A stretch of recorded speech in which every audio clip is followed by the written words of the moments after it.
welcome, Normal American Show host robnoerr. Great to be here. Now, normally I would stream around 8 or 9 tonight on every other Thursday for the No Prep debate. I talked to Speakeasy, and whoever my opponent was for tonight, I still don't know. They're unable to do it. So instead, I have another show, thanks to a good friend of mine, Syrian Bot, over on X, and my editor, Black Elk, sent me some stuff. So I put together another show about violence. And that's what we're going to do here tonight. We're going to be talking about violence that comes from the left. We're going to watch a lot of videos, talk about some things like that. And then we also see the violence that's going on as we speak today. 2 more terror attacks, an attack on Old Dominion, and an attack on a synagogue. I hope I have those right. Maybe the synagogue was in Old Dominion, but apparently there were 2 terrorist attacks today, both of the Islamic variety. So that makes the shooting in Austin. Here, I have this. All of it written down. Terror attacks that we have here. This in the past 2 weeks. Today's alleged perpetrators, if the names hold up, are Ayman Ghazali and Mohammed Jala. Are the attacks.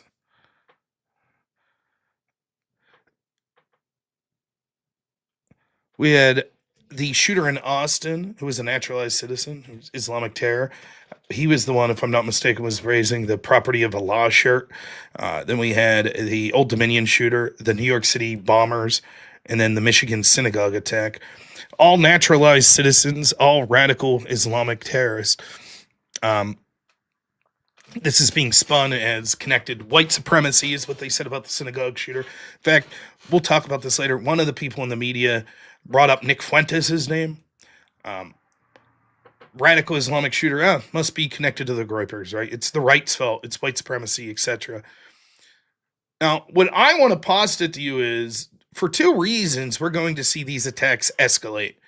I'm not even mentioning, and shame on me, there's a lot of local Pennsylvania news. There was a Pennsylvania state trooper that was shot and killed by an Antifa member here a few days ago. And I saw the story, and then that was one of the stories I was going to cover on one of the nights I didn't stream. So we're driving, me and my wife were driving today to pick up my son, and we see a flag, and it said half-mast. I think it was at the post office. And I was like, why is the flag at half-mast? She's like, because that trooper that was shot. And I was like, there's so much violence now that it's ubiquitous. It comes and goes. You forget about all the incidents. Oh, well. Now, if it's a Trump-supported violence, you remember that shit. Media will keep that shit.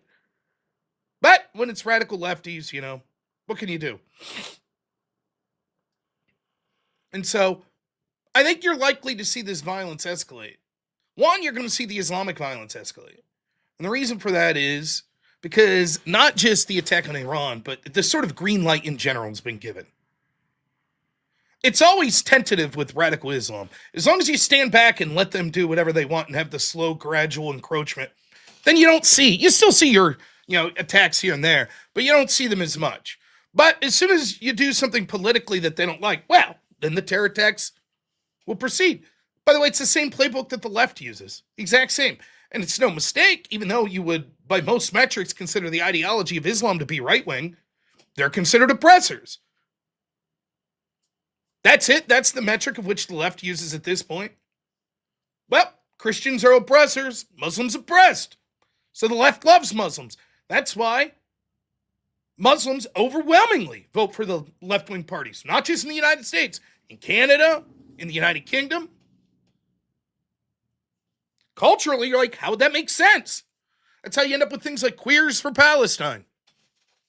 Makes no sense, right? Well, because it's all about America bad, the West bad. They're the oppressors. So, politics makes strange bedfellows. You're also going to see these attacks escalate on the left. I say this a lot. Why did Charlie Kirk get killed? He didn't get killed because he was extreme. He got killed because he was effective. And that's the bargain.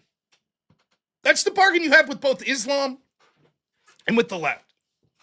Look, as long as you don't get power, we don't have to kill you. But if you get power and you start enforcing things we don't like, then we have to kill you. Sorry, that's the rules. And if you don't like that, if you don't like the fact we're using violence, well, then give us the power. Then the violence will cease. That's where we're at. Now, meanwhile, the Department of Homeland Security currently shut down right now, not being funded by Democrats. Regardless of what you think about the attack on Iran, it certainly makes the chances of the convoluted steps that we've taken to get here. Even if you accept the left-wing narrative, if you accept the Obama-Biden narrative, well, there are radical people in Iran, but we need to have a nuclear deal with them and send them money and stuff to stave that off. And also, let's open the border and allow 10 million illegals in unvetted. Not to mention, as I just explained to you, the past 4 terror attacks from Muslims in the past 4 weeks, all of them were citizens. Where's Ted Cruz on that? Remember his big thing?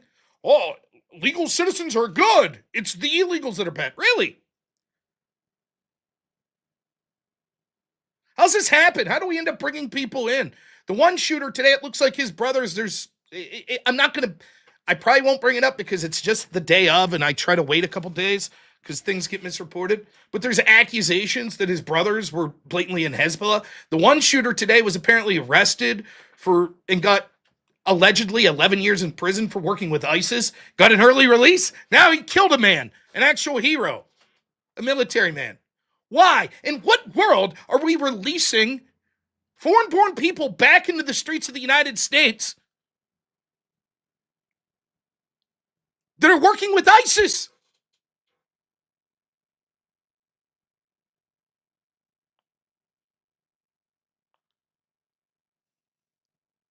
But that's where we're at. And so, the violence is going to continue because there's no consequences. It's effective. It works. The murder of Charlie Kirk was an overwhelming success for the left. That's the truth of it. And you can blame Trump, and you can blame the Republicans, and you can even blame people like me. We were unable to win the narrative. They killed Charlie. They fucking mocked him. The institutions and the politicians on the left were like, well, he was a fascist. He was a racist.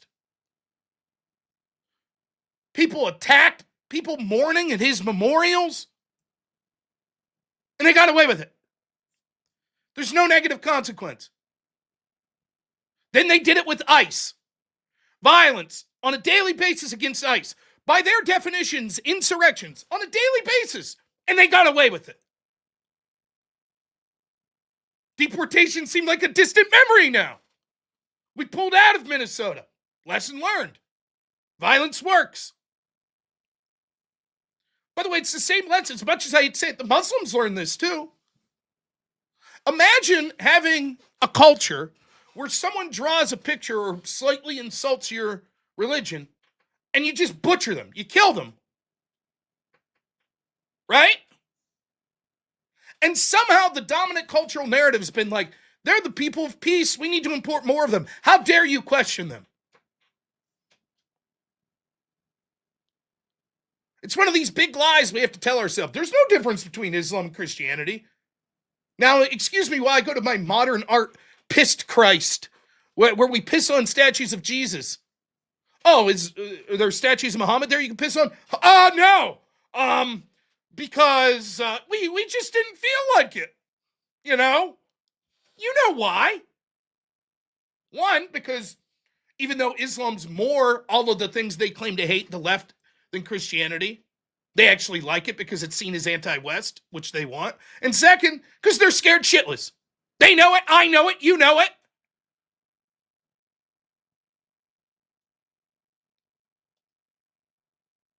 So people don't do that. You're not going to see mainstream insult Muhammad. Ain't going to happen. Fuck, the British will lock you up for being too aggressive on your fucking complaints about grooming gangs. It worked. It actually worked. Now they're arresting you for flying the Union Jack in the United Kingdom. The violence worked. That's what happened. And it's going to work for the left, too. Because they control the culture. This is not an endorsement of violence. The political violence is wrong. It's wrong from the left. It's wrong from the right. But if I can't convince you of the morality of that, just know this. On the right, your ass is going to prison for the rest of your life. And everyone you know, too. And even if you didn't engage in the violence and you just happened to be there when there was violence, they're going to throw the fucking book at you. It ain't going to work. And all this society is going to be like, fuck these violent right-wingers. Fuck them. Meanwhile, on the left, I was reading 2 stories today. One was in Germany, but you've heard this story countless times at this point. Woman grotesquely assaulted at some sort of home. Didn't say anything. Why? Why were they? Well, they didn't want it to be deemed as Islamophobic.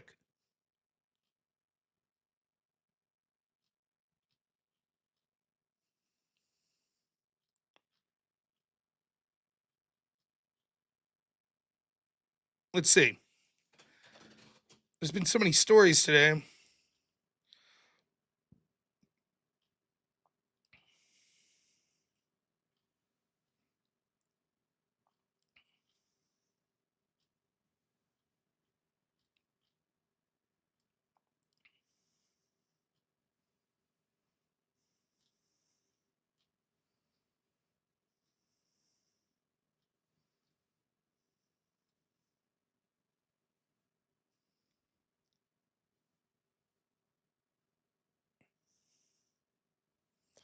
A youth center in Berlin's Neckarsulm district is accused of covering up the assault of a schoolgirl after staff refused to contact police because they feared the suspects would be labeled typical Muslims. The girl says she was assaulted in November at the center's garden by a 17-year-old boy and later groped by 9 boys of Arab descent in a back room while one stood guard. Staff reportedly did not file a police report, instead giving girls a safe word if they felt threatened.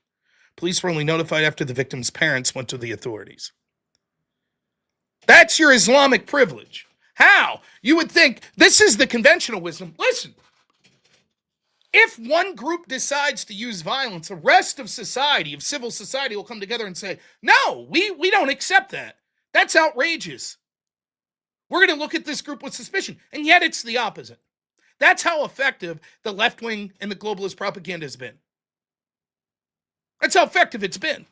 They can engage in mass amounts of violence. Not only does it not hurt their image, I mean, it does in the individual, right? Me and you. Every individual lefty fucking knows, too. They know it. They know.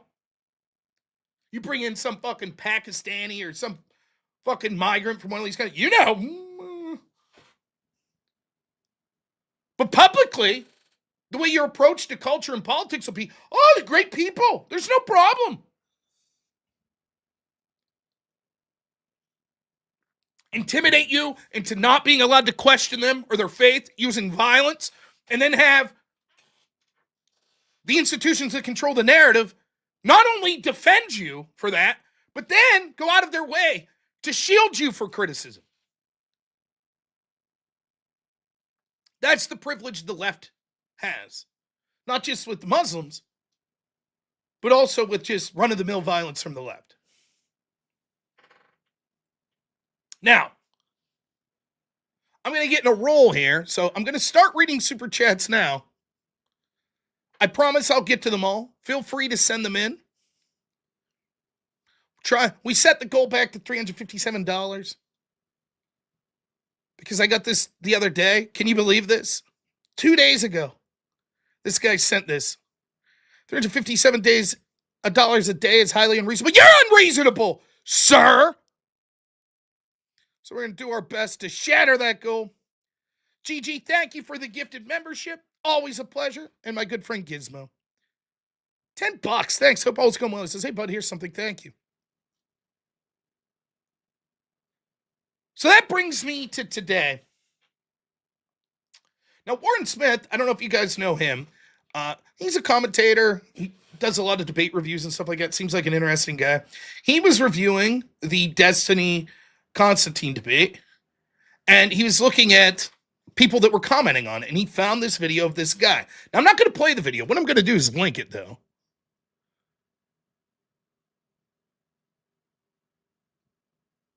So here it is, and I'll put the link for you all to check out. And here you see it. Warren says, this is how close Konstantin Kisin came to being assassinated during his debate with Destiny. Looks like this guy's now nuked his channel. This was Digital Gnosis was the name of this guy. Now we're gonna watch the video, but we're gonna watch Destiny covering the video.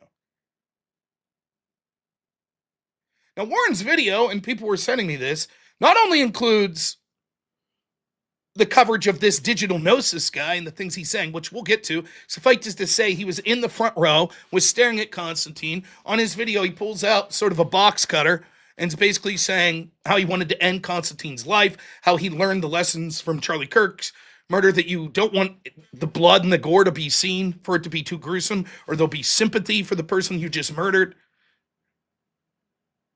And he was feet away from Konstantin.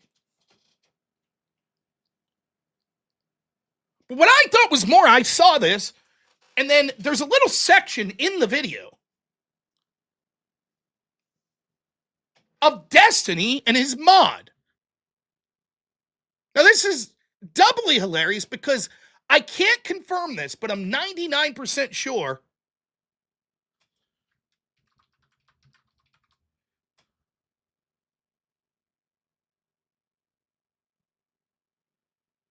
that it's this guy. Remember when this guy called into my show and it was Destiny's moderator from his subreddit? I'm trying to tell you a conversation that I just had that would take you 2 seconds to find, okay? People were saying abolish ICE on Destiny's subreddit, okay? I said we shouldn't say abolish ICE. Fan. You're a Destiny fan. I'm the head moderator of Destiny's subreddit, yeah.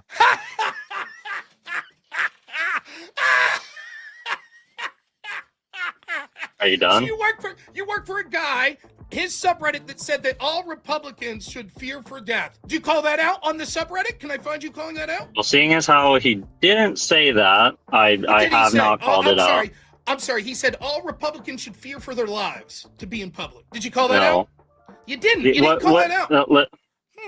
Rob. Mm-hmm. Did he say that all Republicans should fear for their lives in the sense that they should feel threatened in that something's going to happen to them? Or do you think that he was saying that because people are so blatant, like Matt Walsh saying that all of the things that Matt Walsh says, okay, that are you good? Go ahead, I'm listening to you. Go. Okay. How did I know? How did I fucking know you were a disgusting fucking lefty like this? Oh, you're not really a lefty. You're just a centrist Destiny mod. Now, it's kind of funny. We're going to get to this, but maybe after that conversation, he started to think about this a little. Because what you're going to see is, and there's two videos we're going to watch. One is Destiny's response, or watching the Warren Smith video, right? So we're going to get meta. We're going to watch a guy watching a guy do a video. That's number one. And then we're going to watch some of Destiny's, I haven't watched it all, but we're going to watch some of Destiny's conversation that is partially mentioned in that Warren Smith video with his mod that was from like 4 days ago. Now, to get to the end here, I wonder if after I had the thrust of the conversation I was having with Destiny's mod was the idea of rhetoric leading to political violence. And I was like, dude, how could you ever speak up about that when you are the head mod of one of the most disgusting subreddits out there? And we're going to get into this. So now to see him, and kudos to him, like basically coming to Destiny on air, and it's like, listen, the subreddit and the Discord are getting out of control. These people aren't joking. They're making calls for violence, and I'm getting scared. Your boy tried to warn you. Tried to warn him. I've been warning people of this for years, of the rhetoric of these left-wing streamers. I'm not, and by the way, we'll get into the specifics of it, but I'm not saying that they're specifically telling their audience to go do this. I'm saying that they're fostering an audience where this is becoming the norm. I've been saying it for years. I said it about Vach's community. I said it about Destiny's community.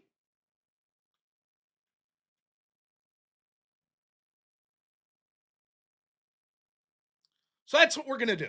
We're going to look at this, and we're going to look at some of the specific rhetoric that Destiny's made. We're going to focus on that. And then I'm going to talk about some of the things we've heard from streamers that I've interacted with here in the past. And whether or not we're surprised then when the fruits of that, when you have fucking 6 years of these left-wing streamers beating this drum that all of a sudden the fruits of that are even left-wingers are like, it's getting out of control. So, first,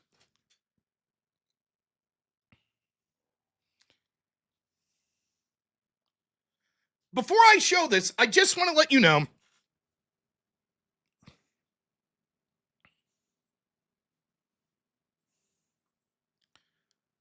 I have not watched the entirety of these videos.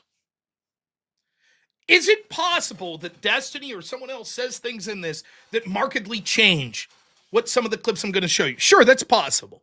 But I still think the clips will stand for what they're saying in this portion. I'll go ahead and give the benefit of the doubt that Destiny is saying, listen, violence is stupid, don't do it, it's ridiculous, etc., etc. That when he stops and thinks about it, that's what he tells his audience. My problem is, in the heat of the moment, when he's passionate, yelling about shit like the Trump assassination attempt, etc., he's saying things that his audience is taking as a wink and a nod to, we get it. For example, when his co-host at the time, Pisco, asked him, did you want that bullet to take out Trump? And he's like, I don't know what I could say. The worst thing that could happen was that it didn't kill him. His audience, I saw it in real time. People were sending me links to his Reddit where his audience were like, they made Trump God, Emperor, King. We tried to beat him at the ballot box. We tried to beat him through the courts, and none of it worked. So now we have no choice. That's what his Reddit was saying then. And the guy that they're watching is saying the worst thing it could have. I don't know what I could say. I don't want a Fed post. In other words, yeah, I wanted him to die, but I can't say it.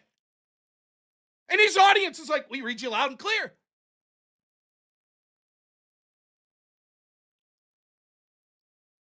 Everyone can make a joke from time to time, but it's Destiny's fucking brand at this point.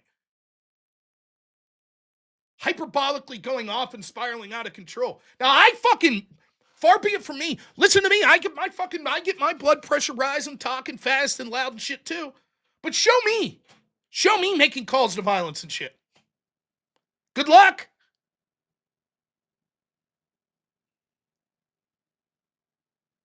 So you can see the audience getting more and more radical. So here we go. Now, I don't know if this Digital Gnosis guy is a Destiny fan, but what I want to say is you can see why I didn't watch the whole thing. This video is 7 hours long. And the other video that we're going to be looking at is 1 hour and 23 minutes. So no, I did not watch 8.5 hours of material.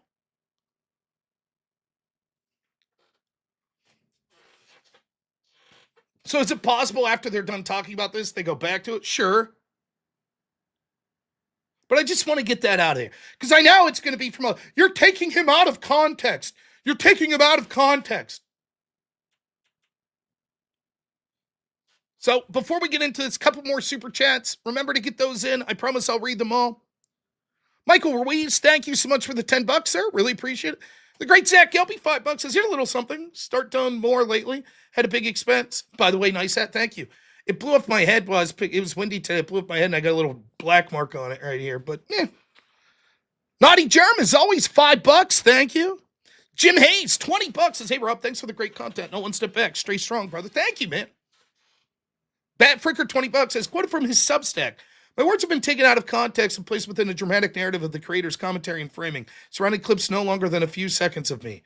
Who said that, Destiny or this Digital Gnosis guy? I linked to a Substack, you also on Discord. Let me check here.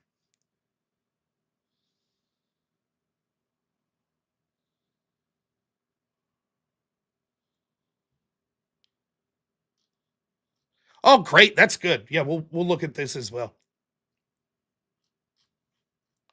Hal, we'll start there. So this is me reading it. So the guy what we're about to watch is Warren Smith covers this guy whose Substack I'm about to read. So let's read his explanation. He says, I have a YouTube channel for a while where I posted interviews, streams, and commentary on various topics. Last week, I reviewed a debate involving Konstantin Kisinin where I made some hyperbolic statements and considered a joke and expression of frustration, which I do regret. Since then, some of my contests have been taken in a short video by a large YouTuber, which has resulted in me receiving many death threats. As a result, I've chosen to take my channel down as I do not see anything productive coming from it. Now, I love that this is always the very first thing that these people say. Now I'm getting threats. Maybe these people were just darkly joking like you, right? Why is it? It doesn't feel good when it's you. First off, my guess is 90% of the time they're full of shit. They're not receiving threats. Their go-to when you're on the left and you view the lens of the world through oppressor versus oppressed, the highest goal that you can achieve is being a victim. So right out of the gate, the first thing's always, I'm actually the real victim here. I said some things and people took it out of context and, oh my goodness, can you believe now that people are threatening me? Shift plus, oh, for crying out loud. Now you got me doing, watch, my whole computer's about to blow up here. It's not working. Shift plus isn't working. Shift plus. Nothing. Is there another plus that I'm missing? Yeah. Well, you're just going to have to take my word for it. All right, he continues. That being said, I do think I ought to make some form of public statement on the record. First, I need to apologize for the things I said. Whilst my video was not directed towards kissing, but rather was commentary expressing resentment as entertainment for my audience, I need to clarify and make it absolutely clear that I myself have no intention of harming Kissin or anyone for simply disagreeing with me. I do not think anyone should be attacked or harmed for political commentary. I do not want anyone to act the way toward Kissin to harm him, and I don't believe that people should break the law to commit acts of violence. By the way, if this guy is in the United Kingdom, I mean, man, if he would have just said, I don't like grooming, control plus, there we go. If he would have just said, I don't like grooming gangs, then maybe, there we go. Then maybe they would have, nice! Now I figured it out. Thank you. Your boomer streamer buddy here can't figure out how to zoom in. Anyways, continues. I know I've not contributed towards improving our divisive politics through my statement. For that, I'm sorry. I'm not proud of the things I said, though I think I rightly should say that in the video about me that has been produced, my words have been taken out of context and placed within the dramatic narrative of the creator's commentary and framing, surrounding clips no longer than a few seconds of me in order to present an extreme but appealing as enemy caricature of my views and intention. I believe that represents this kind of sectarian and unproductive politics that I've been contributing towards, and I'm certainly not saying that to deflect from the fact that I too am guilty of leaning in provocative and emotionally engaging content in order to generate views. I mean, when you say, I wanted to stab him in the throat with a box cutter, I learned from the assassination of Charlie Kirk not to make it too gory. I'm open to you being like, if 10 minutes later in the video you were like, clear, or 10 minutes before, hey, I'm about to say a joke. Look how people will just clip this, blah, blah, blah. Okay, maybe. That being said, the reaction of this video has provided me with an opportunity to reflect on the ways that my consumption of vitriolic political content has caused me harm, leading to small distortion of my soul and character, leading me to express my frustrations in unproductive and sometimes stupid dark jokes, which go on themselves to perpetuate this cycle of sectarian and sensationalist politics, which I dislike and oppose. It doesn't help me make any of our lives better. I was thinking about what it means for my engagement in these topics going forward, or may not come back to the channel. But if I do, it'll be when I feel I can avoid the attention-grabbing, harmful aspects of being something positive. Nice. The comments in question. Oh, Jay Dyer just debated Brian Shapiro. Funny. Here we go.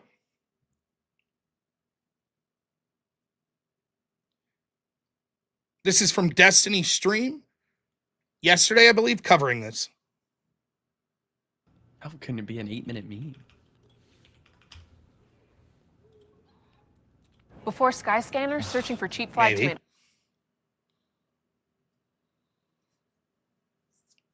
tomatoes. Cray cray.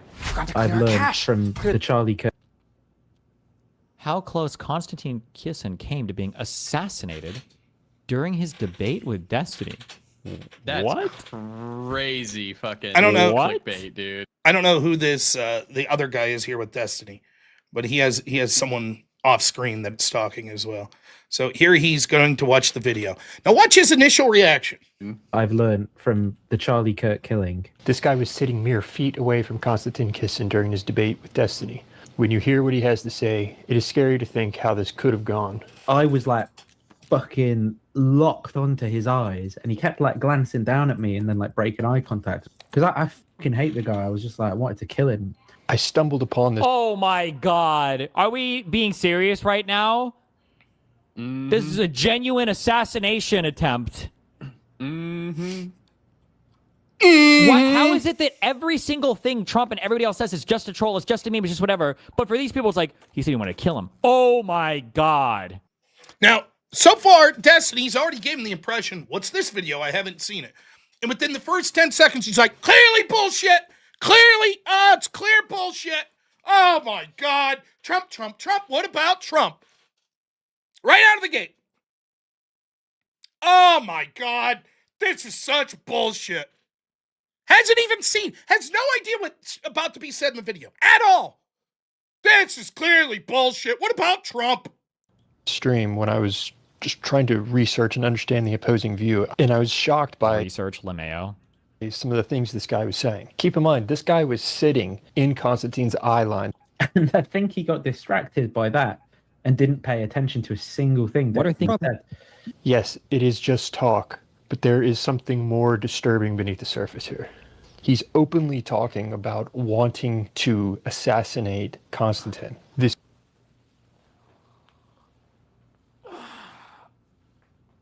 Shit, this guy's about to make a second trip to Rogan. could have gone very differently. Now, also, notice he throws in the little Joe Rogan clip. Little jelly there, Destiny? Little jelly? Huh? Joe Rogan. It's all right, so we poisoned the well. This is clearly bullshit, blah, blah, blah. Let's hear what the guy says. He even has a box cutter or X-Acto knife. Which I should have done. Stanley Blades just fucking sprinted up onto the stage, slash Constantine in the fucking jugular. Okay, that's unhinged and retarded. You're crazy. That was an unhinged comment. Jesus Christ. But he wants to kill him. You can see the chat. They're all thinking the same thing, it seems. Huh? Wait a minute, big man Destiny. Where's that guy that didn't see the clip that just 10 seconds ago was, oh, this is clearly bullshit. What about Trump? The dude pulls out the knife and it's like, I was going to run up on stage and just slash his throat. Oh, Destiny's like, oh, yeah, that's not good. No shit. Really? You don't think that's good? No shit, huh? Whoops. Let's keep it going. No one seems to be bothered by this because it has become so common. Is this guy one of my fans, or who is this guy? Gomer Pyle. Do I know this Is this guy one of my favorite? Yeah, better check. guy? Place. He knows he can do this. from that YouTube's not going to movie. do Good one. anything.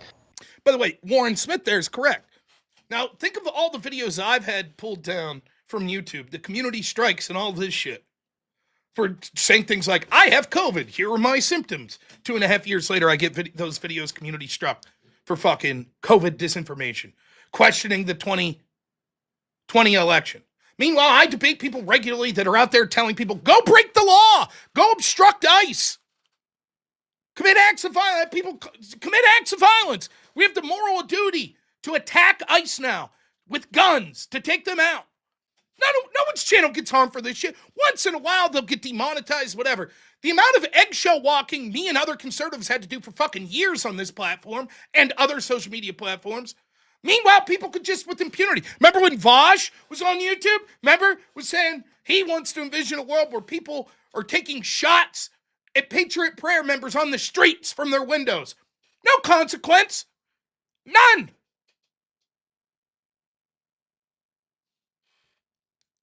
Here we go. Continuing. Done. Sorted. Prison forever on the one hand. Prison forever on the one hand. And then I should have gone. Then I should have gone woke jihad. Woke jihad. I should have gone for the white race or something. I don't know. You could say, oh, okay, well, he just worded that poorly. It's just an expression, but he takes this much farther. Then he gets into, based on what happened to Charlie Kirk, this is what I have learned when it comes to how to kill conservatives.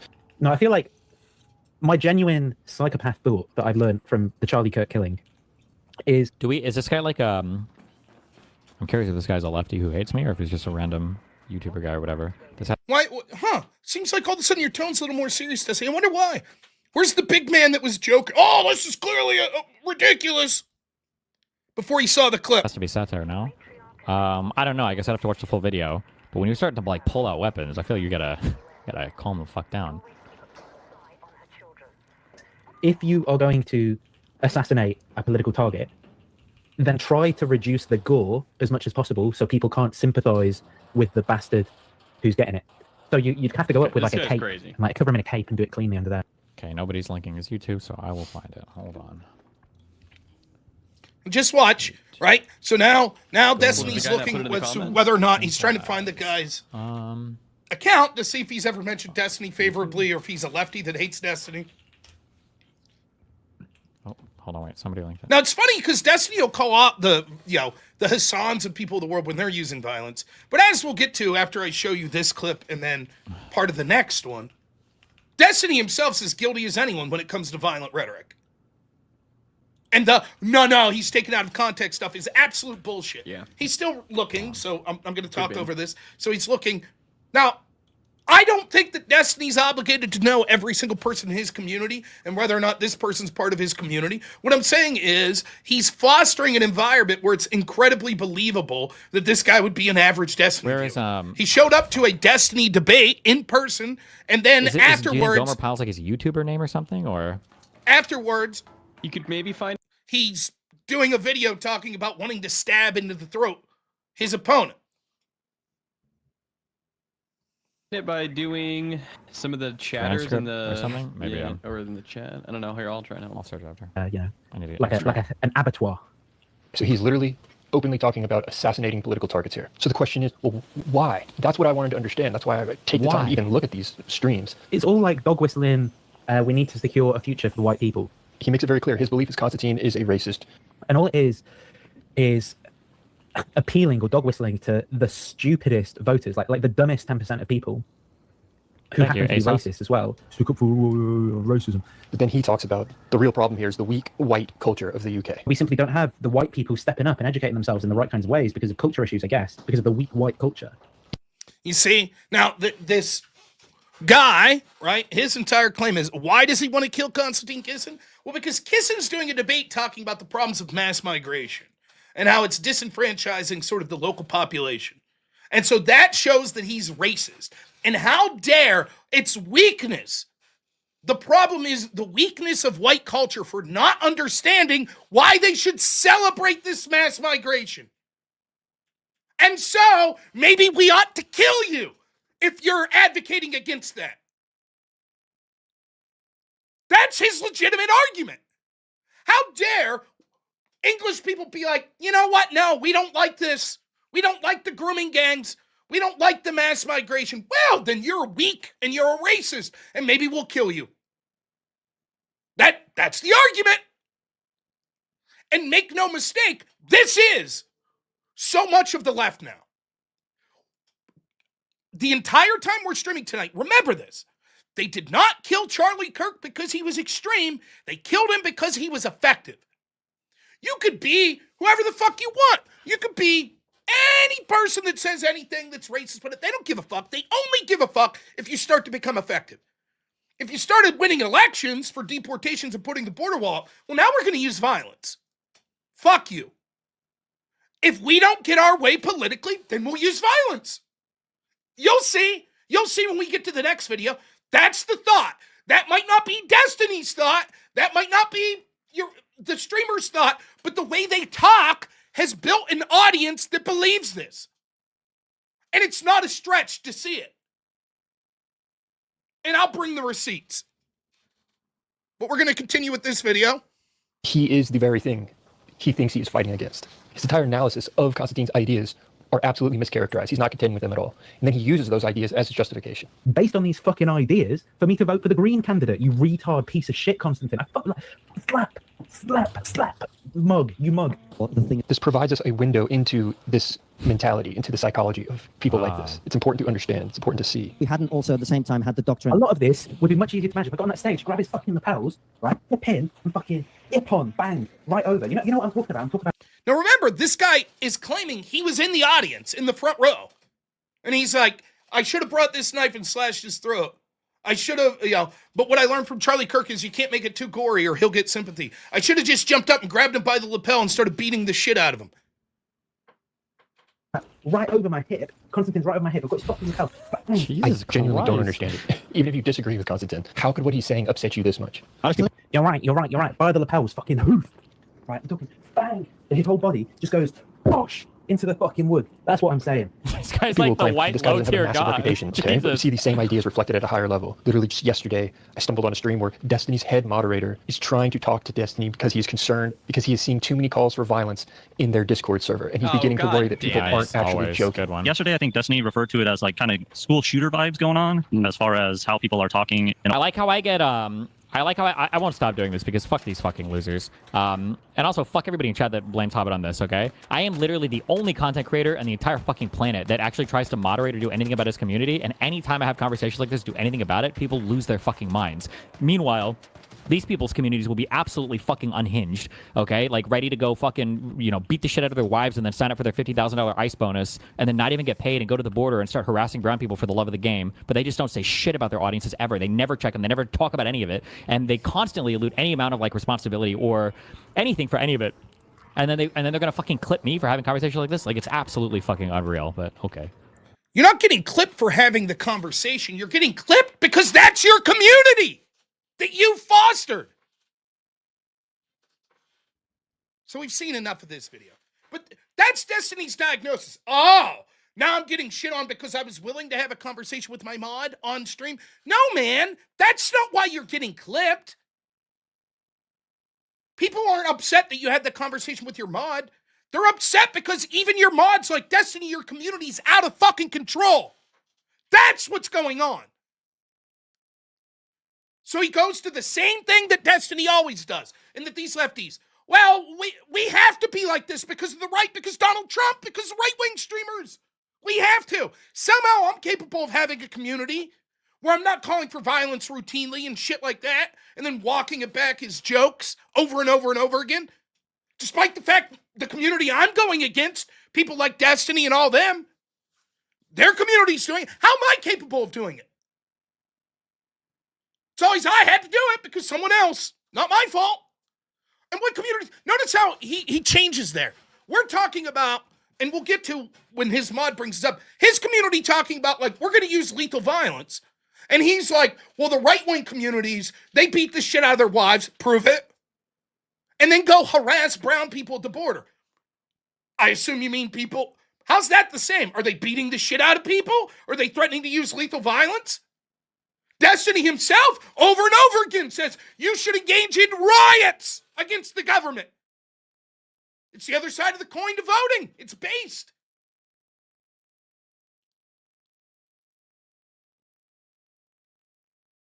He just, the proverbial, the communities out there.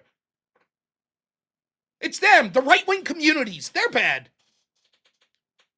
Now, I have been talking about violence in Destiny's community and the way these people talk for a long fucking time now. Not just his community, Vaj's community. There was a controversy recently. I didn't really follow it, but Destiny was going after Pisco because people in Pisco's community were apparently on someone else's. The allegations are they were threatening to dox people and shit like this. How does this keep happening? Now, I'm not saying, I want to make this real clear here. I'm not saying that's Pisco's fault. I'm not saying it's Destiny's fault. I don't think, and I've been consistent on this.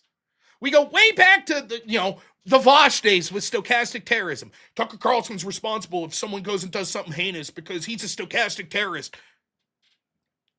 I don't think it's that simple. But on the other hand, I think that we have a duty as people that have any audience, even if it's just 2 or 3 people watching, if you're talking about in topics that you find to be very important, on dark topics, to kind of let your audience know that violence isn't the answer. Instead, people like Destiny go the opposite way. Then they act shocked when they're like, well, your community's really violent. Yeah, don't do that. Let me give you an example.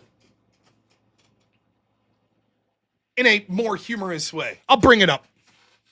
Probably shouldn't bring it up, but I don't care. I'll say. You remember when there was drama between me and Sarah Tomato? And then Sarah did a stream where she was talking about me, at least in part. And then she raided over. Now, what do you think the predictable result of that's going to be? There's people watching her, and we don't like Rob. And then she's like, I'm going to physically raid over. What do you think predictably is going to happen? Just take a guess. What do you think happened?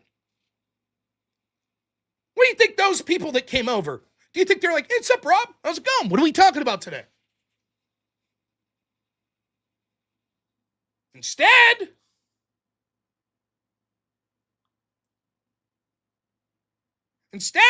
it was, we're going to get your channel banned. Fuck you. You're terrible. Now, I knew that that's what, if I raided over to Sarah's channel, that's what would happen. That's what my audience would do. It's not even speaking to her as a uniquely bad person. That's just what happens. If you're having online beef with people and then you physically have your audience literally mechanically raid over, you didn't even just say, go over to Rob's channel. You literally raided over.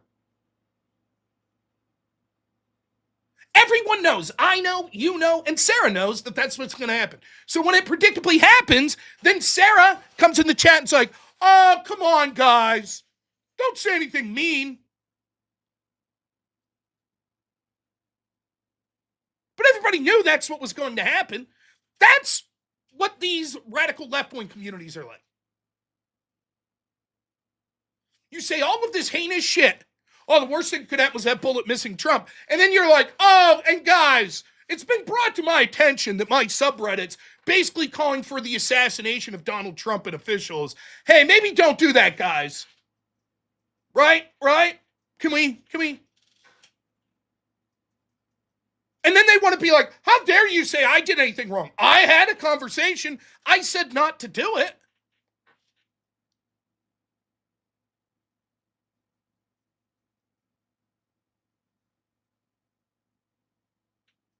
That's the stupid, like, everybody can see through your bullshit here. It's not like you made one off-color joke, right? You were like, man, if I was ever in a boxing ring with this politician, I'd put him in a rear naked choke and fucking choke them out till they piss themselves. And then later you're like, look, clearly I'm fucking choking. That's not what's going on. It's a pattern over and over and over of you justifying violence in not a joking way. When Destiny's telling me that violence and rioting are the other side of the coin to voting, he isn't joking. That's serious. He's saying, yes, this is legitimate.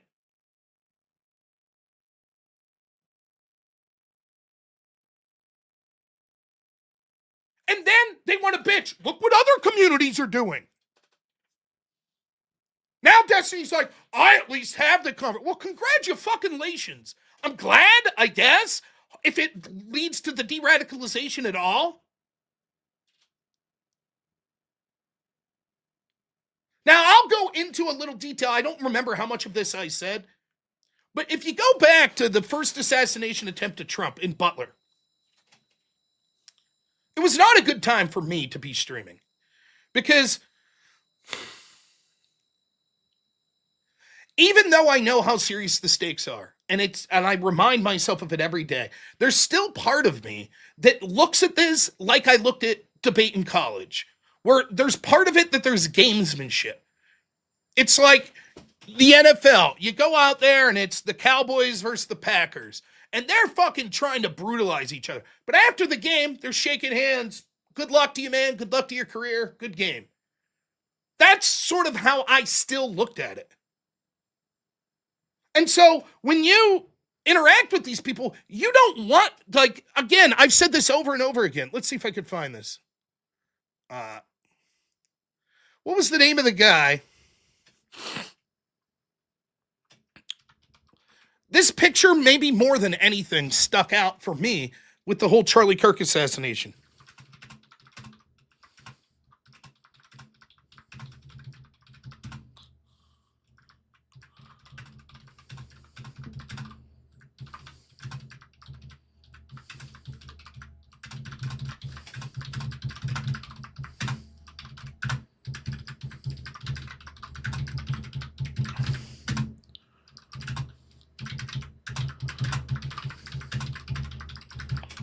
Let's see if I can find this pic.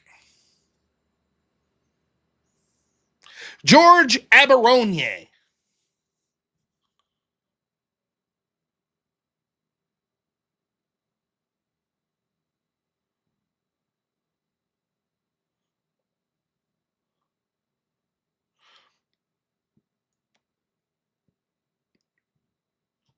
Let's see if I can find the picture.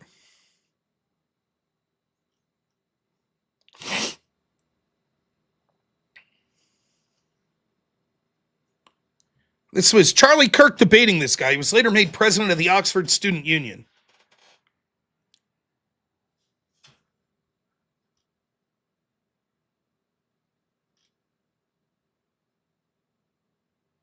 He says on his Instagram, Charlie Kirk got shot. LOL. On his Instagram, he said, let's fucking go. Exclamation point.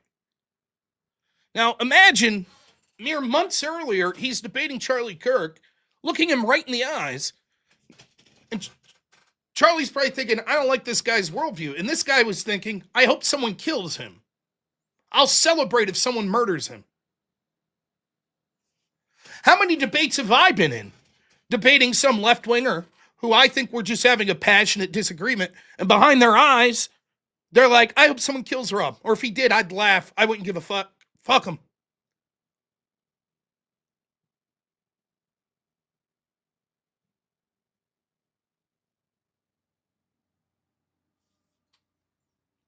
That's what we're dealing with.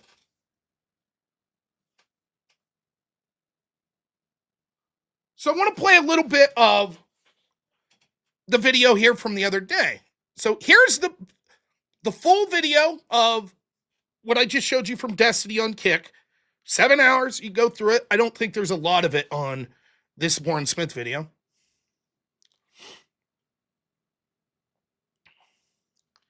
And then here is the video that we're going to look at now. And this is from YouTube.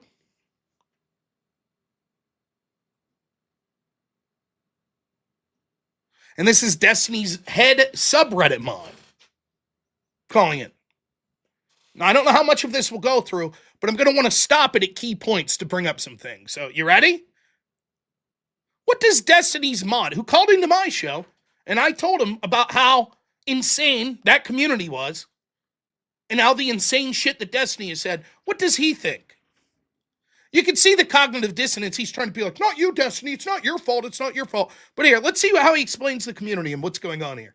I want to address a couple different things, and I feel like I have like two main things that I want to talk about, and I feel like they're going to overlap multiple times. So I feel like we should just lay out a couple of things that we agree on, and then we'll go from there. Okay.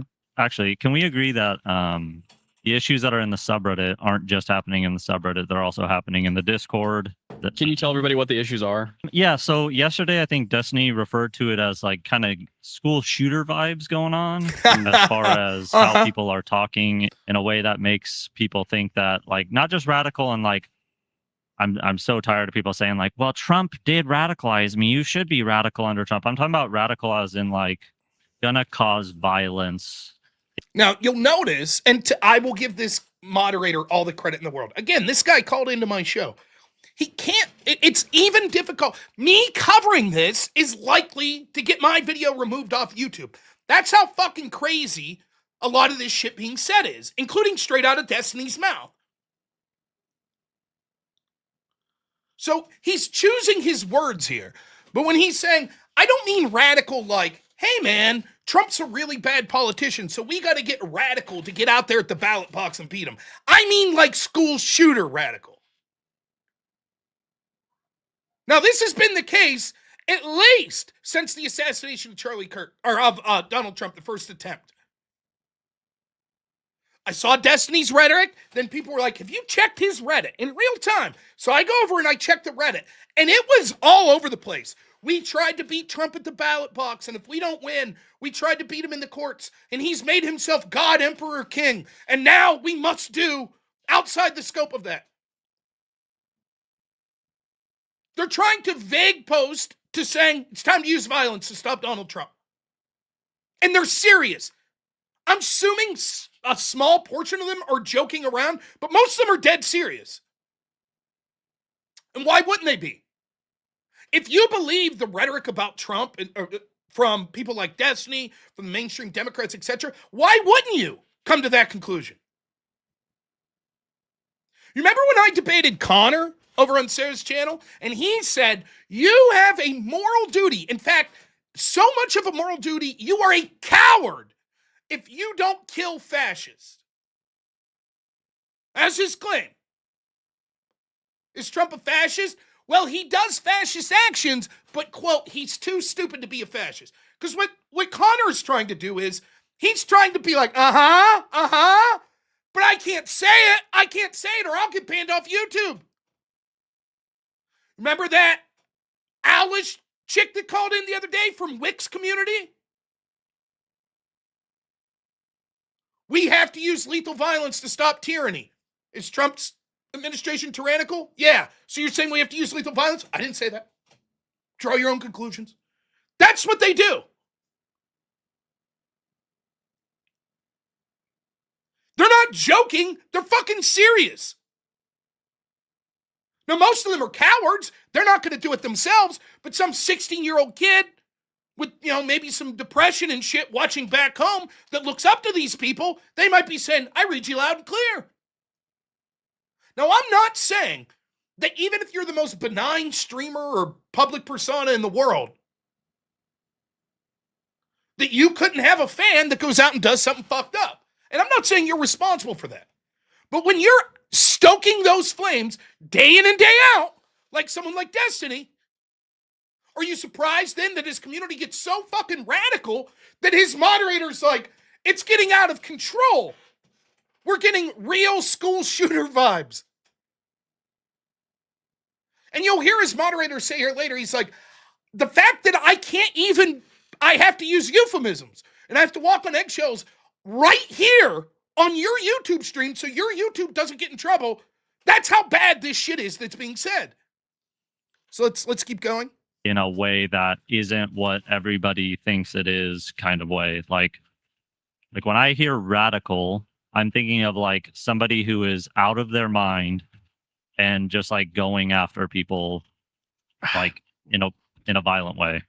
Okay. And I'm worried that is what is happening, is that we are having people become radicalized in a way that isn't good. In the subreddit, I've noticed it more, but I also see it like in GGG chat. A lot of times they say like the vote.org thing, I think, is like one of the like memes right now around like a way to like get around TOS kind of stuff. A way to say that phrase again? To like get around TOS. No, like, wait, what was the phrase? Saying, like, like the vote.org thing. Oh. I think is like a current meme in the GGG chat. Okay. That's not good. Sorry. Yeah, go ahead. I understand what you mean though. See, now, vote.org is the joke here. Does anyone know the joke? But he's saying that's a clever way to say use violence to get around the set like terms of service.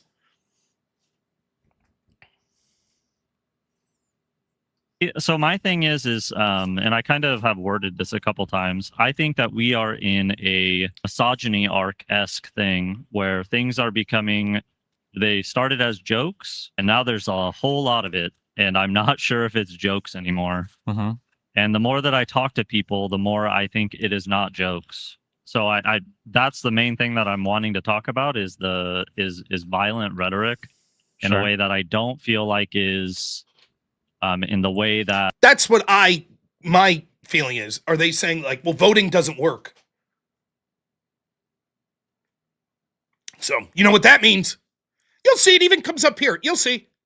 Sane people, yourself, are taking it. My other thing is that I just disagree with a lot of your approaches on how you think things should happen. And that's where I think like we're gonna overlap in how we talk about it. But the main thing I want to talk about is the violent rhetoric that's going on across all of GGG. Okay. Do you think that there is violent rhetoric like at an increasing amount within GGG? Yeah, probably. Do you think that it's something that is like acceptable? Probably not. I don't think I would want like a shooter or whatever coming from my community for. Wow, strong words. You think that's acceptable that the violent rhetoric is increasingly coming? Probably. Do you think that's bad? It's probably not something I want. I mean, I wouldn't want a shooter coming from my community. Wow, strong words there, Destiny. Incredible. DGG's their own website forum where he streams to. Variety of reasons, yeah. Do you think that and do you think that you do things that make it to where people think that you may possibly agree with that sentiment? Probably right now, yeah. So like when you Just right now? Right now. Not that that's basically how you've been for at least 2 years and probably longer. Yeah, maybe, probably I say things. So in other words, if you're missed here, what he said was like, you're acknowledging that there's a problem that in your subreddit, on your Discord, on your chat, on DGG, your website, when you're live, that shit's getting fucking like school shooter vibes violent, and it's getting worse. And I'm starting to think it's not a joke. It's bad. You acknowledge that's bad. Destiny's like, yeah. And he's like, okay, well, do you think some of the things you say lead people to think this is what you really want? Yeah, probably. You don't see the fucking problem?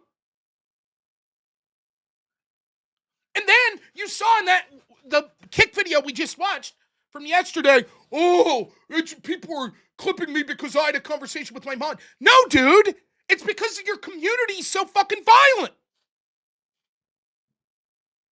They're not mad you're having the conversation here.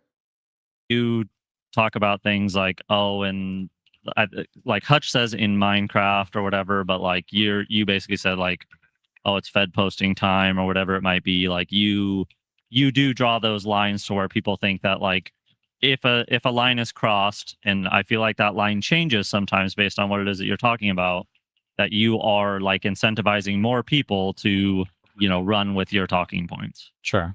Do you think that people Sure. run with your talking points in a way that accurately reflects what you want them to be running with, or that they probably take things to an extreme that you're not comfortable with and that you would never advocate for? They probably take them in pretty predictable directions. Like here's a Now, is Mods trying to fucking spoon feed him what to say?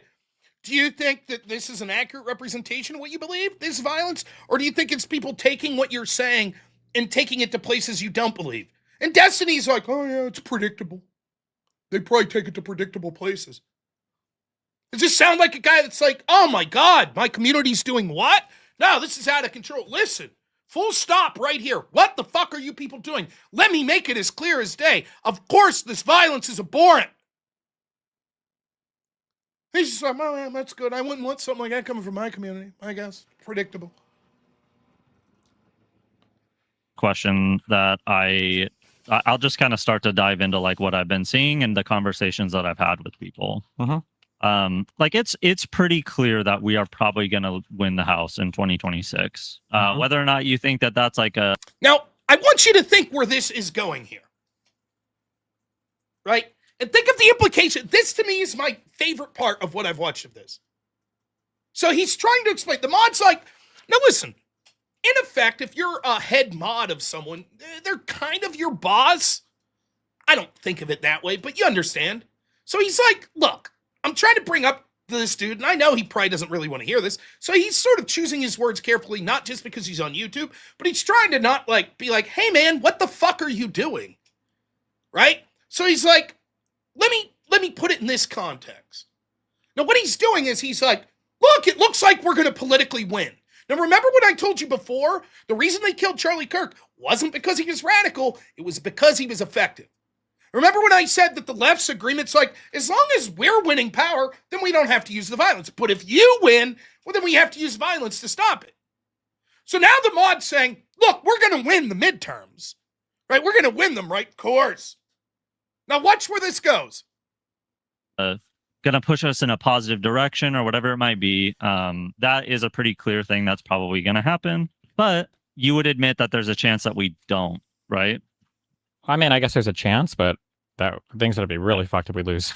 If we lose a midterm. So like let's say all of a sudden like 10 murders happen by some illegal immigrant and Trump is able... I mean, that's a low estimate.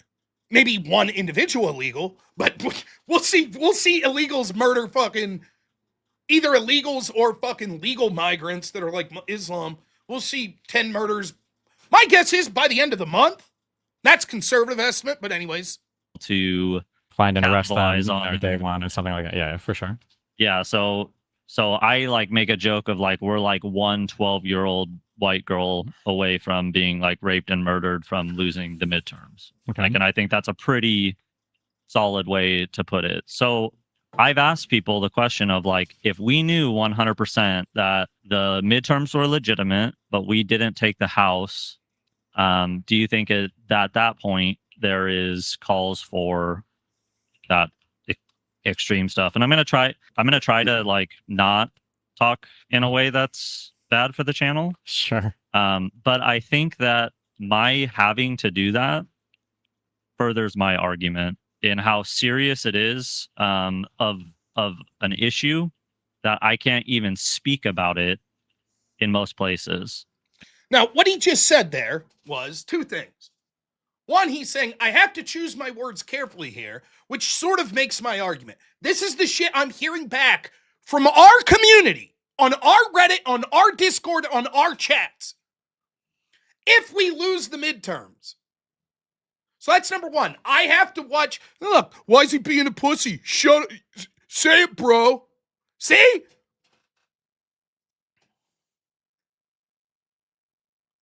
The other part of this is exactly what I was saying. This is if you go back to when the assassination attempt happened to Trump, and you went to Destiny's Reddit, and you went to all these left-wing spaces. They were like, well, since the Supreme Court ruled against us, they gave Trump immunity. Well, there's an answer for that. Now we can't do it the legal way. And if Trump wins the election, well, then we'll do it some other way. Now, a brief side note. I used to be on this website called Above Top Secret. It's like this conspiracy theory website. Some of the people in the chat are still from there. My name was Grambler over on ATS. It's now a defunct website, but it was a lot of fun. It was conspiracy theory, but mainly I used it for political discussion. And there were characters that you'd meet on there. Almost everyone's using pseudonyms, and it was, just like blog posting. It wasn't a lot of people making videos and stuff or doing live debates. Anyways, I remember back after Charlottesville, there was this left-wing guy. I still remember his avatar. I remember what he looked like. I remember what his name was. And he was articulate, but he's like a socialist, communist type guy. He's from Britain. He's a United Kingdom guy. And he's like, look, at this point, I see him, he's on this thread, and he's talking about Charlottesville, and he's like, at this point, it's clear that Trump's, one of those Austrian painter fellows from that fascist political party. And anyone supporting Trump is one of them too. And my grandfather fought and killed him, and that's what we got to do. And I was like, wait. Are you suggesting that we need to kill Trump supporters? And he's like, well, no, if you voted for Trump, but now you don't support him, that's different. And I'm like, but what if you still do? Well, then yes, you are a Nazi. So's Trump. And if you're supporting the Nazis, then you're a Nazi. That was this guy's argument. And we know what to do with them. And I was like, so your argument is anyone that still supports Trump right now, we should use lethal violence against. And he's like, well, not right now, but it would be justified if necessary. And I was like, when would it be necessary? And he said, if it looks like Trump's going to win again in 2020. And I said, so at this point, if say 70 million people or more were going to vote for Trump, and that's going to have him win the election, we should kill them. 70 million people. And he said, absolutely yes. Now, of course, the moderators in that community didn't have shit all to say about that. They'd bust your ass for little things. And they were like, well, he's not saying do it now. He's saying if things got bad enough. That's true. But how do you define bad? It's not if things get bad enough, like if they start killing people. No. What he means is if they're going to win. If they're going to win the election. Then your access to power is what they say is morally unjust. Your side is not allowed to have political or cultural power. You're allowed to exist as long as you're impotent, as long as you can't sway anything. Yes, you can exist while Joe Biden's in office and we have mass migration shit. Go ahead. You can fucking say what you want in your little corner of the internet. But as soon as you start being effective, now maybe you're winning some cultural battles. Maybe you're winning politics. Well, now we're justified in using violence. After all, we tried to do the right thing. We tried to work through the political system, and that didn't work. Maybe we'll file a lawsuit against you. And if that doesn't work, well, now we're justified in using violence. We tried to beat you at the ballot box. That didn't work. We tried a bunch of court cases. That didn't work. Now we'll use violence. And they believe it. They believe that you're evil. And therefore, why shouldn't? We'll use the necessary. We'll have an escalation of force. The first force will be like public shaming and stuff. And then we'll move up to like trying to win at the ballot box. Then we'll move up to lawfare. And if none of that works, well, then violence and intimidation.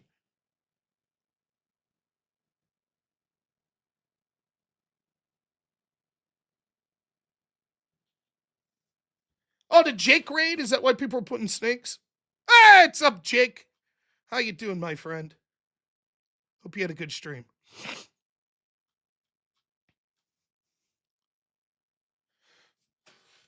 So that's that. When you hear now Destiny's mod saying, listen, there's real school shooter vibes. Your fucking community, I'm your mod. Your community's insane. They're getting more violent. Yeah. Don't you think it's because of your rhetoric? Yeah, I can see that. Okay, so here's the example. If we end up losing the midterms, we as in Democrats end up using the midterms, I've asked these people, what would you do? And I can't even say the things on YouTube that they're suggesting, because what they're suggesting is violence, including lethal violence. That's what they're suggesting.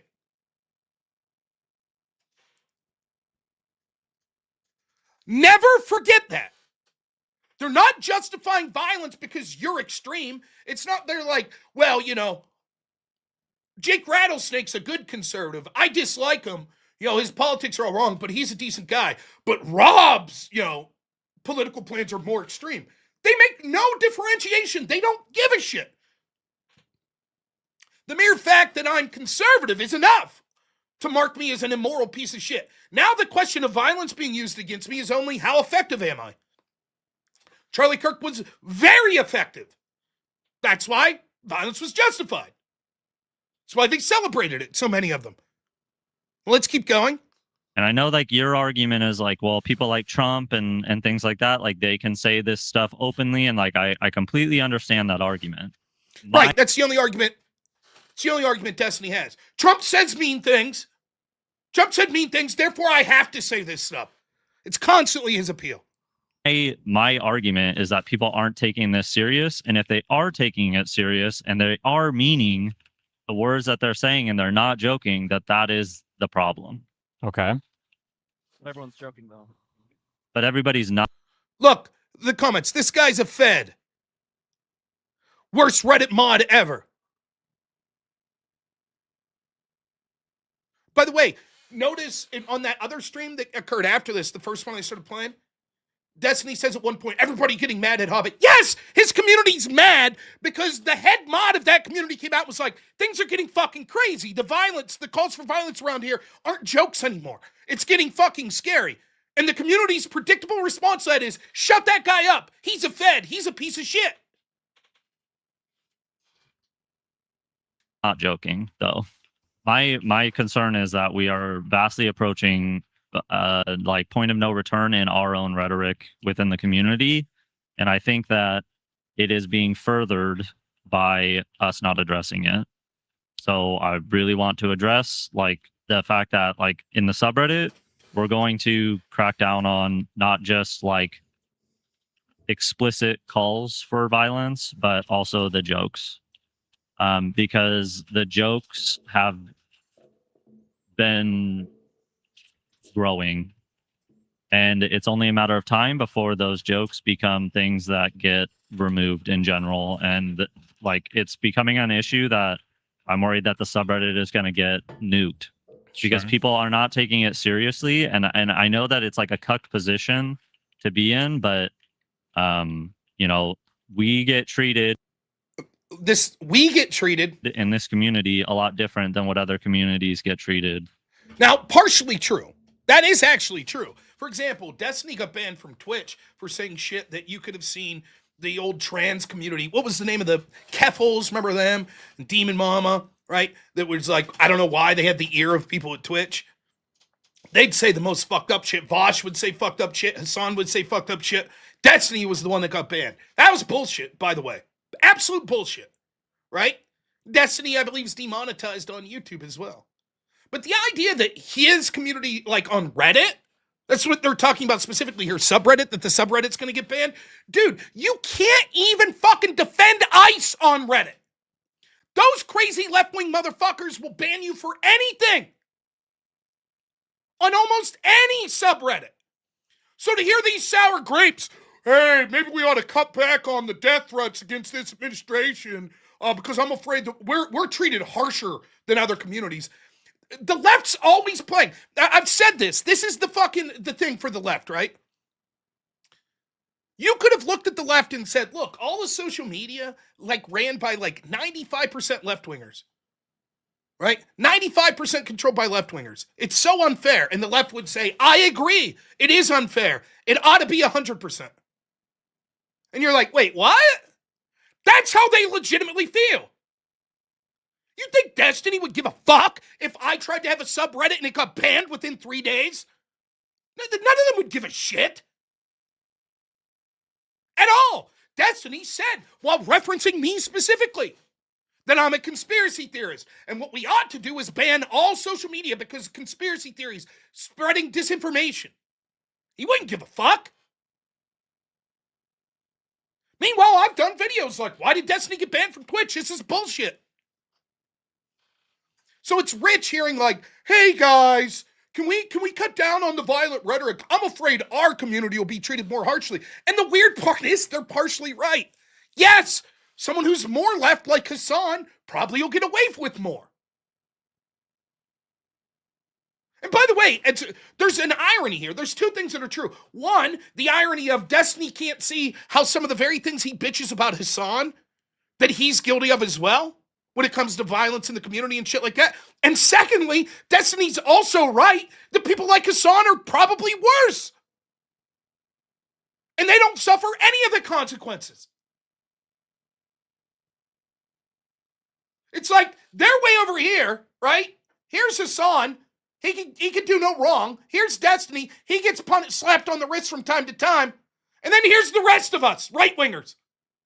Get the fuck out. You can't be on this platform.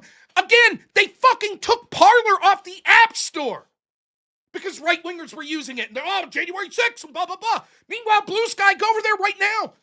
Reddit, it's fucking ubiquitous with calls to violence. No one bats an eye.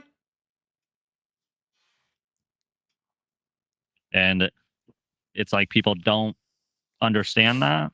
And they think like there's a reason why retard is banned in the subreddit, but on platform, it's not an auto removal. Like when I talked to the admins about the use of retard in the subreddit, they said, well, retard's not a specifically banned word on the platform. And I said, well, when is it a banned word? And they said, when you use it as a derogatory, what was the exact, something along the lines of like, if you say retard to somebody in a way that's meant to bring them down and be used in a derogatory fashion, that's when it's banned. Sure. And I don't know anybody in this community that uses the term retard without it being a derogatory way of like putting somebody down. I'm kind of having a hard time like putting this all together because it's been happening more and more, and it's hard for me to stress how much violent rhetoric is happening just in the subreddit alone. And I'm not talking about the jokes. I'm talking about people just openly talking about needing to hurt people. And like it's just being said out there about hangings and all these types of things. And like I understand that a lot of people do it in a way that is meant to like blow off steam, but like this isn't your journal. You know, like every intrusive thought that comes into your mind isn't something that needs to be shared on platforms. And like one thing that I want to warn people about is like Reddit has been cited. So what he's saying here, he's like, listen, it's getting out of control. Like he uses the word hanging. Trust me, they're saying worse than that. That's just one thing he could say to not violate YouTube's TOS. Now again, if you're just joining us, this is a moderator, Destiny's top moderator from his subreddit, who I've talked to in my show about how violent that fucking subreddit community is. Now, here he is confronting Destiny this week like it's getting out of control. the violence in your own subreddit and your own Discord and your own chat's out of control. And we'll listen to a little more. To be turning information over to the government for things that they're not even subpoenaing. And by the way, I also applaud him for what he's doing here. I do this a lot. When I tell people, I'm like, listen, I talk about shit that I think could potentially be when I say things like they're destroying your country, someone might take that and say, well, then I got to do something. So I try to give people something to do. First off, there's more to life than politics. Start a family, find members in your community, come together, go to church, do things positive that way. Second, get involved in your local political level. Third, here's what you could do. Try to help people primary. Run for office yourself. I tell people all the time, don't be blackpilled, right? Now, that doesn't mean, I'm not saying it's 100% successful or that everyone's obligated to do that.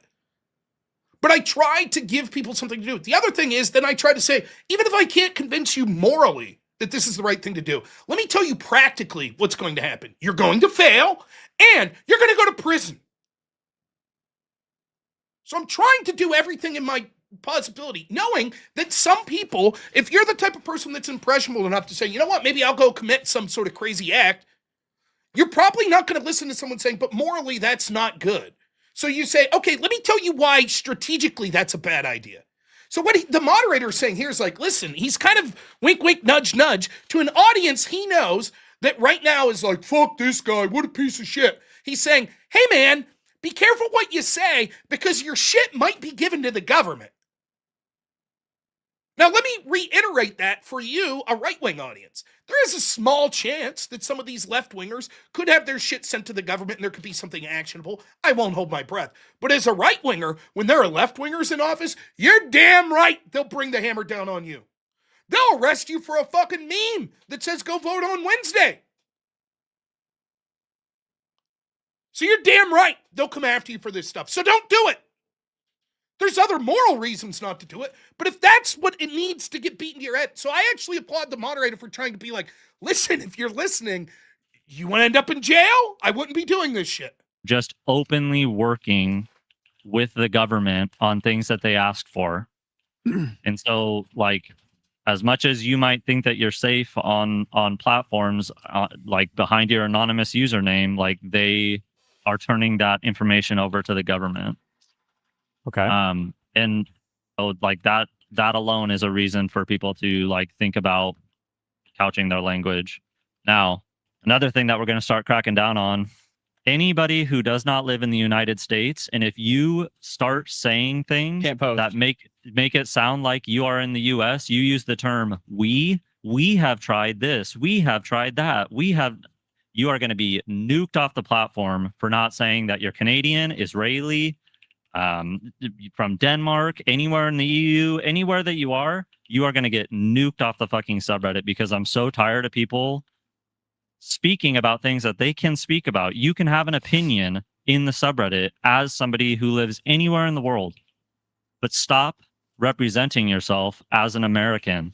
Say, as this person, you guys should be doing this. I'm so sick. I had a whole conversation with somebody talking about how they said that we aren't doing, we've already protested, we've already done this, it's only so it's the only risk that, or the only thing that we should do now is TOS stuff. And then you go into their user profile and they're a fucking Canadian. This shit is just going to get nuked and you're never going to come back because you are basically like a you might as well be a Russian trying to interfere in our shit. So that's another thing that's going to start to happen is that people that aren't American that are representing themselves as such, you're going to get nuked. I have a couple of things as far as... I will continue to say we. Mooten, you are an American. Okay? That's right. God damn it. So in spirit, my other contention is that yourself included, people that are talking about these like things and next steps that they want to do are not doing as much as they could be doing. You are doing a lot more than most people are, and so you're like the least bit of my worry. Now, what he's saying is, I'm trying to decipher this. He's saying like, look, when we're having discussions on how to de-radicalize communities, you're doing more than most people, which is laughable. Now, I already explained, much like the example I gave earlier, where someone hate raids me, and then once they're talking shit on me, then they raid over to my channel, and their audience predictably is like, fuck you, Rob, blah, blah, blah. And then they chime in afterwards like, hey, don't say fuck you. You knew what was going to happen. That's what happens. Destiny says this shit. Don't worry, I got receipts. I got like 1/1000th of the shit Destiny said here. I've queued up some stuff we'll get to here in a minute. Right? But then coming on afterwards, after, I said the worst thing that could happen was that bullet missing Trump. I said all Trump supporters that get assassinated are fucking around and finding out. After all that, he's like, hey, but guys, don't engage in violence. So I guess, ironically, that probably is more than most of the people on the left are doing to police their community. But that's not really the issue. And clearly that policing's not working when your head mod's like, it's a fucking problem. It's a problem. But a lot of the worry that I have is that people are literally doing absolutely nothing and only talking about, well, what happens when like things pop off.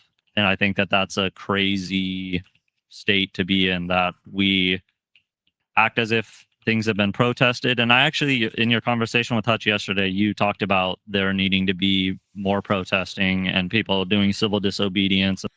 Okay, now take this word protesting, right? I want you to, now what he's saying here is like, well, what can we do to affect political change? Protest. I have no problem with protesting. Fine, great. But wait until you see what they mean by protesting. You ready? What do you think the protests that he's going to talk about being effective are? Anybody have a guess? Can you think of any protest recently that you think Destiny would say, yeah, that's good. There we go. Give me the location. Yes, the riots. Places like Minneapolis, where they're engaged in violence and obstruction. That's good. You see? You see what happens? Now listen. And things like that. And that's my point. Mm-hmm. I think that should be more of a focus when we're talking about these things, is talking about the things that we're not doing right now. Like, you would admit that right now there should be like hundreds or thousands times more protests than there currently are, right? It's hard to take a position of like there should be less protests, but I mean, I'm pretty sure if you check, like 9 out of 10 of the largest protests in all of U.S. history have happened under this administration. So I feel like we've protested quite a bit. I feel like there's been a lot of protesting. Yeah, but like a single day, like that's the thing, is like, I wouldn't disagree with you in principle. I feel like people just need to find maybe a more effective. I like the idea of doing like targeted industry strikes, and then mutual aid to like support the people who end up not working or something like that. Targeted industry strikes. Well, let's hear how he explains that. What do you mean by targeted industry strikes? Like, I think it would be interesting to do a giant GoFundMe for like every single person that works at an airport, and then have like the entirety of the airport industry strike.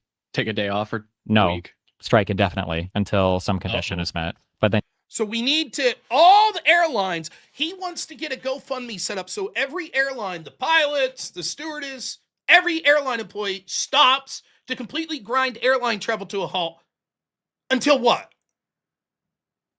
What's the condition? Trump bad? No more deportations?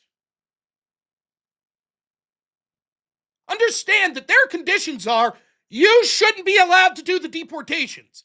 When you do, we'll go in the street to fight you. When the ICE agents engage in violence back, we'll claim that we're the victims and say, see, Renee Good, she's the victim. We set up the conditions for this. Remember when I said this? I said inevitably what they're doing when they're starting flashpoints and violent altercations with law enforcement, they know eventually something will go bad. Then when it goes bad, they'll say, aha, see, now we're justified. Now we're justified to do whatever the fuck we want. And what is it that we want? No more deportations. Get ICE out of here.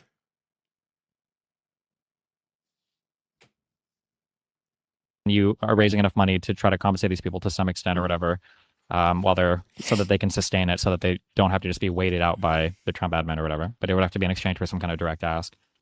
Aren't those specific people forced to work because they're like federal employees or whatever? Not federal employees. I do think there are some industries that it's illegal to strike in, but who cares? Fuck them. Got it. I understand. Like, I agree that like large protests have happened and things like that. Like, one of the things that I feel like you've said multiple times is like, all that the protest kind of gets you is back to, I guess, like neutral position. So like Now here you have the other guy, or I think it's the other guy, I can't tell, saying like, well, here's the problem. The protests just get you back to the neutral position. We need to go further. We need to demand more with our protest.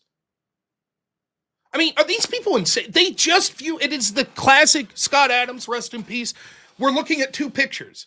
We can't even get the fucking voter ID is a 90% issue in this country. We can't get it. We can't get deportations. We can't. And they're like, it's not enough. We need more victories. The protests aren't doing enough. We need more. in Minnesota, like all of this shit happens and then they protest and ICE goes out from Minnesota, but you're only fighting back to like your neutral position at best. You're never like going past that. Okay. Is that kind of one thing that you've said about protests or something along those lines, or am I mischaracterizing? For Minnesota, Now, notice how, like, Destiny's uncomfortable here, but he's also doesn't really give a shit. He knows it's bad optics, that his community's so fucking vitriolic and violent, but he doesn't seem very he's like, whatever. Not responding much here to his head mod, huh?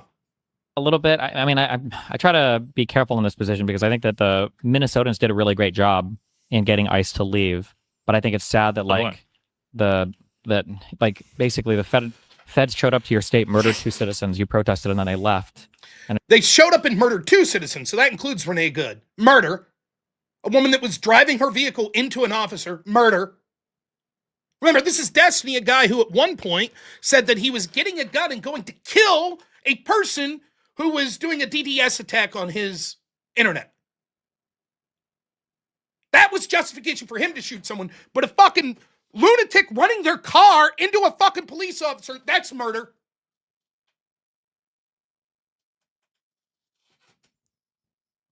it's like, Jesus, like that's like the victory. We won. Yeah, that's like very... Yeah. Like we've been conditioned right now, especially with the current regime, and I think you see it a lot in my conversation with Hutch and in my conversation with Connor, where because it's the executive, we've been conditioned to accept that having somebody tell you, hey, what you just did was really wrong and illegal, and then them going, okay, I guess I won't do that thing again, and then having like those types of things happen over and over again, that's like an acceptable thing. That's just very sad to me. Now, we're going to pause. Maybe we'll go back to this later. But here's what he's saying here. Well, the courts keep saying that that's wrong. Oh, okay, our bad. How many times are the courts getting overturned? But again, do you see how all of these things feed into another, right? All of these mainstream people on the left push for people to take to the streets, and they turn a blind eye to the fact that they're taking to the streets and creating violent altercations with ICE and other law enforcement. They do that. Those altercations are occurring on a daily basis in places like Minneapolis, in places like Portland, places like Seattle, all these other places. They're occurring in LA. Inevitably, this leads to someone losing their life or being involved in a violent altercation. Over and over, they tried different stories that didn't feed the populace, right? Oh, what about this 4-year-old kid that they cruelly used as bait? No, that was an illegal who left his fucking kid in the car and fled. So ICE had to take him. What about the 5-year-old that was arrested? No. What about the woman that worked for WGN that the police threw on the ground and arrested for no reason? No, she threw a fucking cop at a driving away car. What about this one? She rammed her car into police officers. Then finally they got the video they wanted with Renee Good. A video to me shows a clear-cut case of a justified use of force by law enforcement. But that was it for them. They're like, that's a murder. Now take it to the streets.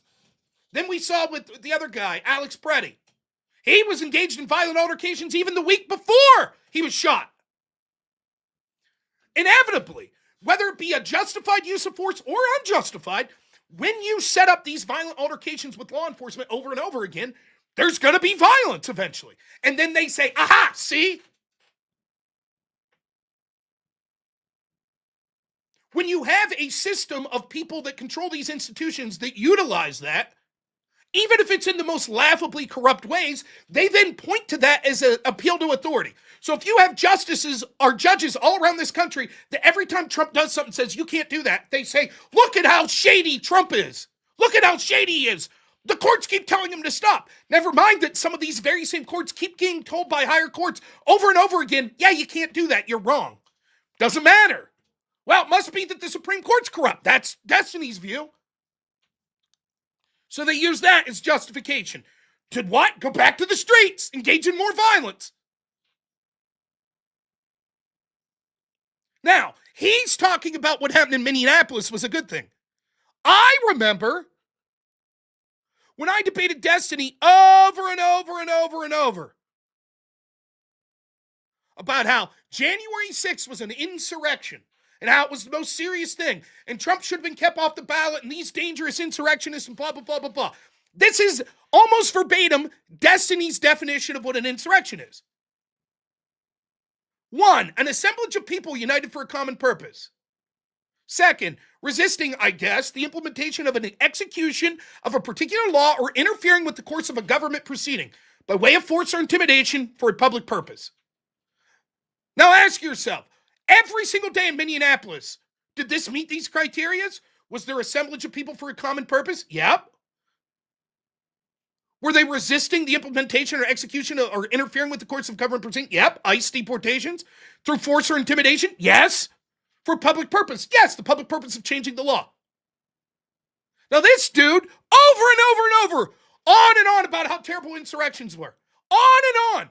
And now he's like, now that we see the left engaging in insurrections on a damn near daily basis, he's like, based, that's good. We need to go further with it. Now, you could look at the violence that's occurring at these things. So when he's out there saying this is good, in addition to the other things I'm going to show you that he said, is there any surprise that his audience is like, yes, violence good?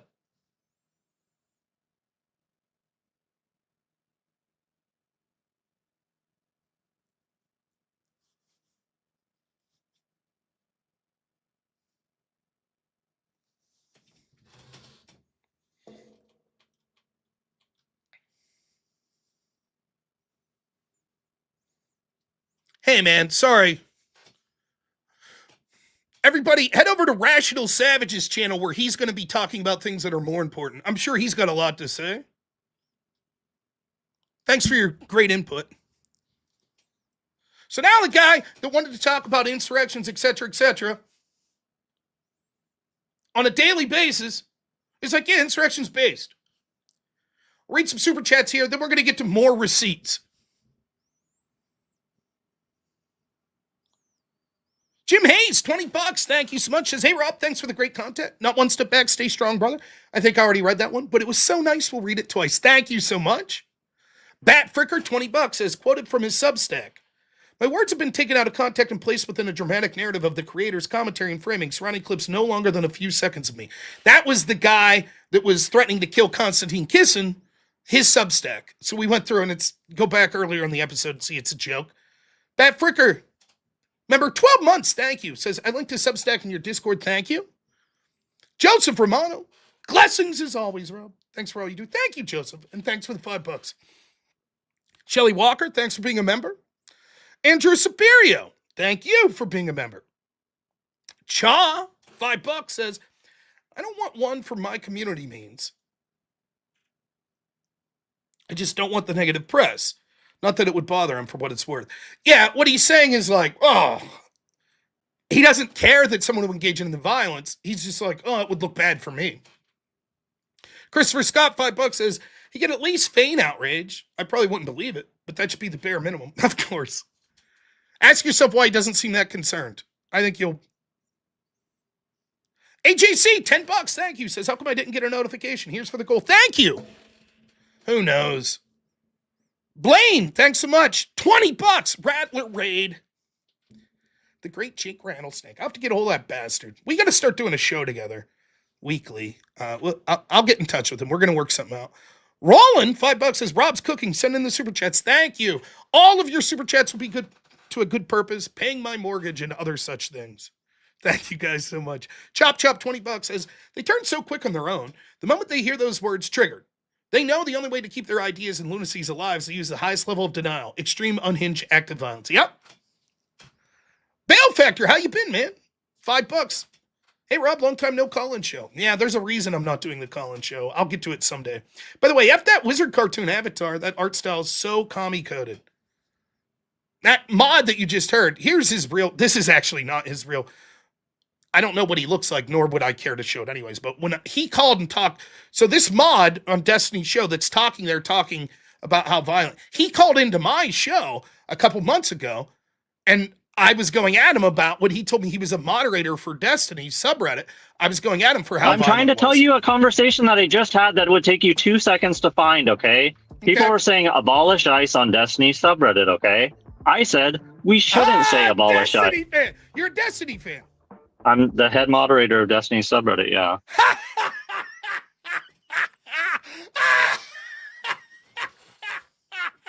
Are you done? So you work for a guy, his subreddit, that said that all Republicans should fear for death. Do you call that out on the subreddit? Can I find you calling that out? Well, seeing as how he didn't say that, I have not called it out. I'm sorry. He said all Republicans should fear for their lives to be in public. Did you call that No. out? You didn't. You didn't call that out. Rob, did he say that all Republicans should fear for their lives in the sense that they should feel threatened in that something's going to happen to them? Or do you think that he was saying that because people are so blatant, like Matt Walsh saying that all of the things that Matt Walsh says, okay, that are you good? Go ahead, I'm listening to you. Go. Okay. How did I know? How did I fucking know you were a disgusting fucking lefty like this? Oh, you're not really a lefty. You're just a centrist Destiny mod. So, yeah, I think that's a better avatar for him than this. But what do I know? Chop Chop gives 20 memberships. Thank you so much. Gaming Trucker, $5 says, I just joined. Did you hear about the audience members between the debate between Destiny and Constantine? Yeah, that's how we got on this. So if you go back, that was how we started to cover it. And then Nate the Eagle, member for 3 months, says, not one step back. Lawsuit, only way to shut up Destiny. I mean, yeah. So Crates, $5 says, Nathan Ormond, the crazy constant asshole in Warren's video, debated Andrew Wilson 8 months ago. Really? Also, over under on 80 Pirate wins this season. I'm going to go under. Always bet on the Pirates to choke. They'll be buyers at the trade deadline and then choke. That's my prediction. I didn't know that dude debated.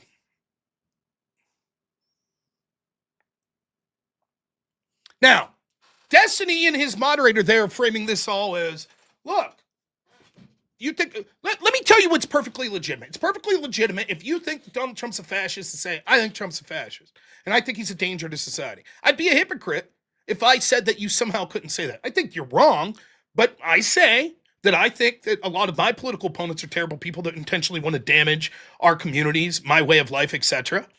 So I'd be a hypocrite if I said that somehow you couldn't say those things.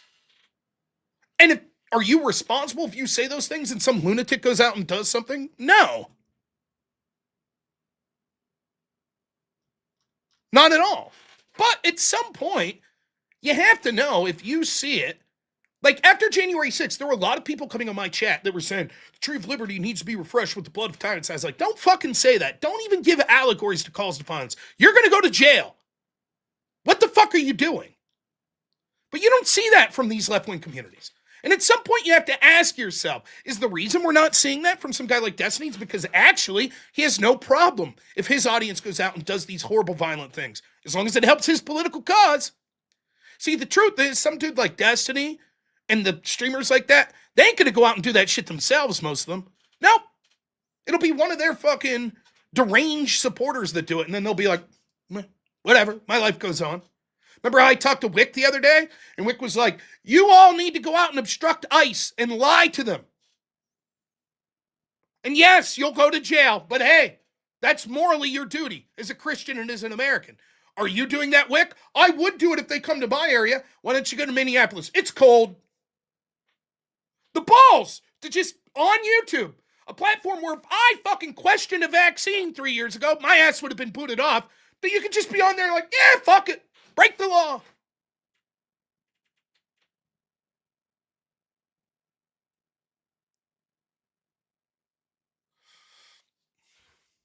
No, I did not agree that it was an insurrection when I debated Destiny. I said over and over again that the way that they were defining insurrection would be so broad that there would literally be dozens of them a year. And the problem, that's fine if that's how you want to define it. Like, I'm not going to fucking sit here if you want to say, I define a tall person as anyone over 4 feet tall. That's fine. You could define it that way, and you might say, you don't have an exact definition. It's like, all right, fine, great. You want to say over 4 feet tall? It's just that the word loses all meaning then. Hey, I went out to the ball game with this tall guy. Oh, you mean someone between 4 feet and 7 feet? That does nothing. Same with insurrection. That's right. Wick's argument. Yes, you should go to prison. That's a price I'm willing to pay. Yep.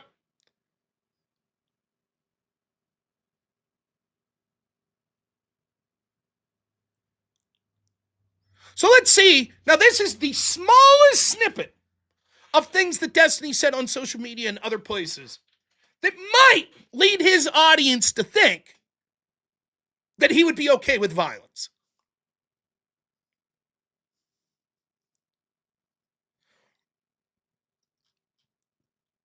In no particular order, who could forget when Tesla dealerships and owners were having their property destroyed and being threatened? Remember that? During the whole Doge thing? Seems like a lifetime ago. Here the account Reddit Lies puts, this is terrorism. And this is, again, from Reddit. Message to Tesla owners received in North Carolina. No Nazis in America. Tesla owners, trade or sell before February 12th. After that, it is open season on Tesla owners. What's Destiny say? Based. Now, these weren't flippant threats. This was literally as Teslas were being vandalized and people were being threatened. Based. I wonder how Destiny's audience would get the impression that he somehow didn't have a problem with the violence. Or, we'll get to that video. Here we have Destiny read into the record at the House Oversight Committee. Next one is a few weeks before Charlie Kirk was assassinated, CNN runs widely viewed interview with Destiny describing Charlie Kirk as spawn of Satan. Without objection. And let's see here. I think the next one is, gosh, I'm having trouble finding it, sir. Dang it. I will submit it for the record later. Yay! Good for you, Destiny. I just included that because I thought it was funny. Getting right into the record. How about, these are just small. How about this one? Destiny said using the term fight like hell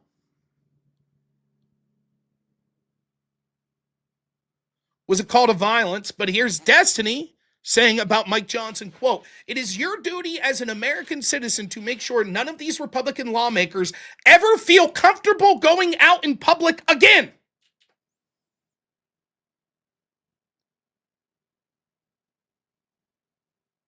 Well, hey, they're doing a hell of a job. Charlie Kirk shot, 2 assassination attempts against Trump, etc.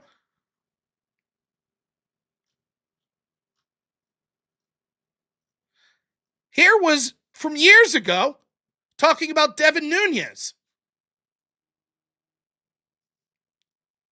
Oh, could you imagine watching Nunes' eyes pop out of his fucking head when they fucking hang him on TV? Nothing would make me happier. Oh my god, I would fucking jerk off. So I would never need to browse porn again if I had a live video feed of Nunes being killed for crimes against his fucking country. Oh my god, it would be the most arousing fucking thing I could ever imagine seeing in my entire life. Holy shit. I'm squeezing my hog to this. That worthless, subhuman fucking piece of shit deserves to die for fucking treason. Holy fuck. By the way, if I'm not mistaken, the treason was the Nunes memo, which now Destiny claims he actually agrees with, that the FBI was corrupt in its opening of his investigation. But Nunes deserved to die for being right about it. It was treason.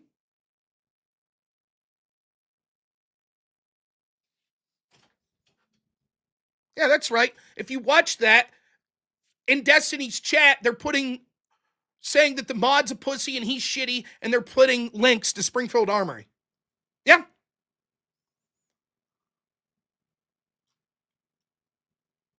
Now, there's literally, I could play clips all day. Here's one. This is the recent one that I brought up to Destiny's mod. This is Destiny and his feelings about Republicans. Ready? Out the crime statistics? Not exactly like. You need conservatives to be afraid of getting killed when they go to events so that they look to their leadership to turn down the temperature. Get that? Conservatives should, this is after assassination of Charlie Kirk. Conservatives, you should be afraid you're going to be killed so that you force change amongst, because Trump's rhetoric's so bad, so you have to be afraid of being killed. Issue is right now, they don't feel like there's any fear. Like, I don't know. It's like memes. Look at it's this just audience. memes to Yes, everybody, I thank guess. you, I don't yes. know, bro. I don't know. I don't care. I'm playing video games. Okay, I'm done today. I don't give a fuck. Now, his mod, did you hear what his mod said? Let's go back. What did his mod say when I brought this up? Guy, his subreddit that said that all Republicans should fear for death. Did you call that out on the subreddit? Can I find you calling that out? Well, seeing as how he didn't say that, I have not called it out. I'm sorry. He said all Republicans should fear for their lives to be in public. Did you call that No. out? You didn't. You didn't call that out. Rob, Mm-hmm. did he say that all Republicans should fear for their lives in the sense that they should feel threatened in that something's going to happen to them? Or do you think that he was saying that because people are so blatant, like Matt Walsh saying that all of the things that Matt Walsh says, okay, that are you Go ahead, good? Go ahead, I'm listening. See? Excuses. This is the very mod calling out. Oh, wait a minute. It's almost like when Destiny was saying this shit, that his audience was eating it up. Now his mod's like, I wonder why the audience is so violent. When he himself's making excuses. What Destiny was saying there is, I don't like how people on the right use rhetoric that mirror people on the left. See, Destiny will go out and he'll do his fake pretend Charlie Kirk Unfuck America college campus tours, and his fucking security that he has is not so erudite. That's his security. He ain't afraid he's going to get killed. He ain't afraid when he's debating Konstantin Kisin that some radical Konstantin fan's going to jump up and stab him. That's Konstantin. That's Charlie Kirk. It's the right-wingers that have to fear it. And Destiny's like, that's good. They should fear for their lives to be in public because then they'll stop that menace Donald Trump. They have to stop him. And until they do, well, then you should fear for your life. These aren't jokes. He means that shit. Now, what do you think? If that's a good thing that they should fear for their life, and you're some unhinged Destiny fan, you might say, if that would be good, they fear for their life, how can I make them fear for their lives? I know, I'll use violence. I'll harass them. I'll intimidate them. I'll use violent rhetoric. I'll go out and use violence. I'll stalk them. See, that's a good thing. That's what Destiny said he wants. He wants them to fear for their lives. And even the mod now that's now like, wow, it's getting too radical. He listened to this shit and defended it. Oh, it wasn't that Destiny was saying that. He was saying that that's what we need because Republicans are so bad. So therefore, it's not a bad thing to say, fuck you. I wonder if Destiny's mod's getting shit today. I wonder if they're saying shit about him. Probably not a comfortable place to be. Oh, well, I guess you feel like Destiny wanted conservatives to feel. He said other things. He made a joke about J.D. Vance possibly being assassinated. He made jokes about the open casket at Charlie Kirk's funeral. The examples are near endless. But I did want to play this clip. Now, this is March 4th, 2025. This was me talking with Ryan Mullally before we did our Law and Order show. Right? And the great Syrians bot, who's someone who follows me on X, put together this package, and it was just the easiest, most convenient place for me to go to find a lot of Destiny's commentary. Now, at one point here, I was doing a Spaces and called in and talked to Destiny, and I don't know what it is about the iPhone with X Spaces, but man, it makes it sound like I have a lisp, so forgive me that. Right? But I'm just going to play this clip. 6 minutes where I'm explaining to Ryan what's going on with Destiny. By the way, Ryan since found out. I believe he's blacklisted from Destiny's community because the grave sin of beating him in a debate. You know how that is. Destiny's not a Democrat. He's not a traditional Democrat. Destiny is an institutionalist, right? And as an institutionalist, he's not going to give a shit, and institutionalists won't give a shit about some of these periphery things. So like abortion, they don't really give a shit. Like gun ownership, they don't really give a shit, right? He'll push back against the radical left on that stuff, but he will defend the institutions at every instant. Everyone. Find one they want. For example, when January 6th happens, he goes on his live stream and he's like, listen, the people that are trying to say that this was some pre-planned coup or some insurrection, that's bullshit. Clearly, it's a riot that got out of hand. I mean, they overwhelmed law enforcement. They're in there just milling about. If they really wanted to harm Congress people, they would have done it.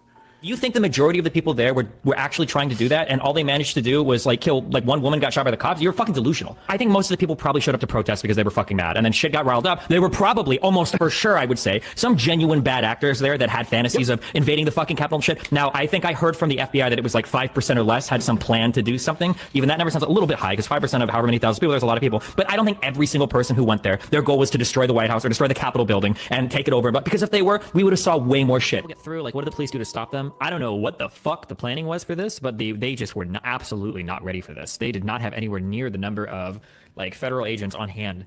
Federal? Would you call National Guard? Which I wonder why, right? Now, when I debated Destiny on this, like, yeah, Capitol Chief Police Sund, you know, he was like, yeah, basically Nancy Pelosi's team wouldn't allow us to have the National Guard there. They intentionally kept us out of the loop.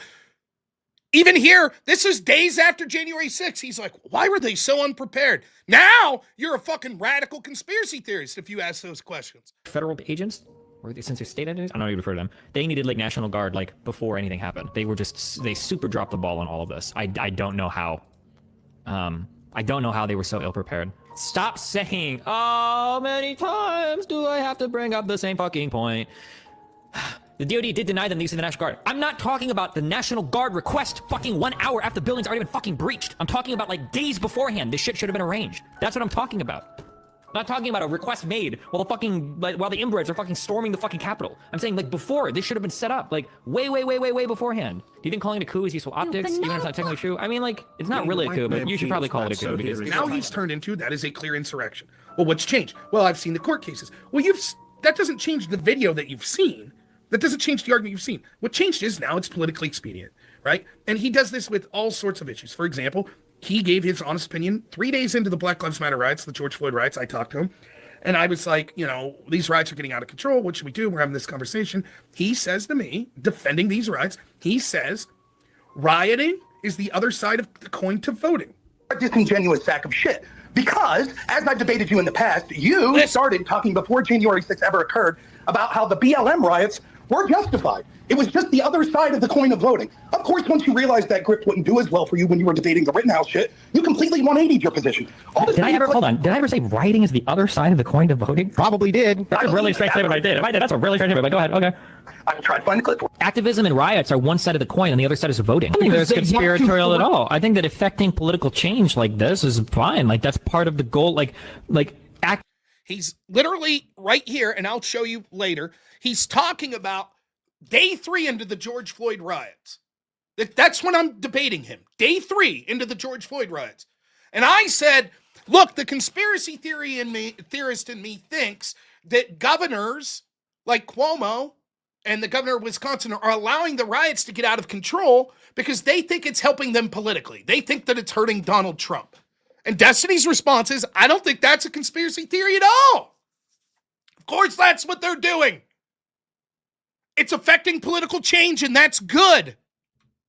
I tried to find the clip. Activism and riots are one side of the coin, and the other side is voting. I don't think there's conspiratorial at all. I think that affecting political change like this is fine. Like, that's part of the goal.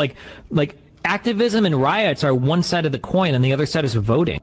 And that, yes, he's against private property destruction, but if you feel that the government institutions are screwing you over, then yes, this is how to get your voice. I think that the destruction of public property and like police precincts and stuff, I think is totally justified, sure. And and you know what? If people felt the same about the lockdown, and that's your I disagree with the reason for it, but yeah, I mean, if you want to protest, we're fucking Americans, of course. This is how we get our voice heard. It's by blowing shit up from the government or whatever. Yeah, of course. Now, where would Destiny's audience get the fucking idea that it's okay to use violence against the government? Where would they get that idea? Was this just a joke as well? Is this just a dark joke? He says this shit all the time. And then he tries to walk it back once the heat comes. That's why his audience is getting the impression, because he's saying it. So you're Hobbit guy, Destiny's mod. Do you see now where the problem comes from?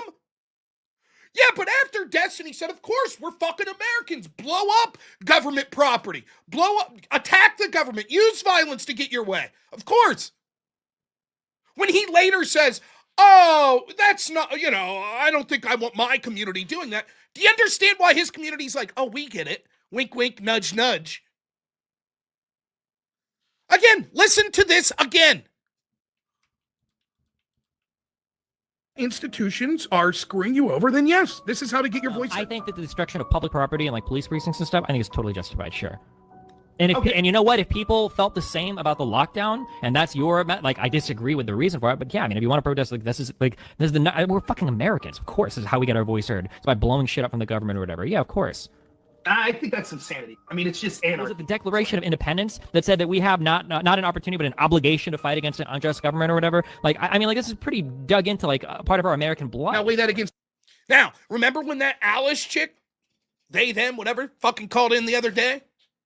Oh, Declaration of Independence, the Constitution says we have a moral obligation to fight tyranny, so we need to start shooting ICE officers. You starting to see a line? You starting to see why all of a sudden people in Destiny's community are serious about using violence? If we don't win the next midterms, then we're going to use violence, is what they're saying. And the mod's like, whoa, wait a minute. Where would they get that idea? There you go.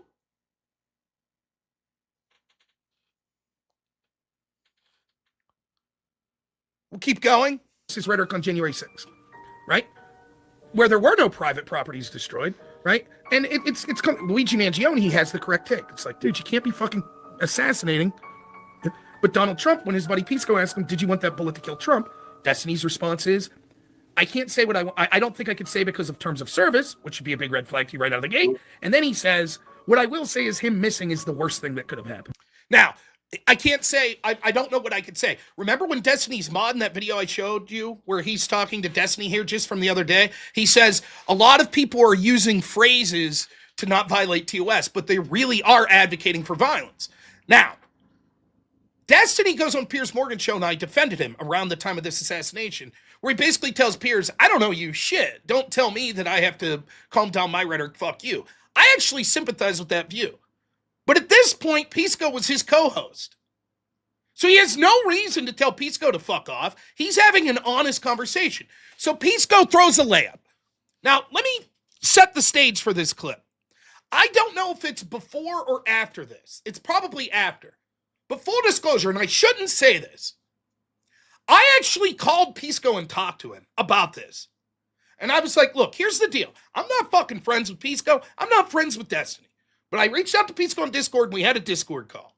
And it basically went something like this. I was like, I don't know how many friends Destiny has. I think that he probably has a bunch of people that are around him claiming to be his friends that are there for transactional reasons, right? So at the end of the day, if he fails and that's more clicks for them, they don't give a fuck. But if you really are one of his friends, you got to tell this guy to fucking calm down, because someone in his community is going to kill someone. Tell him to take a break. Tell him to stream video games. Tell him to fucking fight with Andrew Tate or something. But you gotta fucking calm down. Because people are gonna hear this shit. And I don't want an actual political assassination from any side. And Pisco's like, yeah, I'll try to talk to him, blah, blah, blah, And understood.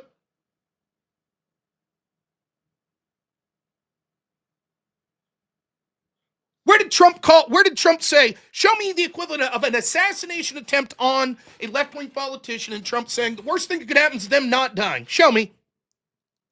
I'm so tired of the whataboutism. We have to call for death and violence and see the constant assassination attempts and violence against right-wing figures. We have to do it because Trump says mean things. So we have to. We absolutely have to. That's just the way it is. Fuck you people. The truth is you've always been violent pieces of shit. It's just that the culture's been going your way for so long, you didn't have to use the violence. And as soon as it starts going the other way, you're like, now we're justified in using violence. And you'll find any little fucking thing that you can to justify in your own head why it's okay. Because you're good people and your opponents are evil. So it's okay for you to do it.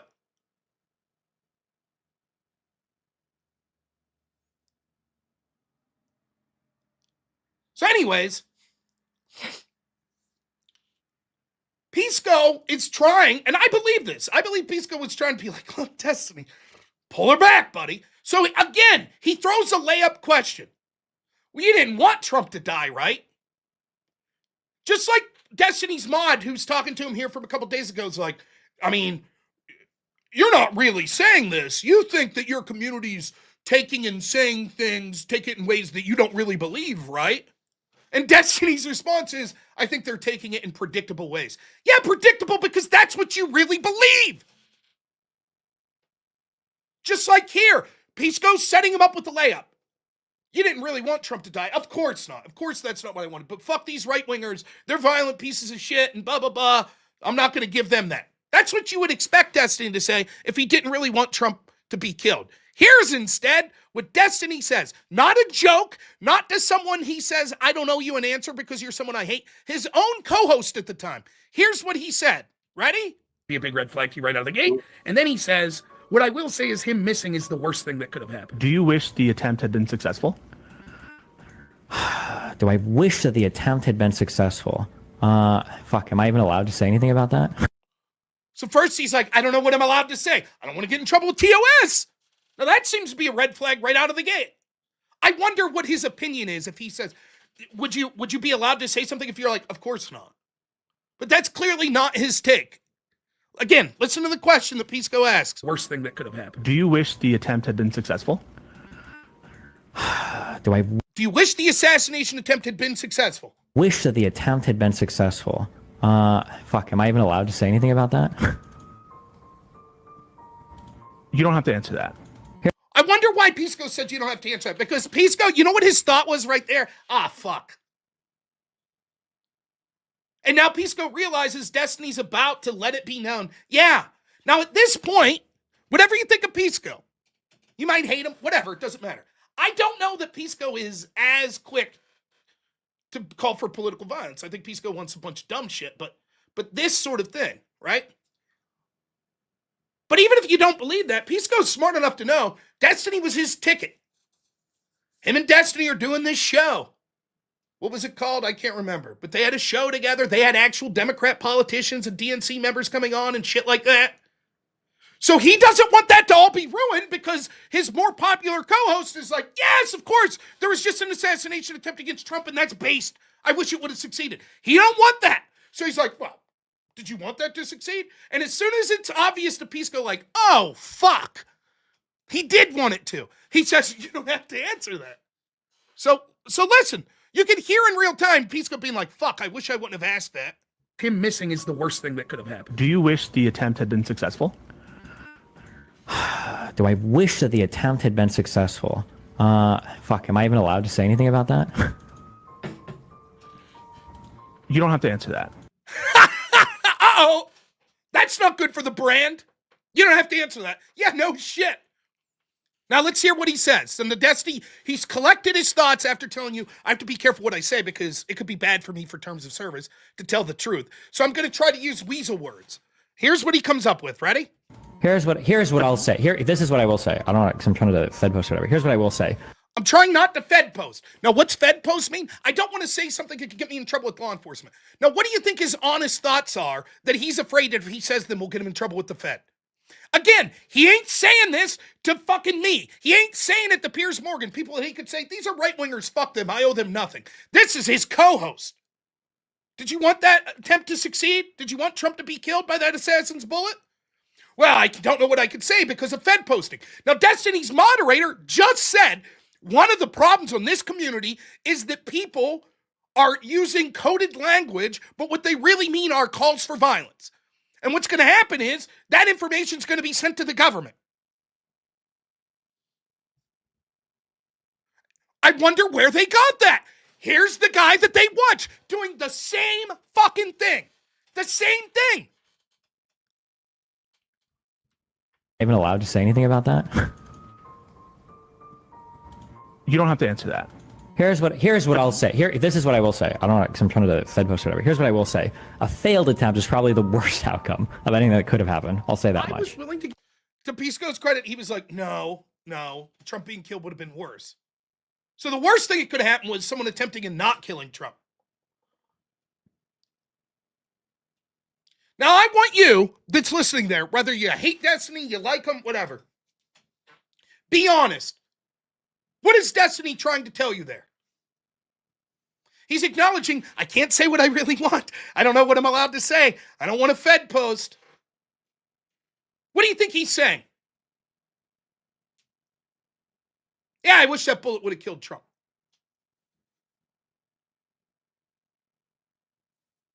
Oh, no, I know that's literally what he said. Once the assassin decided to shoot the bullet, he wished it would have killed Trump. That would have been a better outcome than not killing Trump. And his audience, like this dude's going to say, no, he's not saying he wanted someone to try to assassinate Trump. Rather, if they are insistent that they are going to try to assassinate them, I hope they succeed, as opposed to failing. And he precursored it by saying, I can't say what I want because of a Fed posting.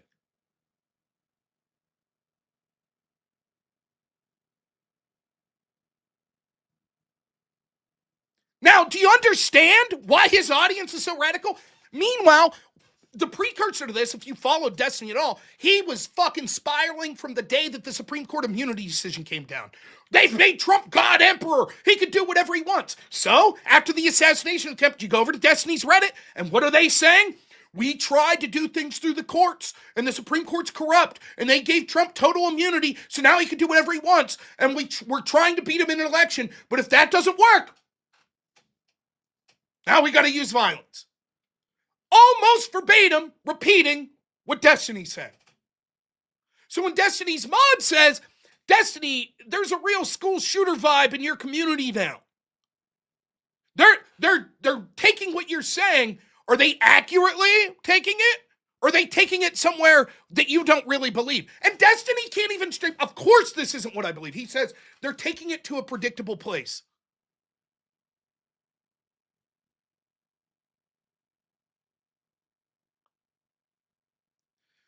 Why do you think his odd? And again, when I bring this up, I'm like, Pisco, how could you keep fucking working with a dude like that? Connor, you're a conservative. This dude said all conservatives should fear for their lives. You're working with this dude. It is entirely predictable that guy's audience is all of a sudden going to be like, yeah, fuck it. We need to use violence against Trump and Trump supporters. I would understand if he's just some dude and he's out there, like if fucking, some Jake Tapper fan goes out and does something fucked up. I would be like, I don't know. I didn't hear Jake saying this type of shit. But Destiny says this shit all the time. And I actively was going out of my way. I tried my fucking best during that whole saga of the Trump assassination attempt. If you remember, I was reaching out to everyone on the left and right and was just like, hey man, can we just agree that like assassinations and shit are off the table? This sort of political violence? It was like pulling teeth from these left-wingers. Loaderbox, who was supposedly one of the fucking more rational of them, he, following the assassination attempt, puts out a post on X. At what point should we have taken out Hitler before he came to power? Now, every fucking person that reads that knows exactly what he's saying in reference to the current situation. Someone trying to take out Trump.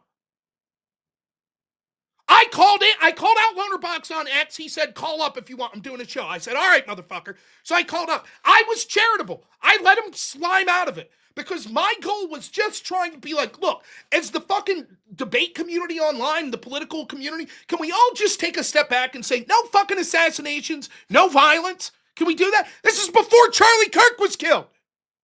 It was easy to see where it's going. And guess what? Charlie won't be the last. It's easy to see where it's fucking going. You have people like Vosh out there. I want people shooting at Patriot Prayer Out windows. You have people like Destiny saying this shit. You have his own mod like, holy fuck, this community's becoming radical. It is so predictable. And so I was like, one little thing I could do is, what if I could be like, look, can we as the, like, all the commentary community here, can we come together and be like, no? And the left was like, I don't know. I don't know. Maybe there's a point to it.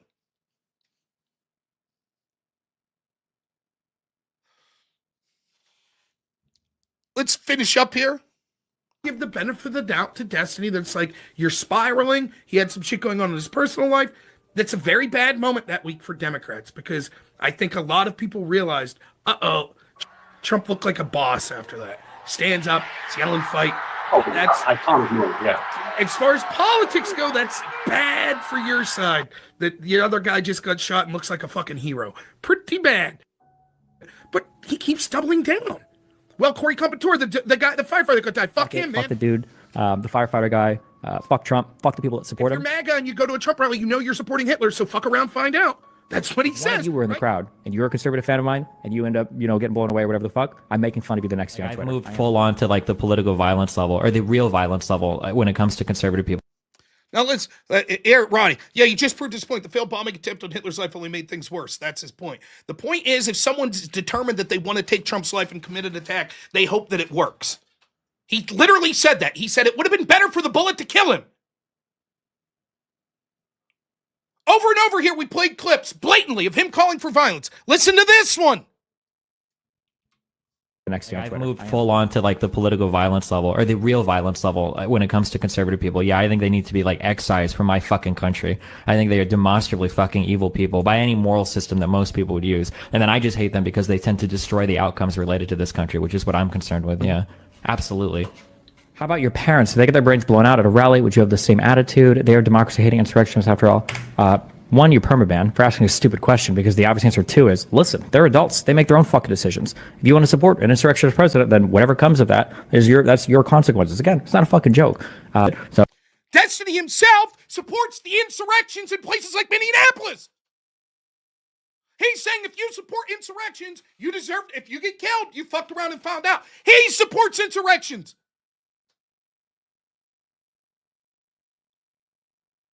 Again, go back to that previous clip. What he thinks about conservatives. People, yeah, I think they need to be full on to like the political violence level, or the real violence level, when it comes to conservative people. Yeah, I think they need to be like excised from my fucking country. I think they are demonstrably fucking evil people by any moral system that most people would use. And then I just hate them because they tend to destroy the outcomes related to this country, which is what I'm concerned with. Yeah. Conservatives are evil. They are destroying the country. We've moved on from political violence against them to wanting real-world violence. They need to be removed from the country. Just a joke, though, right? I wonder where Destiny's audience became so radical. I wonder how.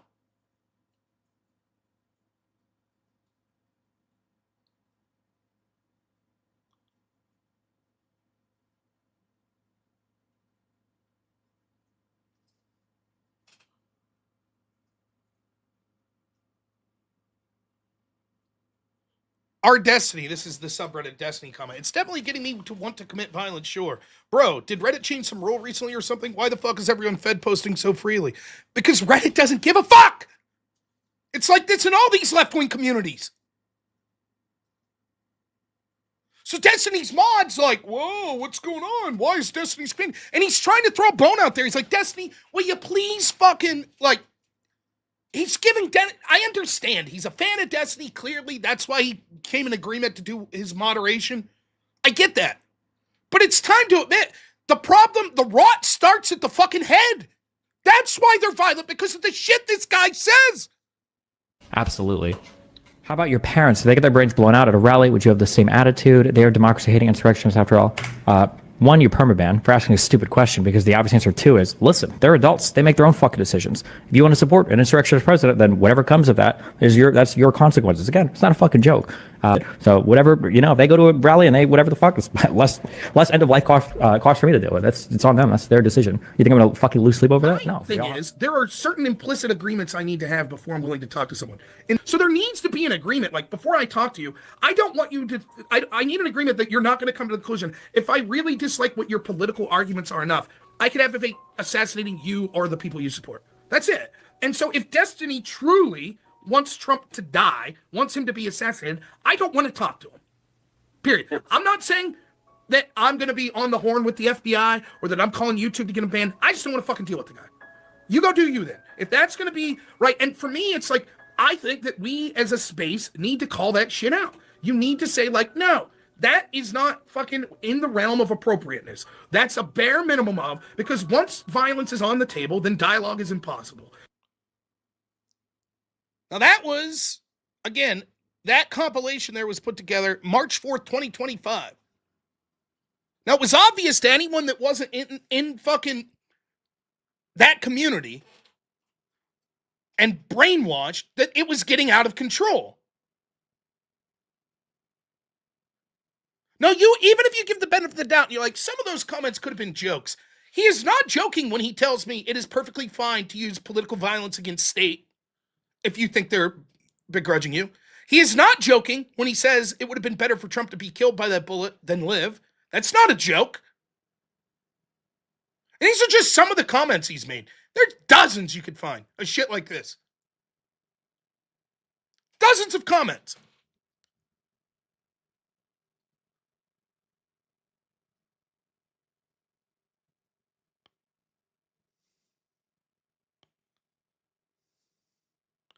So when you see this video of Destiny's moderator, like, oh, the community's getting really violent, like school shooter vibes. Yeah, man, because they're following the lead. That's where it's coming from.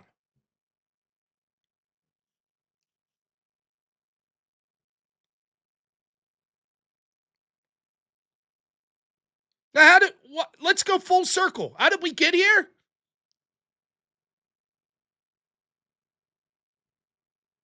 Here's Destiny debating Konstantin Kisin. Warren Smith did this video. Here's Destiny reacting to it.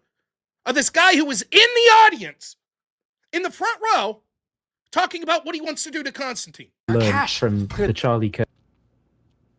How close Konstantin Kisin came to being assassinated during his debate with Destiny. That's what? Crazy fucking What? clickbait, dude. I've learned from the Charlie Kirk killing. This guy was sitting mere feet away from Konstantin Kisin during his debate with Destiny. When you hear what he has to say, it is scary to think how this could have gone. I was like fucking locked onto his eyes, and he kept like glancing down at me and then like breaking eye contact. Because I fucking hate the guy. I was just like, I wanted to kill him. I stumbled upon this. Oh my god. Are we being serious right now? This is a genuine assassination attempt. What? How is it that every single thing Trump and everybody else says is just a troll, it's just a meme, it's just whatever, but for these people it's like, he said he wanted to kill him. Oh my god. But Trump, when I was just... But Trump. Now notice he hasn't seen the video yet. Oh my god, this is ridiculous. Trying to research and understand the opposing view, and I was shocked by... Research LeMayo. Some of the things this guy was saying. Keep in mind, this guy was sitting in Konstantin's eye line. And I think he got distracted by that and didn't pay attention to a single thing. What are things said. Yes, it is just talk, but there is something more disturbing beneath the surface here. He's openly talking about wanting to assassinate Konstantin. This... Oh, see. Oh, come on. Shit, this guy's about to make a second trip to Rogan. Bitter about could Joe have Rogan. gone very differently. He even has a box cutter or X-Acto knife. Which I should have done. Stanley Blades just fucking sprinted up onto the stage, slash Konstantin in the fucking jugular. Okay, that's unhinged and retarded. You're crazy about those guys. that was an unhinged comment. Jesus Christ. But he wants to kill him. You can see the chat. They're all thinking the same thing, it seems. No one seems to be bothered by this because it has become so common. Is this guy one of my fans, or who is this guy? Gomer Pyle. Do I know this guy? That's community that people like Destiny help create. I'm not saying this guy's a fan of Destiny, but that's why his mods on there like, shit's getting out of control. This is what the left is now. When they go on every day and they say, well, Charlie Kirk was a fascist. He sort of had it coming. You know, I guess it's bad he got killed, but it's a fascist. He's a white supremacist. Oh, he's a bigot. Worst thing could happen was that assassin's bullet missing Trump. I want real violence to be used against conservatives. It's okay to use violence against state actors if you don't like what they're doing. The actions, the violence we see directed at ICE agents is based. Keep those protests going on. Is it any surprise that the message that's being filtered out to the audiences of this shit is like, yes, it's morally just to use this violence? When you got people like Wick coming on my show saying you're morally obligated to lie to ICE and break the law and get arrested. I'm not going to do it, though, because it's too cold out. When you got people like Wick's fan Alish that calls in and says the Constitution says that we're morally obligated to pick up our weapons and start shooting at the Trump administration now. Ain't surprised that that's the reaction that people are having? When you have people like Vosh saying, I want a world where Patriot prayers getting shot at out windows, where people are just shooting them after we had an Antifa member murdered. Are you surprised? This is the predictable outcome. That's why when Charlie Kirk's assassinated, you could see how out in the open these lefties were. Yes, this is great. They felt that there would be no backlash. And there was an immediate pushback. It's all but gone. No one gives a fuck anymore. They showed who they are. They'll continue to be that way. The lesson is simple. If they don't have power, they'll kill you. They'll use violence. And they'll say, well, you're evil. You're evil if you win or if you lose. If you lose, then we don't have to use violence. If you win and you're evil, now we have to use violence.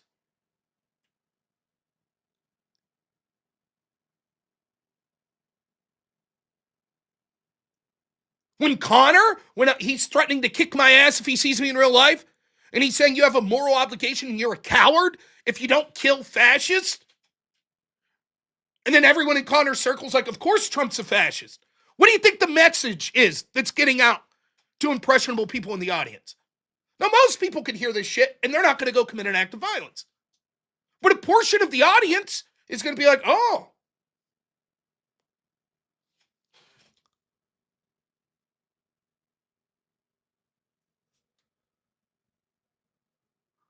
Here's a video I did 10 months ago. I cannot stress enough, it's going to get worse. 4 Muslim terror attacks in the past 2 weeks. Almost the entirety of the media is making excuses for them. Misleading, particularly the one of the 2 would-be bombers.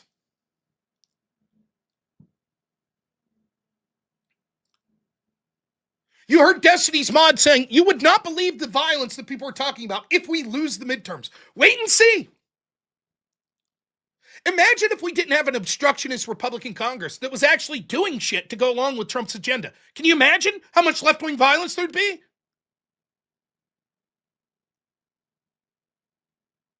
We're not getting 1/10 of the shit we voted for, and still they're taking to the streets committing acts of violence.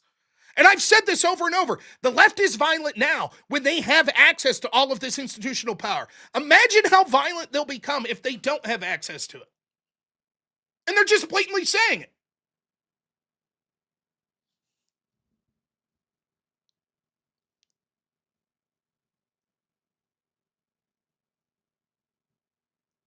Here's a video I did 10 months ago. 12 minutes, we're going to go through it. Here's the link.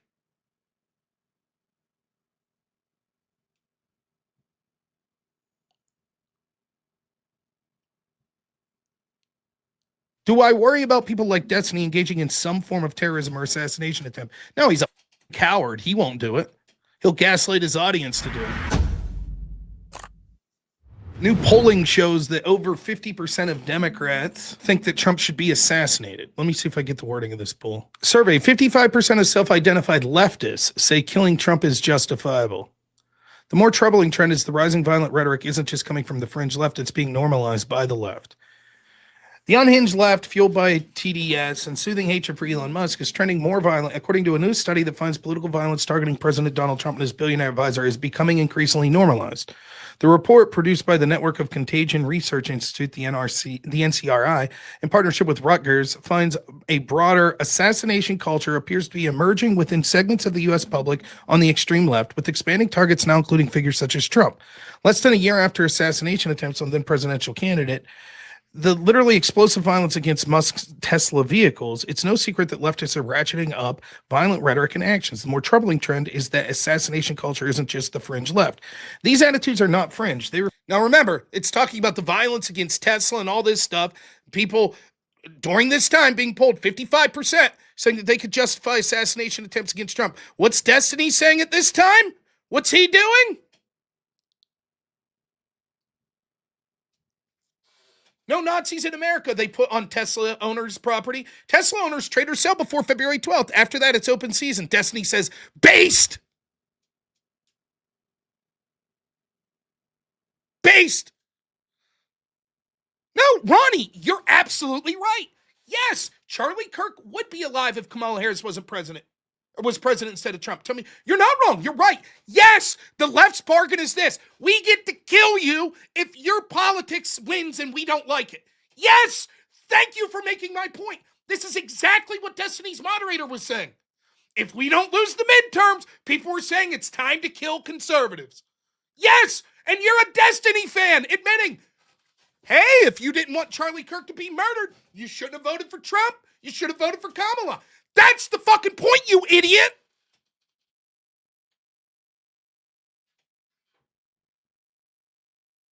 We all know that. Yes, you're right. If we would all just stop voting and leave Democrats win over and over again, or only elect feckless Republicans that wouldn't do anything, then yes, you'd stop killing us. What a great deal for us.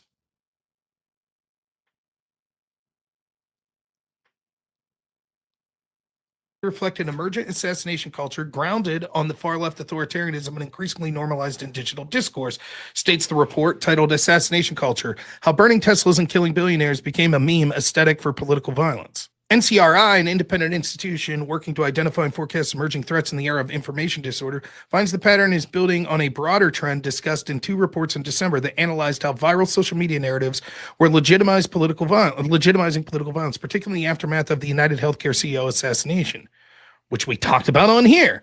The reports found widespread justification for lethal violence, including assassination among younger, highly online and ideological left-aligned users. They note the spillover effect beyond the online world, illustrated by a proposed California ballot measure macabrely named the Luigi Mangione Access to Healthcare Act, celebrating the alleged leftist terrorist and murderer of the United Healthcare and head Brian Thompson. Now, when Brian Thompson was killed by Luigi there, right? I talked about this. I said, do you understand what's happening? Do you understand this? This killer celebrated. They were literally trying to pass laws using the name. Actual politicians in California passed the Luigi Mangione Access to Healthcare. They celebrated it. The assassination was good. That was so many people on the left's message. And I was like, wait and see what happens, right? If they say, well, we don't like this guy because he did healthcare, maybe next it's, and we don't like Rob because he's a conservative commentary. And that gets politics that we don't like. So, hey, if he gets killed, we'll celebrate that too. And make no fucking mistake about it. If a murderer jumped into my house right now through this window and killed me, so many people in like Destiny's community would fucking laugh about it and celebrate, just like they did with Charlie Kirk. If it was me, if it was Jake Rattlesnake, Andrew Wilson, Jim Bob, Jay Dyer, Matt Walsh, Ben Shapiro, Tucker Carlson, it doesn't matter.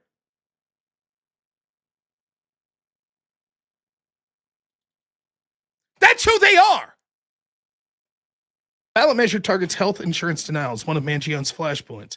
On Friday, a California man reportedly angry with pharmacies was arrested on charges of murdering a Walgreens employee just days after the Luigi Mangione Act was filed in the state. ABC 30 reported that Eric Velasquez, I guess, the victim was not a pharmacist and was a respected husband and father of 2. NCRI assessed the violent zeitgeist with the original survey data and open source intelligence and analysts to determine how normalized justified violence was in the administration and public discourse. Here's some of the findings. Murder justification. 31% to 38% of all respondents stated it would be at least somewhat justified to murder Elon Musk and President Trump, respectively. So 38 of all respondents said it would be somewhat justified to murder Trump. These effects were largely driven by respondents as self-identified as left of center, with 48% of people that identified as left justifying murdering Musk and 55% Trump. Nearly 40% of all respondents stated it's somewhat acceptable or more to destroy a Tesla dealership. Ironically, that's almost the same percent that said it would be acceptable to kill Trump. Psychological correlations with assassination culture. These beliefs are highly correlated with one another, as well as the justification of the murder of the United Healthcare CEO and hyperpartisan left-wing ideology. This suggests the support for violence is part of a broader assassination culture underpinned by psychological and ideological factors. Interestingly, the report finds liberal social media platform Blue Sky, quote, plays a significant and predictive role in amplifying radical ideation. Blue Sky has been seen in new user numbers since November's election, according to leftist publication The Guardian. Curiously, the great exodus has been driven by liberals seeking to escape Elon Musk's X amid warnings from anti-hate speech campaign groups about the EU and misinformation and extremism on the platform. Where I will differ, do I... Now, remember, they shut down Parler because there was hate speech going on there. Blue Sky is a fucking cesspool. So's Reddit. Calling for death, murder, all this shit all the time. All the time. No one's threatening to kick them off the App Store. The EU isn't threatening to kick them out. Or find them.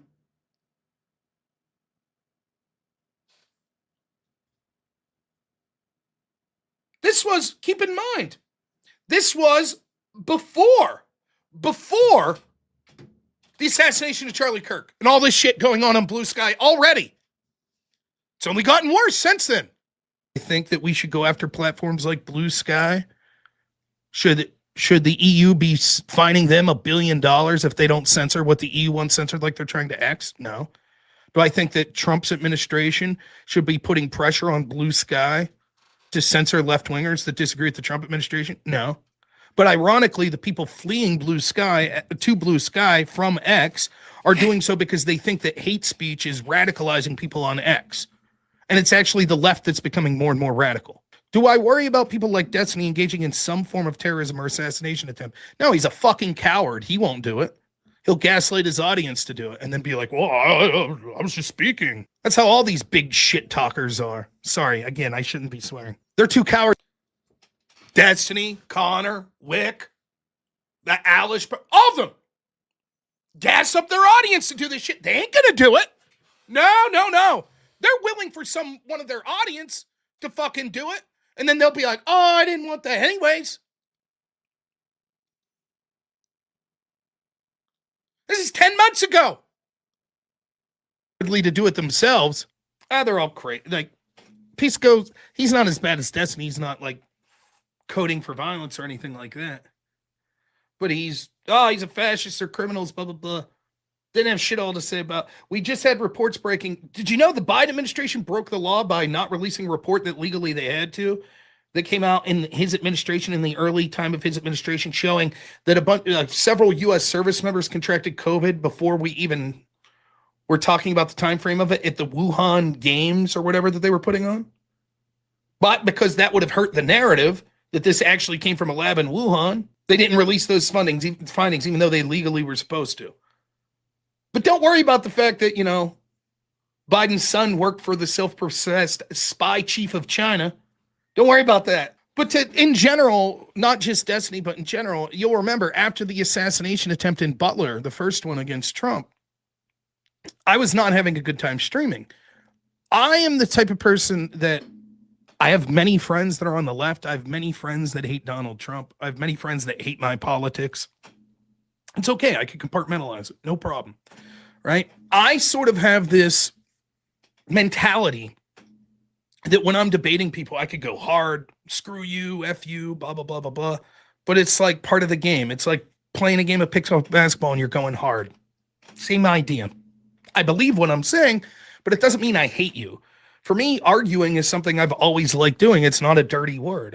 I like arguing. I like people that argue against me and disagree with me, and that's all good. But there's part of me that wants to assume that all the people I'm talking to, even if they're bad faith, even if they would never admit where they're wrong or anything like that, like they don't want to kill me. They don't want to kill the politicians that I support. They don't want to lock me up for my political opinions. They don't want me censored off social media. And increasingly, it seems like that was my mistake to assume that. That's why I said after the assassination attempt, I was trying to give Destiny and others the benefit of the doubt. And I was like, look, we need to come together as sort of people that string politics on the online community and set some ground rules. Like assassinations are a no-go, right? No, if we can't start with that, then there's no discussion necessary. If part of the condition of me and you talking is, well, if I don't like you or the politician that you support, we could kill you, then I don't want to talk to you. And kudos to people like Wick and Pisco that were like called out, like some of like the unhinged, like, yeah, you can't be called for assassinations. But that didn't start Pisco from entering into a business relationship with Destiny. Didn't at all, did it? For me, even before it was Destiny, it was Vosh was sort of the first big person that I'd interacted with. Remember when Vosh had that video that said he dreams of a world where people were taking pot shots out the window at Patriot Prayer people? That was after a Patriot Prayer person was murdered by a member of Antifa. That's the world Vosh wants. Why? Because there's a trans genocide. Wouldn't we have stopped Hitler before he came to power and committed genocide? That's the rhetoric Vosh is using. Meanwhile, he'll accuse Tucker Carlson, anyone of the right, of stochastic terrorism anytime a right-winger commits an act of violence. It's their fault. I remember when Parler was kicked off the Apple Store. One of the fastest growing social media apps was kicked off the Apple Store because supposedly one of these alleged killers had a Parler account. Is Blue Sky going to be banned if we find out that the next would-be assassin came from Blue Sky? They going to ban it from the Apple Store? Is there going to be an ad boycott by all companies? Nah, that's different. You see, stochastic terrorism only goes one way. How many years have I talked about this? Congressman Gifford gets shot. We don't have to guess the motivation. We can see it because there are YouTube videos of the guy that was the shooter that he was putting up on YouTube before that. He was out of his mind. It wasn't political. He was angry at the university. And so he just decided, here's an event where there's going to be cameras. I'm going to go shoot people up at this university. He ends up shooting Congressman Gifford. But what was the Democrat narrative? Well, it was because she was a Democrat. It must be a Republican that did it. Bernie Sanders put out a fundraiser. Is it even safe to walk in the streets of Arizona as a Democrat? I am asking you once again. You know, my Bernie impression gets worse every day. He fundraised off it.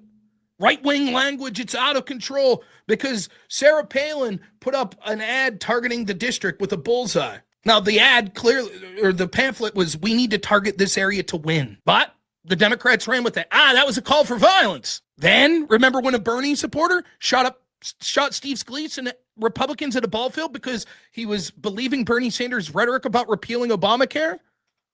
Did Bernie say, is it even safe to be a Republican playing baseball with my supporters out there? No, he didn't. Bernie said, we all must tone down the rhetoric.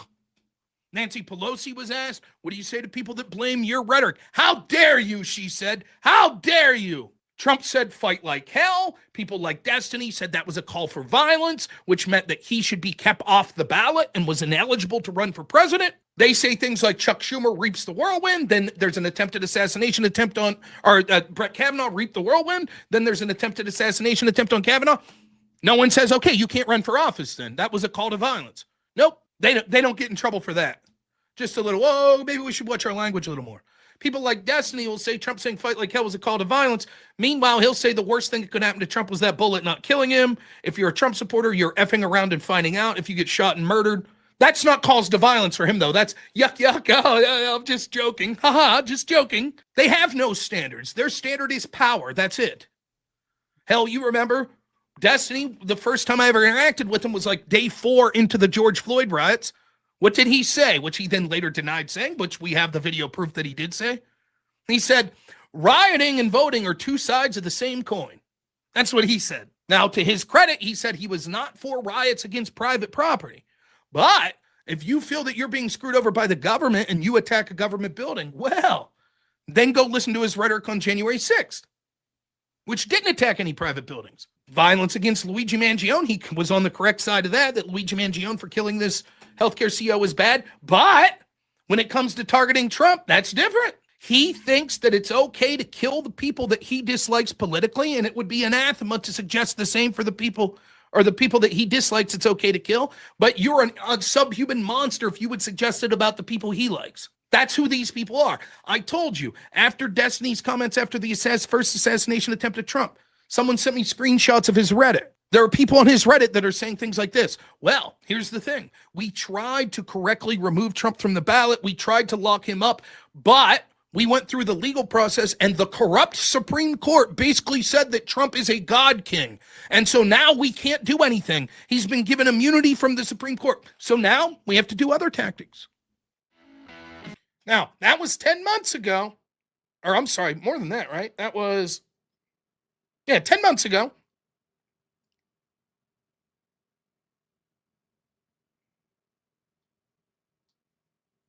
Here's Destiny's mod from a few days ago.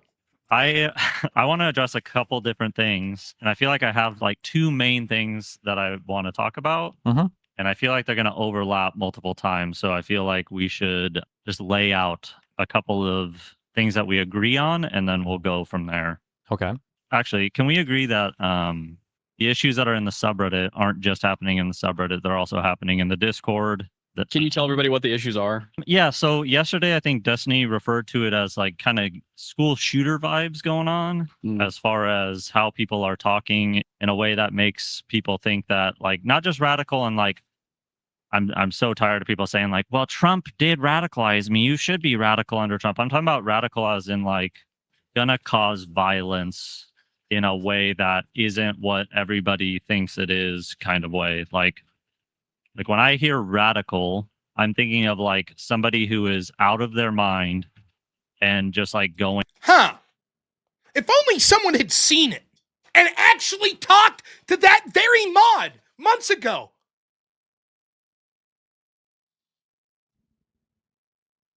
The hoops they'll jump through. See, here's a Destiny supporter.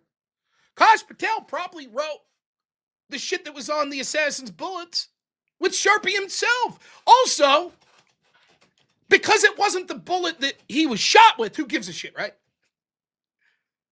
He wrote, catch this fascist on the bullet he didn't use. Oh, okay, never mind. And Kash Patel probably wrote it. You see?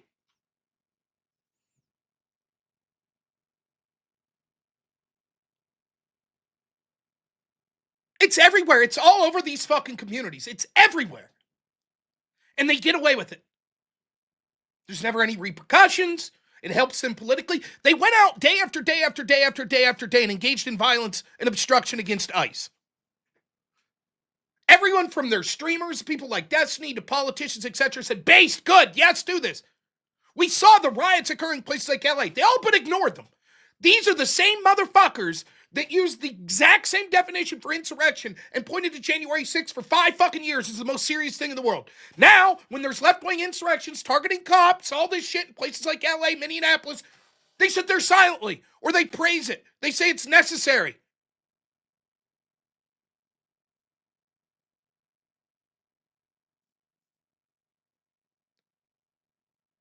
One of the reasons I was so upset that Trump was deciding to pull out of Minneapolis, well, we got what we wanted, was because it optically gives these people the victory, where they could say, see, there are no repercussions to us engaging in violence. We won the battle of public discourse. Take a moment and think of this. Think of any political issue. Say that Kamala Harris wins, and they're like, you know what, we're going to take away any gun that has the ability to hold more than 5 bullets. And they start coming in at gun shops, taking them. They're getting gun registries going to people's houses. And it gets voted on, and that passes. Now imagine, in state after state after state, there's continual obstruction to stop ATF from going in. They're blocking them on the streets. They're engaged in violence. They're running at them with cars and all this shit. What do you think the narrative would be? What do you think?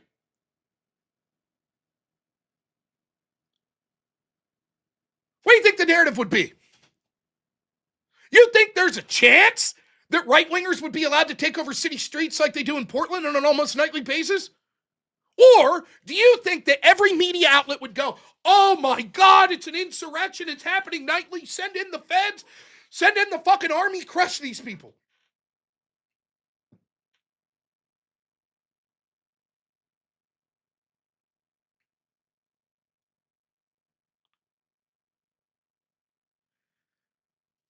Everybody knows it's true. Yet the left doesn't, it's based. And they're winning the PR battle. And a lot of it's on the Republicans. They don't fight back.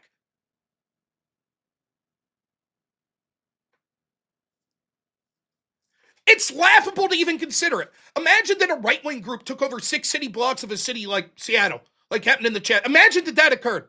Imagine how long that would last.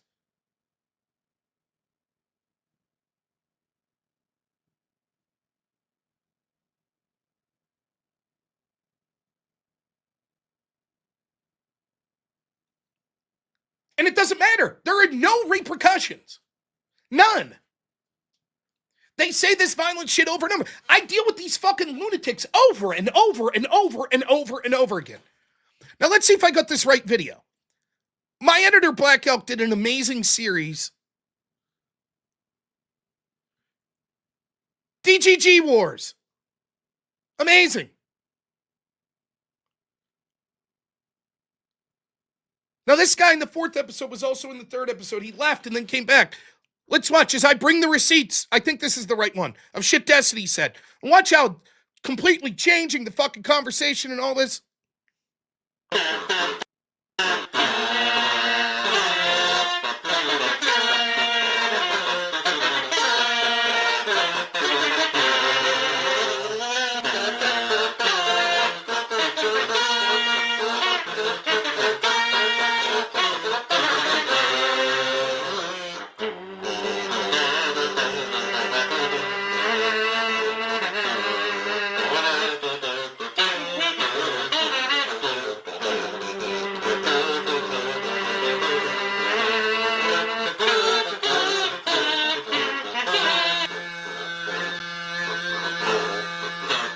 Here, what you hear me saying is like, listen, because Destiny asked me previously, he's like, do you think that Trump's reaction to these protests will harm him? And that was my claim all throughout that summer. The Democrats wanted Trump to deploy the National Guard so they could say, look, he's a fascist. Look, he's an authoritarian.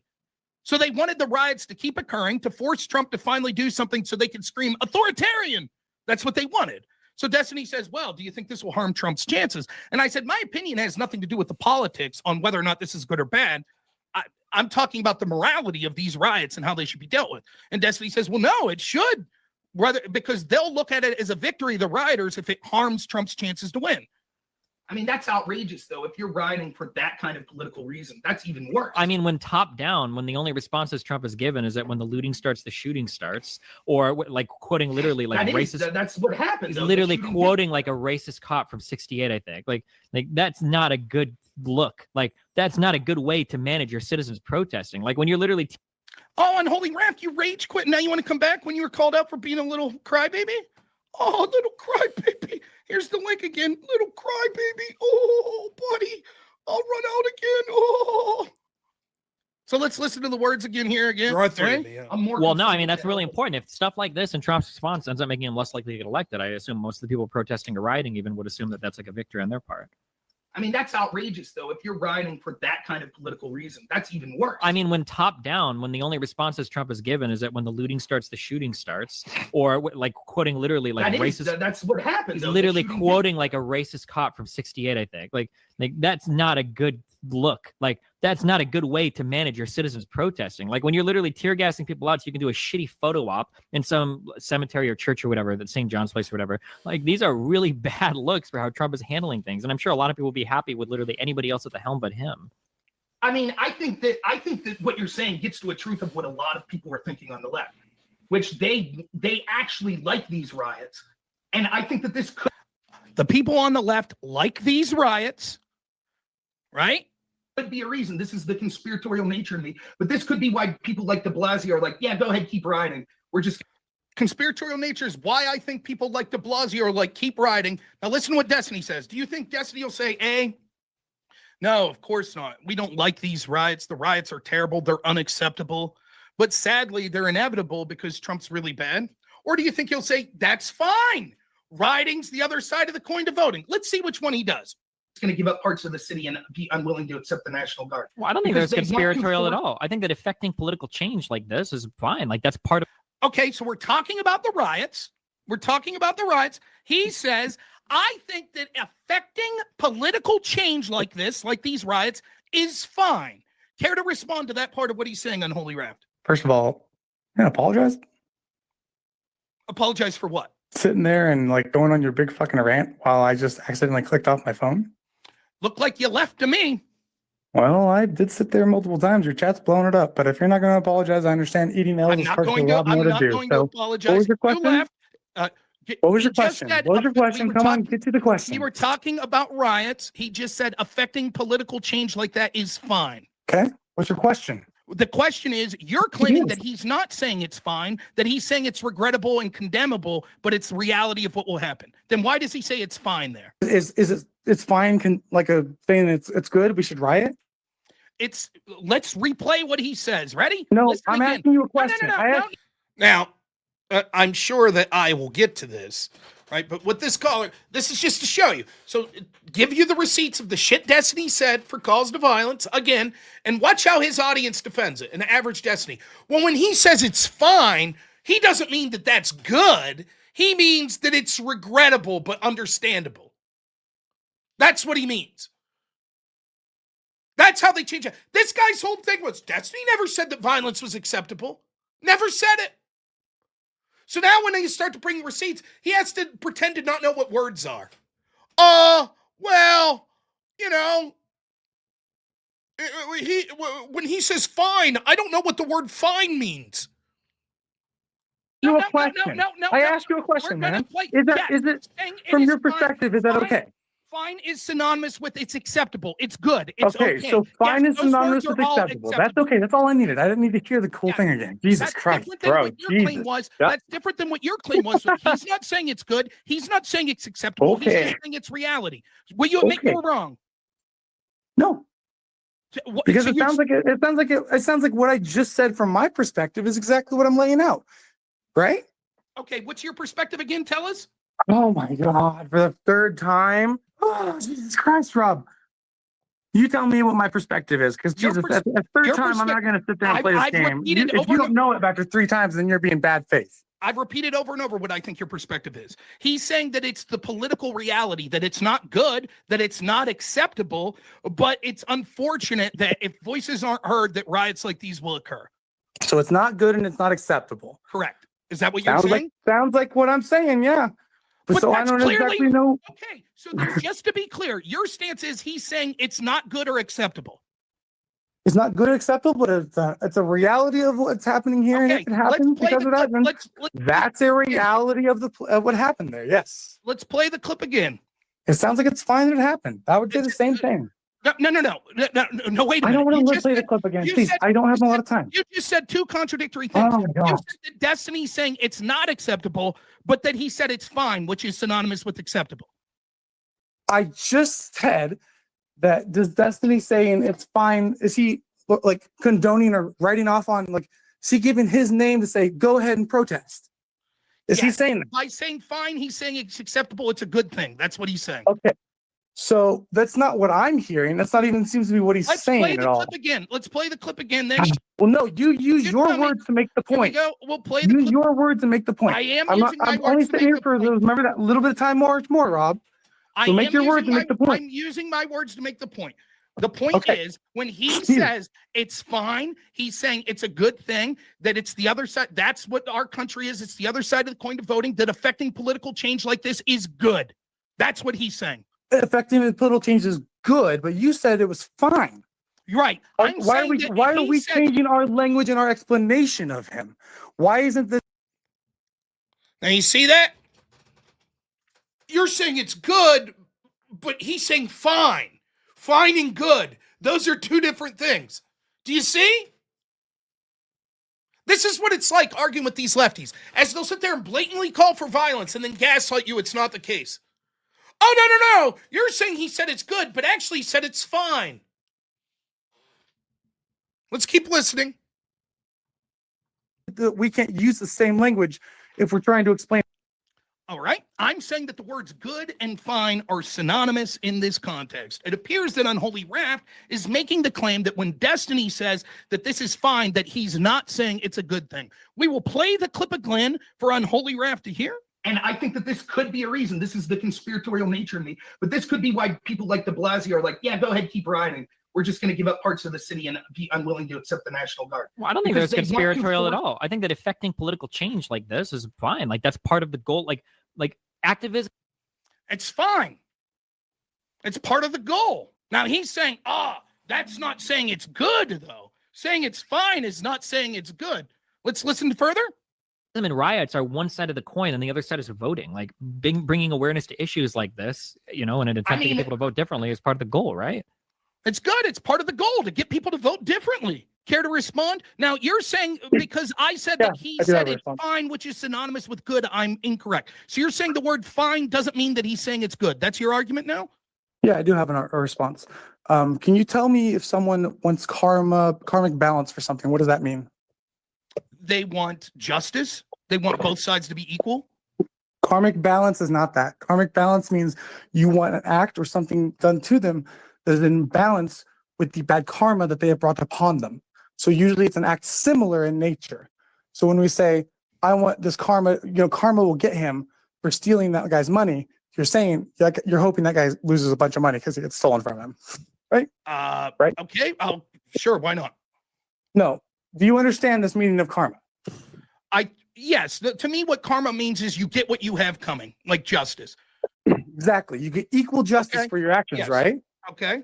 Okay. So when you said that Destiny is going to get the karmic balance coming to him because he's ignoring all this violence and that he wishes violence upon others, you're wishing violence upon Destiny. Now, so I noticed that you completely changed the topic of what we're talking about. Which I did. So you admit that you're nonsensical. Because you're sitting here repeating this point over and over again. I'll be happy to move on when you say, I admit that I was wrong. I definitively said that Destiny didn't say that it was acceptable, fine, good, whatever to have this, and I'm wrong. And you were right to point out that not only I was wrong, but the person you were debating last night was wrong. When you would say that, I'll say, great. Now we can move on to the next subject. Are you willing to say that? Oh, yeah. Well, that was a little bad. Are you willing to say that?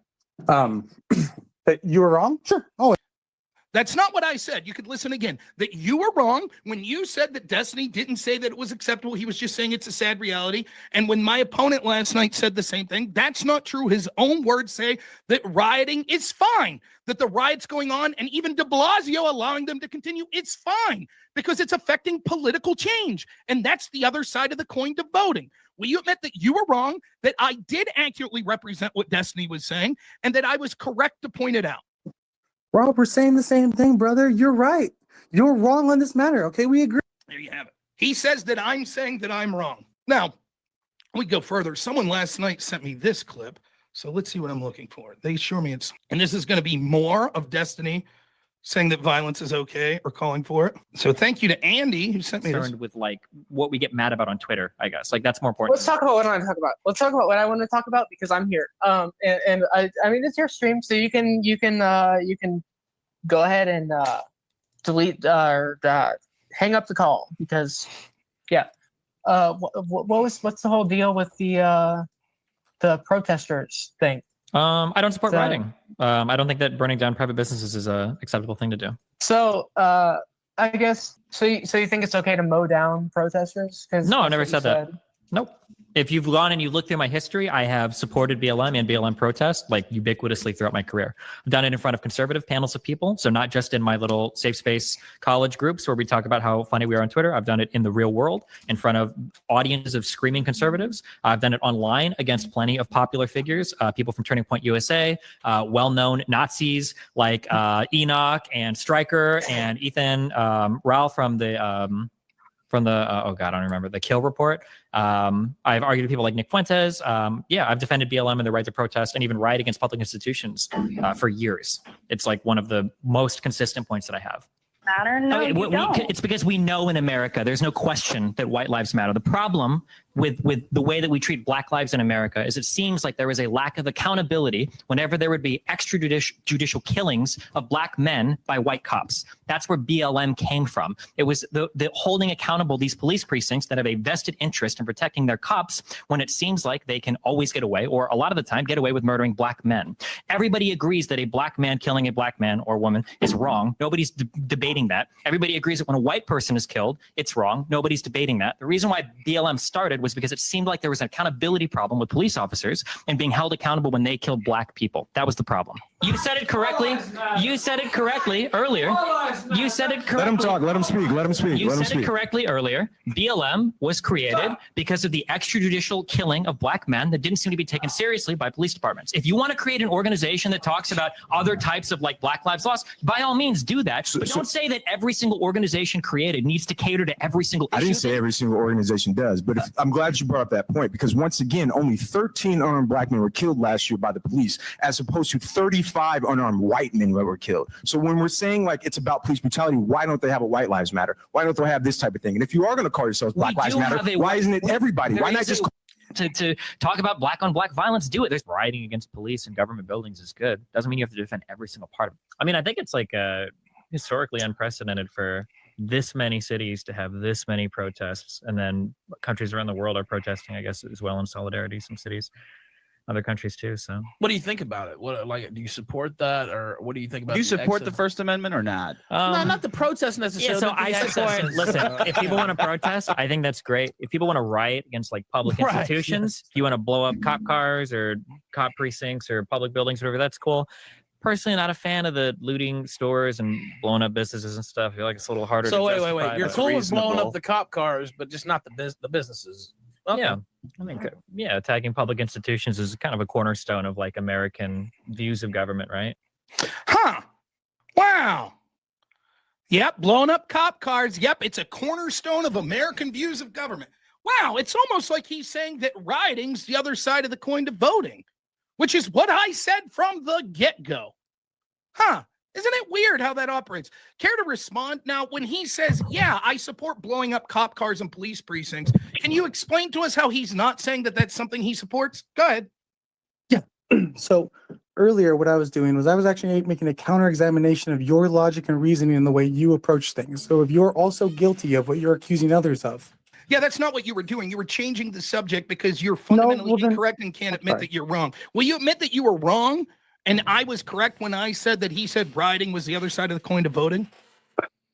Only if you admitted that you changed the subject yesterday when you deflected to talking about. It has nothing to do. I'm not going to. You're non sequitur. You're non sequitur. I've already discussed this, so I'll discuss here. Yes, when I was accused of quote being misrepresenting what people said, and I said, "Can you give me an example of that?" And that person made the same argument that Unholy Raph's making here, that I misrepresented Destiny when I said that he said rioting was the other side of the coin to voting because of my tone and because I was taking him out of context. That's not true. Actually, I was accurately representing what Destiny has said.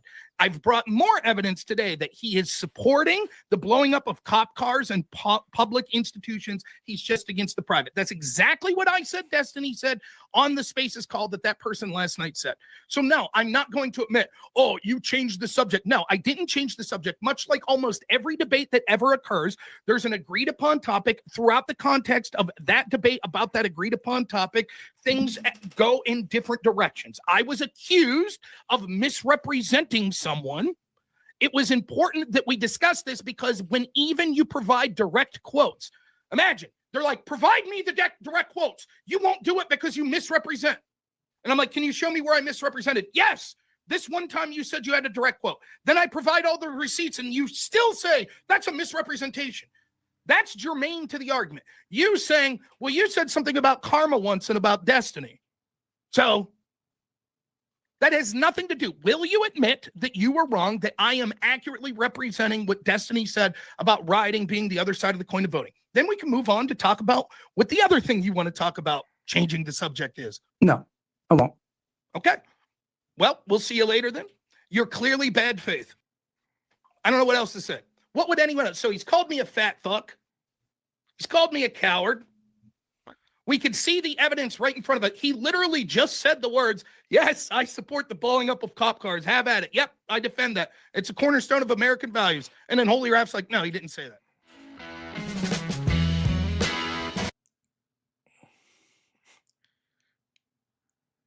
That's what it's like today. That's the violent rhetoric you get. That's your average Destiny fan.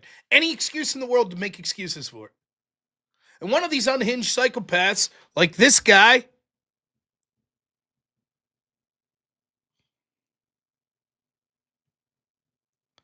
that was threatening Konstantin Kisin, they're going to do something. And then what? Oh, shucks. Who could have seen it coming? Who could have seen it?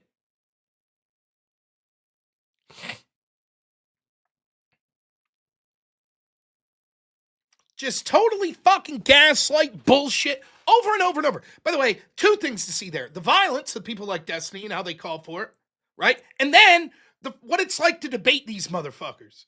Well, actually, the definition of the word good, he said it was fine, not that it was good. That's what it's like to debate them. We did reach the goal, so I should say,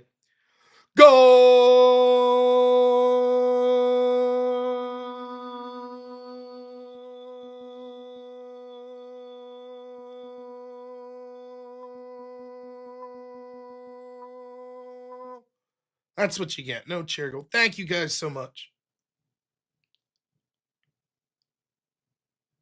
Now, I again go back to this. Charlie Kirk was killed. Assassinated. Cold blood. So many of these people on the left celebrated it. Cheered it on. Mocked him. Destiny's now doing a cheap Charlie Kirk impression and going around to these campuses. He ain't worried about security. He don't care. They're not worried about it. Not like we are on the right. Everybody knows the difference. If you're a left wing, I remember going to the school I got my undergrad from, Clarion University. I remember going and watching Cornel West speak. Now, I'm not a big Cornel West fan, but it was at my little state school, a big political figure, public figure was showing up. There was no fucking riots. This is a very conservative area of the world. There was nothing. There was no harassment, intimidation. People weren't shouting. People weren't pulling a fire alarm. Came, he spoke. Some people disagreed. A lot of people liked the speech. End of story. That shit happens on campuses all across the country in the inverse, if you're a right-winger trying to speak there. We know the score. We know it.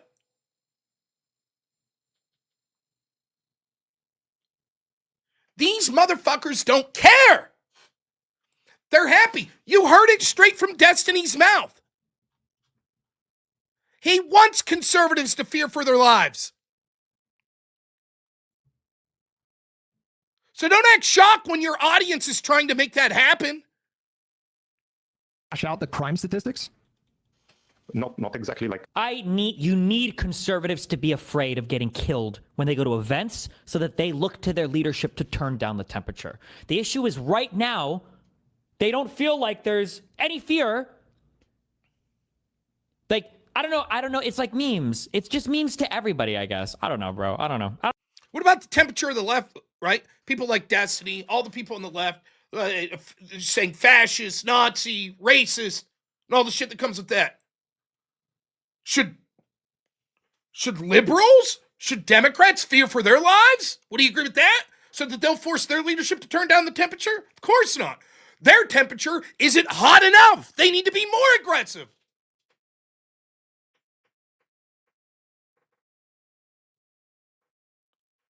Now, he said that after Charlie Kirk was killed, after 2 assassination attempts of Donald Trump, and he's still saying, nah, they should fear for their lives.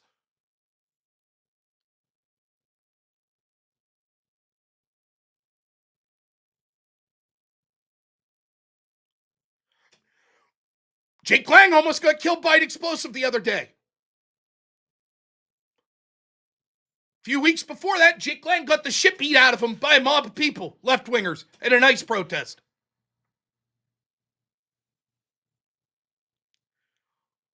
How many videos do we show of conservatives in places like Portland getting the shit beat out of them that are there? They never stop and say, whoa, whoa, whoa. Show me the equivalent on the left. Show me. Where is it? Where can you have roving gangs of right-wingers while the police just step back and let them beat the fuck out of left-wingers? Show me.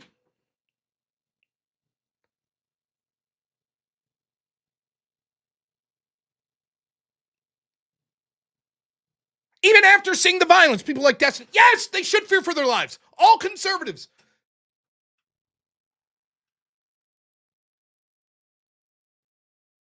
And this guy, Ronnie, in the chat, he gives the game away. Well, they wouldn't have shot Charlie Kirk if Trump wasn't elected. Right.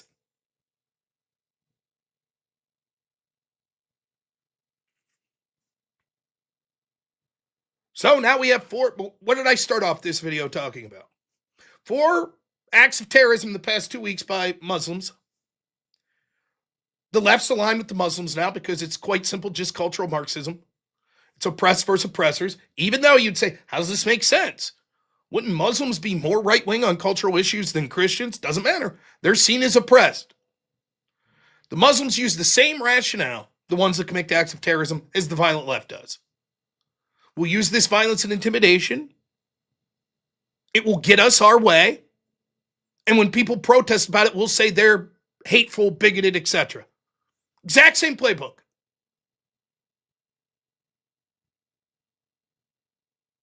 Exact same. It's not going to stop. I've been saying this for over 5 years. When the left controls almost every institution in this country, academia, the entertainment industry, the mainstream media, most of the people that were running the tech world, at least until the 2024 election, social media people that were running it, Zuckerberg, Dorsey, all these people. So much of our political system. Overwhelming control in those things, and you still saw violence. The one thing the left is right about, in a small snippet, is when people don't have access to forms of political power, they're more likely to use violence. Yet the left has access, and they still use the violence. And so it was the easiest prediction in the world to make. Easiest. As the left loses power, they're going to get more violent.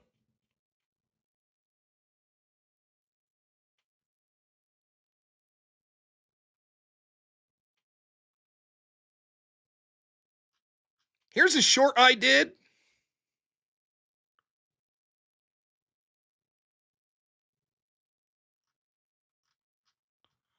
Let's find it.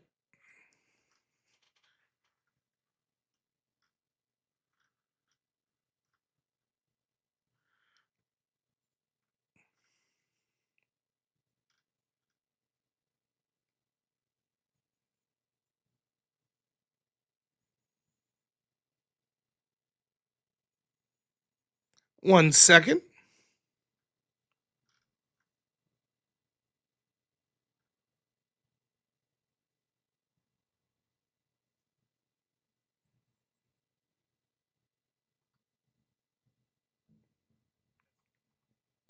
This was from, where's the date on this?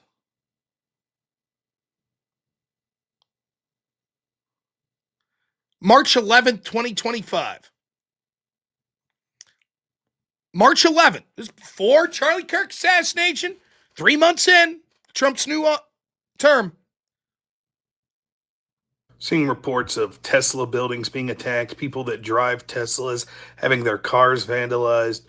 There's other stories of people that are suggesting on places like Reddit that Elon Musk and Donald Trump may need to be taken out. Make no mistake about it.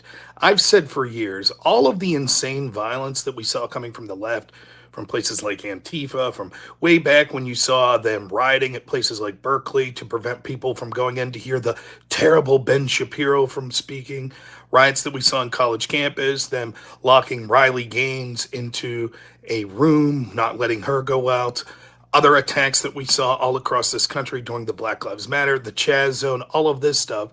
The irony was, all of this was occurring while the left had institutional power.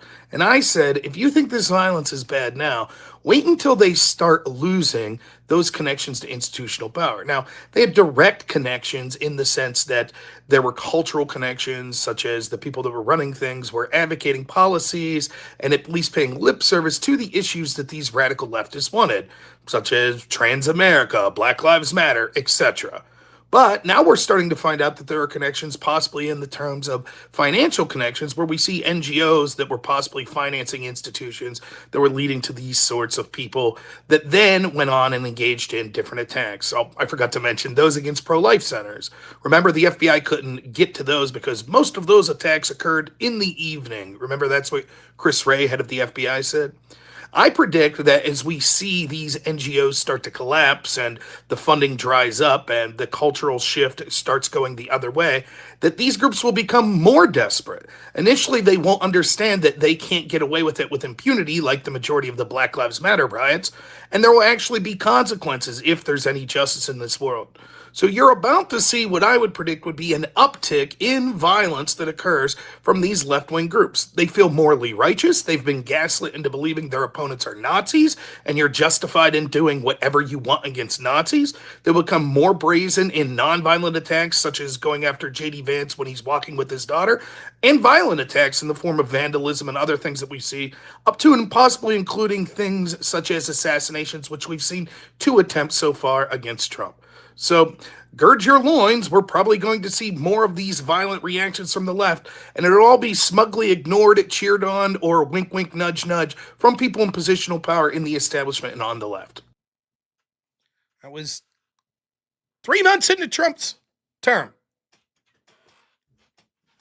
Now we have Charlie Kirk assassinated, left-wing riots occurring on a daily basis when ICE tries to operate in these cities. March 2025 is when that was from.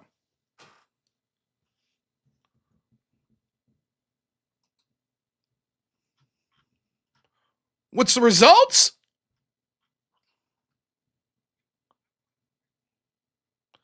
Here's a caller I had a couple weeks ago. So you outlined the scenario for when we could shoot at the government, when they're violating all these rights, correct? I'm not going to say definitively when we can or can't. No. That was the question, and you said yeah, this is when you violate the Fourth Amendment. This is what you said. Let me refresh your memory. Yeah, let me ask the question to you. Yeah. You said when they violate the 14th Amendment, when they violate the First Amendment, when they violate the Second Amendment. I said, what if they just violate one? You said to me, yes. So even if they violate one amendment, now it's justified to shoot at them, correct? I'm not going to make those claims. Right, no. But you did make those claims because you know you're telling people to kill people, you fucking psychotic bitch. Ooh, that's an over-exaggeration. People are going to lose their life because of fucking retards like you and Wick. It's not Really? funny, you fucking asshole. It's one of my biggest pet peeves. You cannot go online and tell people to shoot at law enforcement. You fucking asshole. That's where we're at. That's where we're at. Blatantly. Right there, fucking camera on face. Yep. Destiny can say his shit. Didn't hurt him. Destiny's career suffer when he said all that shit calling for violence? Nope.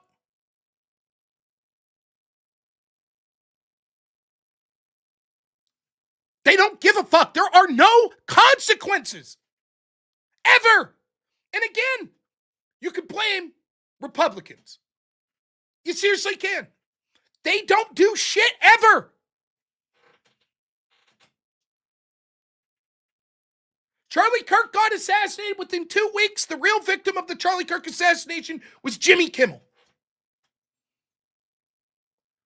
Violent fucking left-wingers went across this country day after day after day in multiple cities and engaged in riots attacking ICE. And then predictably, when it led to someone getting killed, all of a sudden they were the victims and it was all justified. And I feel like I'm on here fighting a fucking battle almost alone. There are other good streamers and people out there, but where's the institutional power pushing back on this?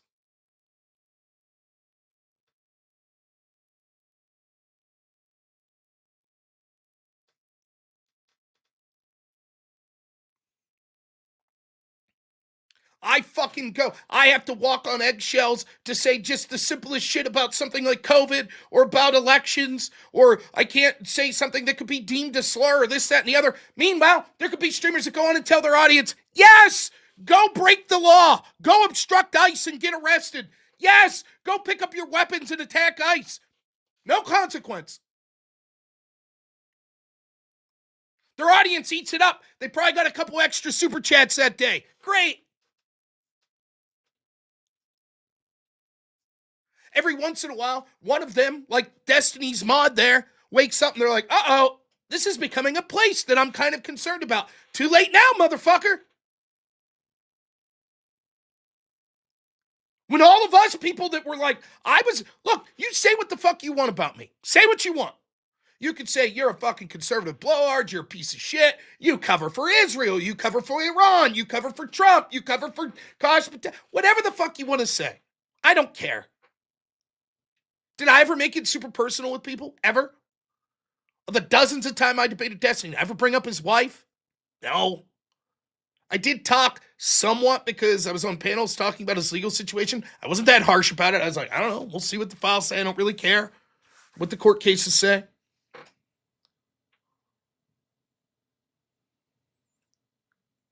I wasn't fucking out there wishing horrible ill will to people. I wasn't. None of it matters. None of that matters. All that matters is, am I effective? If so, the hatred against me increases. That's it. That's it.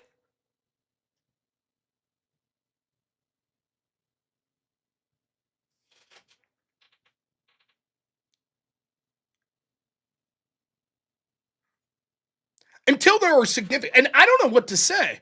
Like, I try to tell people, again, I feel bad. It's like cliche. I played the Charlie Kirk video at the end of every video. I still feel bad about it.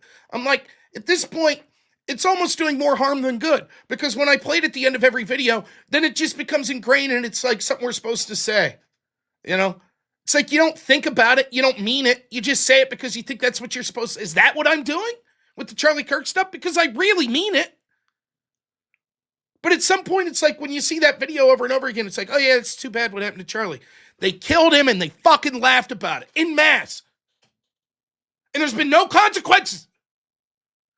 Half the fucking Democrats think it was a Republican that killed him.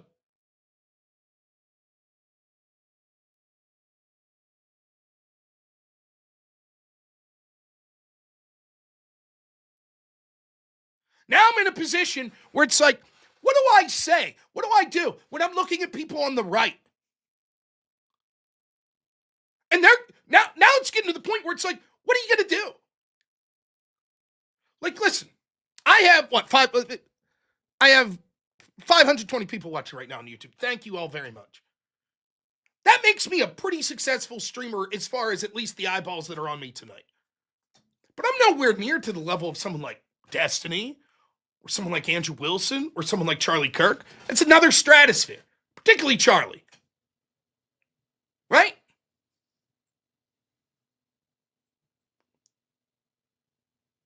They killed him.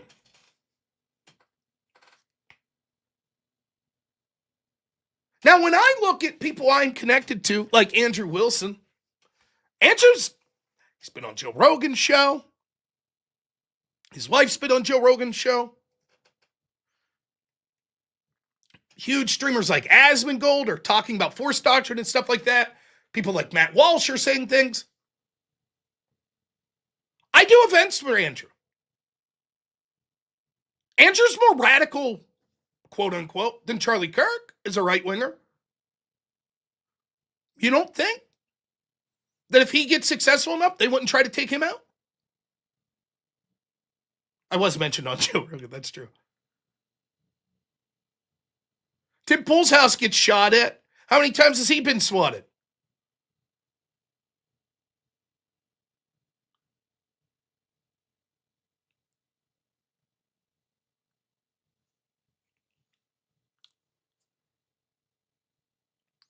And it's like, when I see this, and there are people, right? There are people that are legitimately like, you know what? Fuck this. How can we live with these people? How can we do it? And people are like, Rob, I have left-wing friends that are like, Rob, you're getting more radical. How?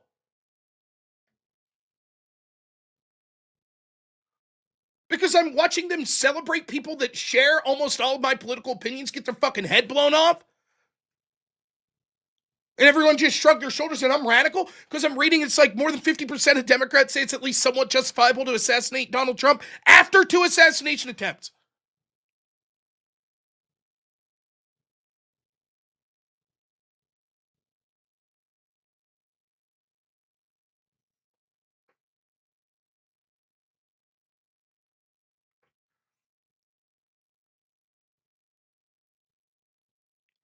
Cato, all the reports say that right-wing violence is worse. It's just everybody knows that the right's worse. It's worse. Donald Trump's the worst. And so all of this, it's just the right's worse. I'm so tired of it.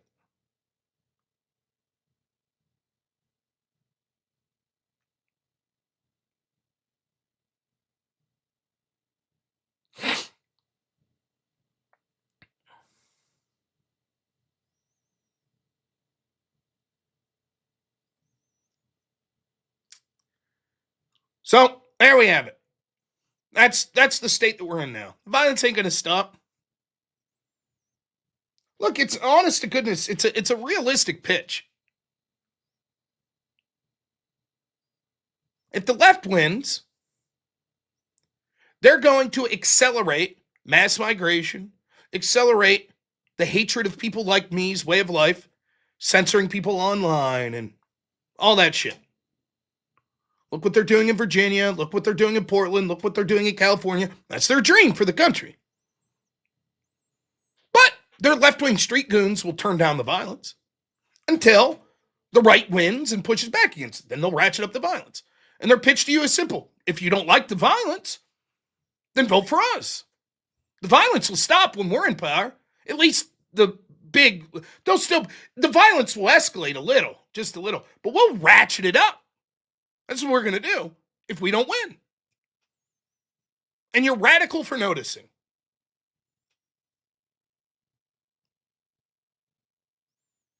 And at some point, you pass the tipping point of no return.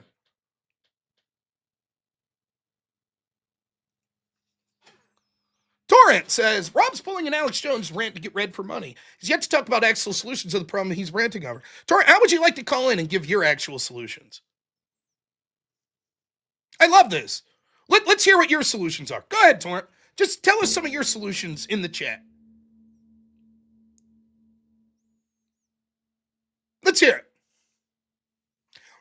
We can't even, here's solution one. We can't even get to a point where we can start to have solutions until people agree upon the problem. And half this country thinks that the right's the problem and not the radical rhetoric that we have from the left. So then when I start highlighting that problem, you go, but you don't have the solution. Step one, identify the problem. We're not winning that battle. The Republicans are losing the narrative on that. Step one's win the narrative. Step two, don't get distracted by piece of shit people in the chat that offer nothing and ban their stupid, goofy fucking asses when they try to derail you. That's step two. So there we go. Step two on the way to the problem.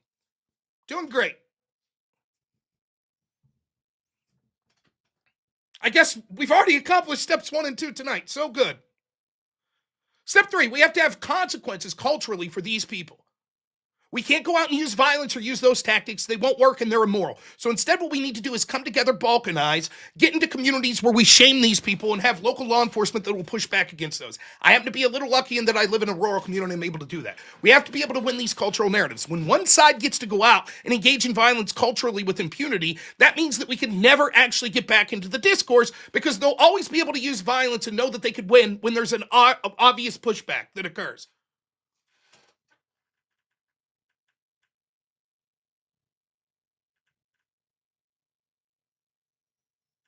And I do have a 2-story attic. Also nice.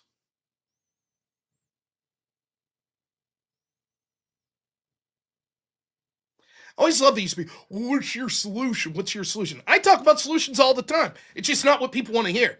We're in this position because we've lost the culture war for 50 fucking years. So we have to start making incremental gains. One thing we could do is constantly hammer home on the problem so that we start to win those cultural narratives. But when you do that, people go, that's not a solution. All right, let's read. I'm going to go to the restroom real quick. While I'm at the restroom, let's play. Let's see here what we got.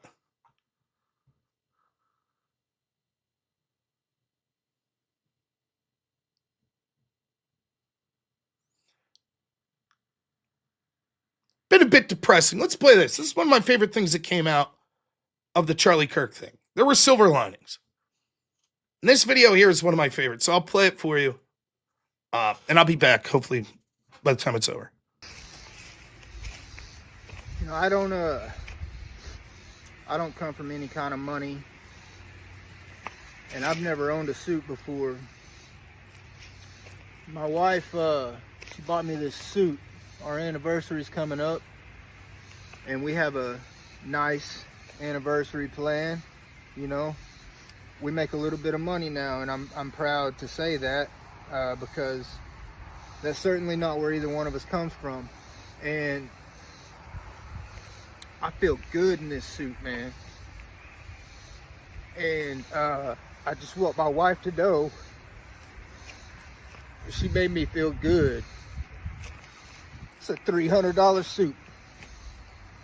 I ain't never had nothing like this before in my life. And I tell you what, okay, video flip here, so I'm gonna lose some of you. I didn't know Charlie Kirk, never met that guy before in my life. And something else that I've never done before in my life is believe in God. I'm gonna wear this suit to church. I'm gonna go to church. I'm going to try to be a better father, husband, and leader for my family. They deserve that. My phone fell down. I guess that's the devil trying to fuck me up or mess me up right now. I'm gonna try, y'all. Look at this suit. I look good, bro. My wife made me feel this way. Charlie's made me feel this way.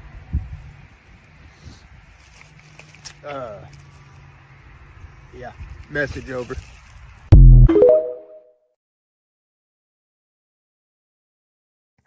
I sympathize with that. I know what it's like to never fucking look good and not wear a suit. There was good shit that came out.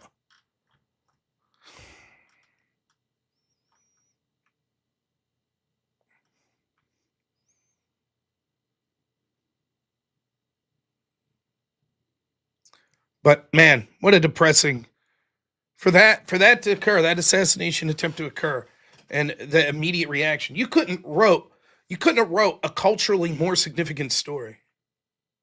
There it was. A Christian man, a father, a husband, murdered in cold blood for just talking. Half this fucking country, gleeful, taking to social media to celebrate. And we couldn't win that narrative. We lost that.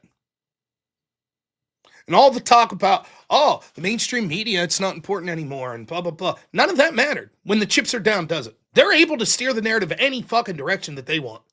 And they win it almost every time.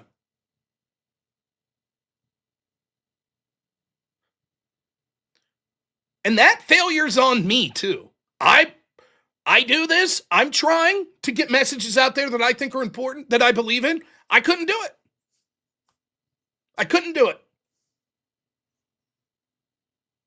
Now, I'm also sensible. The chances of me being able to do it myself are slim to none. But me and the collective people that tried, we failed. In large part because the very people that we look to, the representatives we elect, are absolute dog shit at it. Trump's team sucked. Trump himself sucked. The Republicans in the Congress, they fucking sucked. The ones in the media, they fucking sucked. The streamers like me, I fucking sucked.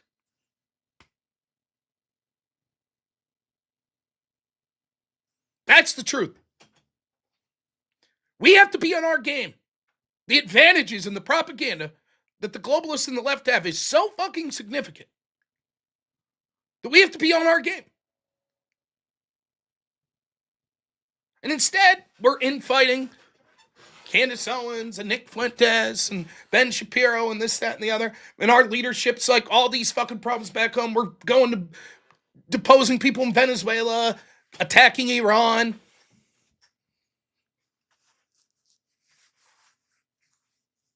And it's like,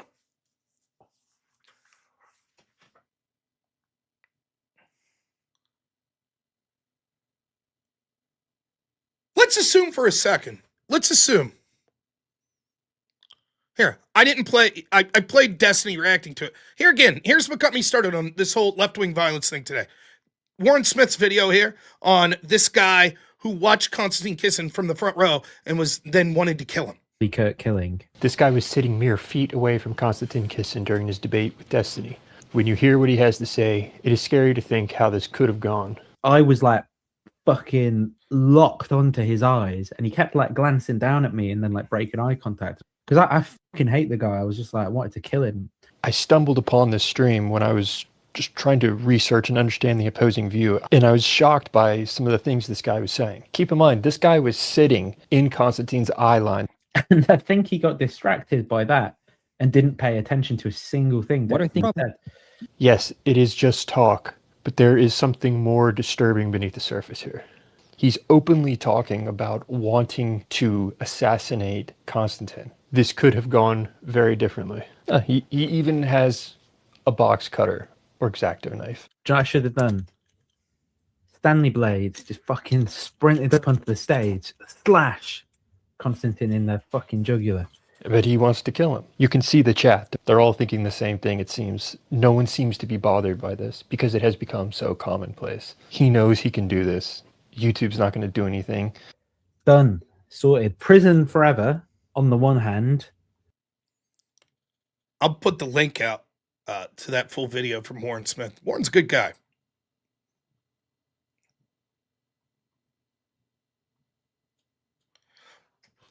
What would have happened if that occurred? Imagine that happened. Imagine that kid right there that's telling you there, some radical left-winger. Imagine that he did exactly what he said he wanted to do there. Imagine that happened. What would have happened?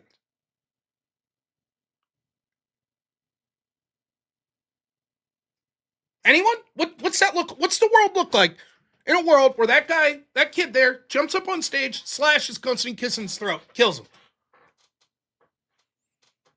What would happen? Well, Konstantin, whatever you think of him, he's been an emerging voice that's sort of right or centrist right. He'd be gone. And everyone would say, this needs to change. We can't live in a world like this for a week, maybe 2 weeks, and then nothing. Nothing at all.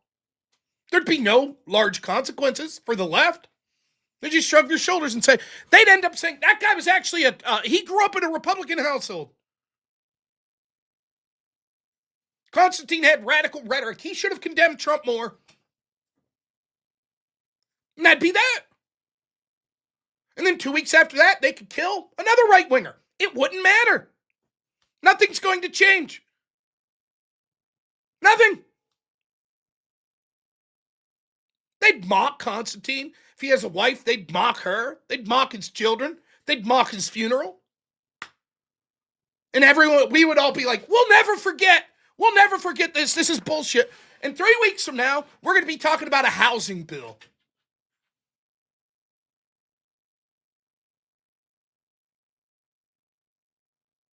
Now, if it was the opposite,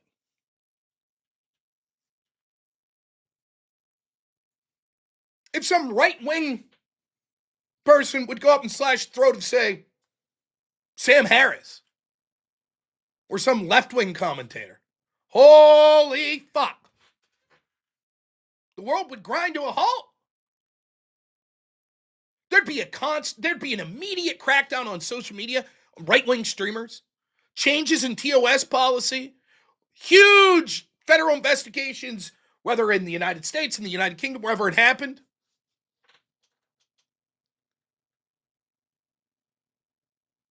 We wouldn't hear the end of how right-wing rhetoric caused this shit.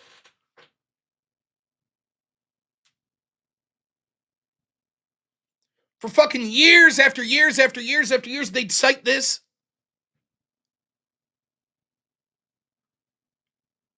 But when it's a right-wing figure, shrug. What can you do? Oh well, time to move on.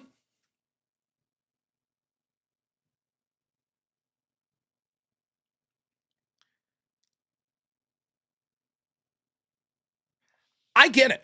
Fuck Trump, right? Let me just be candid for a moment. Trump is doing exactly what I predicted, which is next to fucking nothing when it comes to the issues I care about in domestic. Did a pretty good job securing the border. I understand he's got an uphill battle with the Republicans actively hating him in Congress. Get it. He's obstructed in any domestic issue. I get it. But his focus should be there. I don't like the Iran attack. I don't like the constant foreign policy focus. I don't like it. That's my feelings. But it is what it is. Fine, whatever. I criticize it, right? How are we losing sight of the grand scheme of things?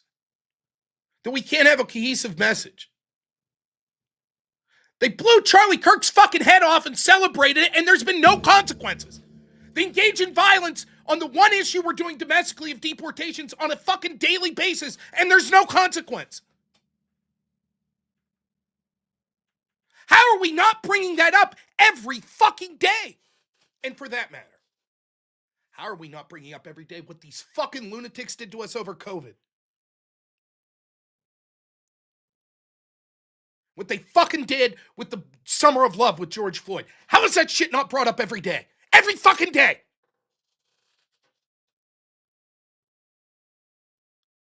I get it. People are super pissed about things with Trump. I get it. I'm not telling you not to talk about that shit. But holy shit, can we not stay on a cohesive message? Hey guys, remember that Somali fraud? Yeah, me neither.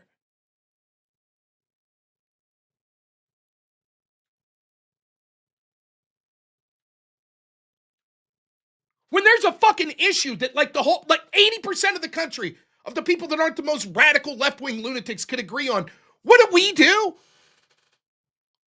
Hey, did you hear the story? You know what I almost talked about today? I had to fucking check myself. You know what? Once I figured out that we weren't doing a no prep debate tonight, you know what the opening story I was going to have? Did you hear about this? Pete Hegseth spent $15 million on lobster and steak. And the left's actually trying to make the argument that, like, Hegseth and his friends ate this. When this is actually just a tradition that they give good meals to our troops. That's how fucking stupid people like me are. We fall for that bait. The left fucking can dangle me and so many people like me on a fucking string. They know exactly what to do. Let's just put out a story that's blatant bullshit that means nothing. Oh, Pete Hegseth spent money on lobster. He probably ate it all himself. And then I can't help it. I'm like, you stupid motherfucker. You think Pete Hegseth and his friends ate $15 million worth of lobster? That's what you legitimately think?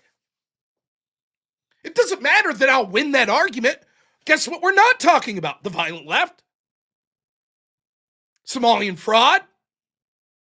The need to pass the SAVE Act.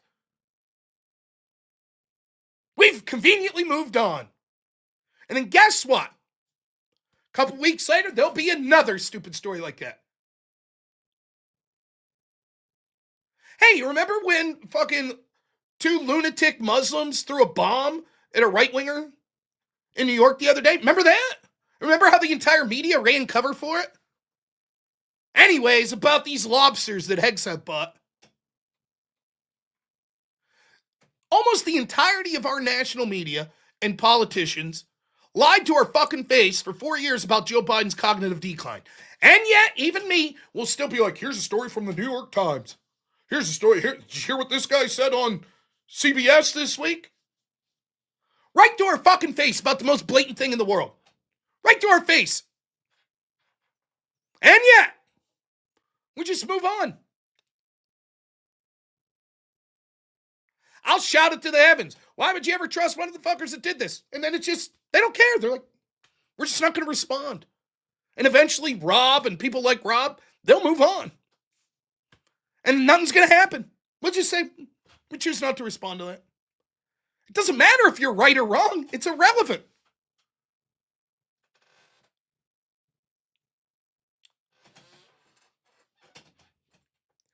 Yeah, Tone Dogs. I said during the 2020 election campaign, if I was Trump, I would have every fucking day, just when I was speaking, had a green screen behind me just showing left-wing riots. Oh, what's that? You had a question on jobs, the jobs report? I'm sorry, what were we looking at? Oh, another example of the left-wing rioting. Well, the left-wing mayors. Oh, look at that. They're beating the shit out of someone outside of a Target. There you go. That's the Democrat Party. That's what I'd have done every day. But no.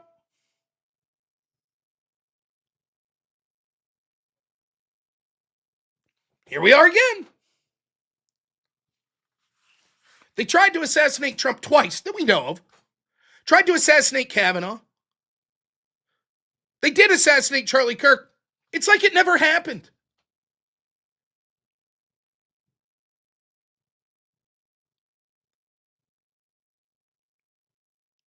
I don't know that there's a motherfucker in the country of the United States that COVID didn't affect. The lockdowns, the bullshit, the lies. I don't know that there's one person. We can't even keep that. We can't even keep that.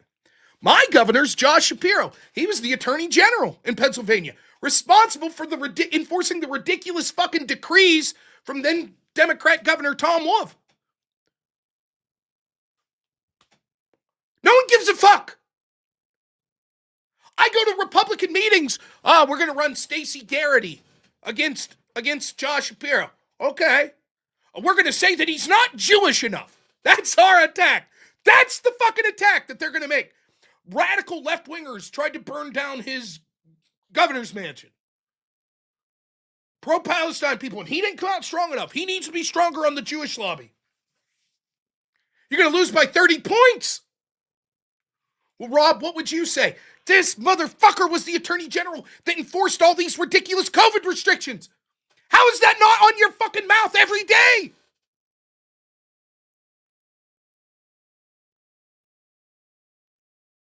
They just shrug.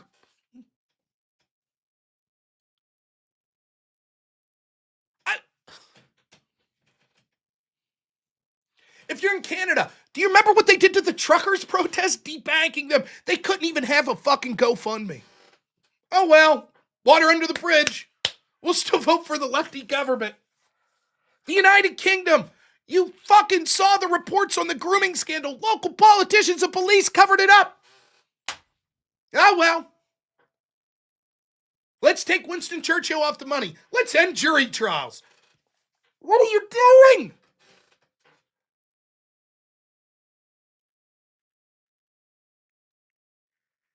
And I don't know what to say.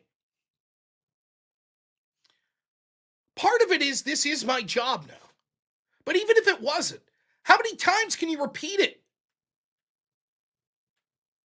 Before people are like, I get it, but what are we going to do? Just keep talking about it every fucking day? No one that has the ability to swing the cultural pendulum is picking up on it.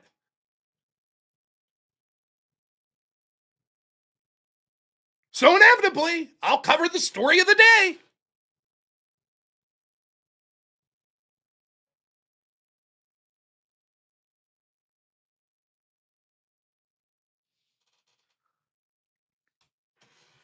Let's read some super chats. Yeah, wow, a great one to start with here. $5. Are we totally doomed in the West? No. Never be black-pilled. Even if we totally lose, it doesn't mean that you can't have a successful life. Go to church, get married, get involved in local politics. Move to a place where there's like-minded individuals. We're not guaranteed to win, but we're also not guaranteed to lose. Looks bleak. But I'm going to keep working towards winning these meta battles to hopefully spiral into something better for the country. Avery Ozzie, $5, says, leftists think that right is more violent than the left, share supportive evidence, get that evidence debunked, and still say the right is worse. Yeah. They appeal to authority. The institutions have a vested interest in stopping anyone that's against their sort of agenda, which happens to right now be on the right. So they'll just lie right in front of your face. I've gone through these, but go watch my in-person debate with Tom Foolery that was at DebateCon this year, at Grid's event at DebateCon. I mean, I remember reading that CISA report back in the day, and it was like, the first thing I do when I look at these reports is think of acts that I know occurred. Okay, how does this report deal with them? So I'm reading this CISA report in like 2022 that's saying about how all this political violence is coming from the right. My first question is, can I think of a time where we had a bunch of like acts of left-wing political violence? Yeah, remember the Summer of Love, George Floyd? Wow, we saw riots, hundreds upon hundreds of riots. Let's take a look and see how that was categorized. Oh, they didn't count that as left-wing violence. There you go. That's all I need to know about the report. And that's just the issues I know of. So imagine every day. It's like this. Like, here's another one I like. You know there's more hate crimes from white people against black than vice versa. Yeah, because it doesn't matter that there's fucking 27 more times likely for a black to use violence against a white than vice versa. We'll just say when a white does it to black, it's a hate crime. But when a black does it, when Irina Zertusk got stabbed and he said, I got a white bitch, or I got a white one, that's not a hate crime. That's not racist. There. We allow these people to calculate the data and how they fucking define it and then say, oh, see, we point to that data. Oh, see? It's all bullshit. Novotic, $5 says, and he wants the right to turn down the pressure. Right. Yeah, Destiny. What a load of shit. Absolute shit. Sniper, 20 memberships. What a Chad. Thank you so much. And then the great Wade Boggs, $100 says, y'all know what this is for. We will play some whip songs at the end of the night. Thank you, man. Unforced Ego, $20. Thank you so much. Montius Maximus, $5 says, bro, his name is Gomer Pyle, like from Full Metal Jacket. That's a tripping coincidence. Love your show, Rob. Yeah, he goes by Gnostic something, but yeah. Sam Slenderman, $5 says, Norception. Rob watches Rob listening to Rob. We need to go one level deeper. We'll watch this video tomorrow. We'll just keep doing it. He must feel as though it was his own idea. We've Norceptioned. Thank you. Unforced Ego got us right to 357, I think. What an absolute gentleman as always. Thank you so much, sir. Really appreciate it. Kyle ran a mile. $2 says, US. Thank you. Mostly peaceful Polynesian. Thanks so much. $5 says, Destiny's community's insane. I saw them all at my San Francisco debate. There were some good ones like the mods, but they don't have control over the freaks. Yep. Sam Slenderman 5 says the logic. The right should be afraid of violence from the left, so they'll feel pressure to turn down the temperature, that the left is cranked up to the max. Yep. But they're good and you're bad. So they're justified turning up the temperature because you're bad. But you can't reciprocate or you're bad. Sam Slenderman, $2. Translation. The right needs to submit or else. That's exactly it. Joel, thanks so much. $20 says, the fact is, Rob, these people hate us. They want to destroy us by any means necessary. They're so far gone that moderates like Trump and Charlie Kirk are perceived as far right. If moderates are in danger, so are we. That's exactly right. And then Lavin, $5 says, the fact that nobody was talking Trump's assassination attempts a month after, yet the left's managed to keep January 6th in the news for 6 years is telling. Yep. Hey, remember when they caught the pipe bomber? You know, the worst thing that happened on January 6th? That's odd. No one really talks about that, huh? Strange. Didn't look like your usual right-winger that left that pipe bomb. Oh, well, water under the bridge now, right? I don't talk about it. The amount of fucking unbelievable, insane stories of violence from the left or corruption and shit that's just fucking, that I have forgotten is surreal. It's absolutely surreal.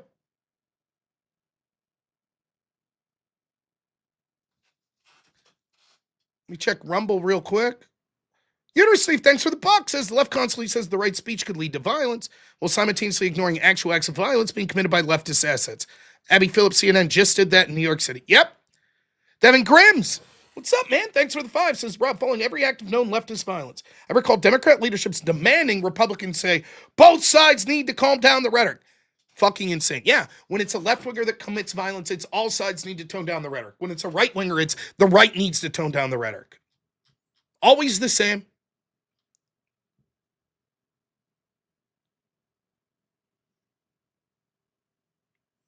I play this video a lot. I don't give a shit. I feel like playing it right now.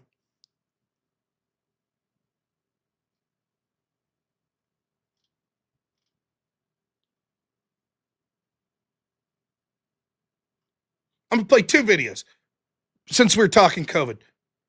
Ignore the shitty quality on this. The audio and everything. This is what my state lived through COVID. The attorney general at this point was Josh Shapiro, a man who may very well be president one day for the Democrats. This is the shit that was going on. This is the shit that when I talk, not just you all, but when I talk to the fucking Republicans in Pennsylvania, they are incapable of addressing this. Every motherfucker I knew that didn't give a shit about politics was infuriated by what this Democratic administration that Josh Shapiro was a part of did. Watch this.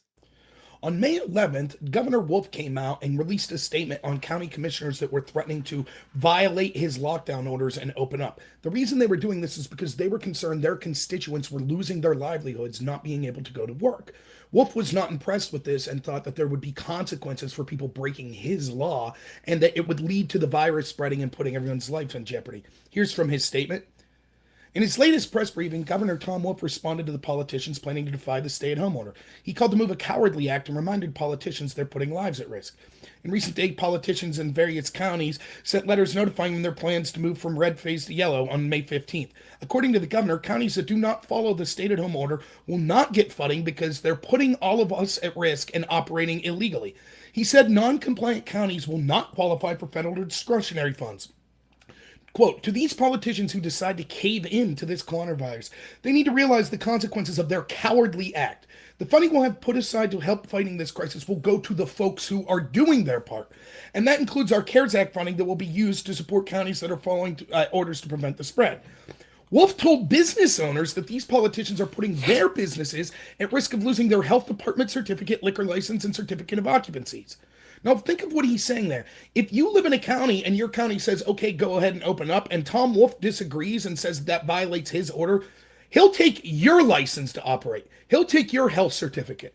He called you a coward. He said that if you break the law, there'll be consequences. He had no time for this. He said that it would lead to deaths. Now, fast forward to Monday. There was supposed to be a press conference with Tom Wolf. He had put out a statement over the weekend that was completely opposite when it came to the protests that were occurring in Pennsylvania about the death of George Floyd. Now, despite these facts that these protests had riots that occurred in Philadelphia and Pittsburgh, Tom Wolf still played lip service to him and talked about the need to fight systemic racism and why these protests were important. My friend Todd Bartley was able to attend the press conference, and Wednesday was going to be able to ask Secretary Levine of the Department of Health why Tom Wolf called people cowards who wanted to open their businesses and provide for their family, but he celebrated protesters, some of which ended up leading to riots in Pittsburgh and Philadelphia that wanted to protest about a cop killing someone states over. 15 minutes before he went in to ask this question, he found out that in Dauphin County, where Harrisburg is located, it's still under code yellow, which he'd known that, which means you can't have large gatherings. 15 minutes before he got to ask the question, he heard that Tom Wolf was personally in Dauphin County at a protest that had over 200 people. In other words, Tom Wolf was breaking his own law. Now, I want to set the stage here, because I know I'm talking a little fast here. Here's what happened. First, Tom Wolf puts out this statement, right, where it's like, if you don't want to continue to be locked down, you're a coward. You get that? You get that inversion of reality? Oh, if you're not afraid of the virus and you're like, yeah, I'd like to get back to work, that makes you a coward. Figure that out. That fucking Orwellian, right?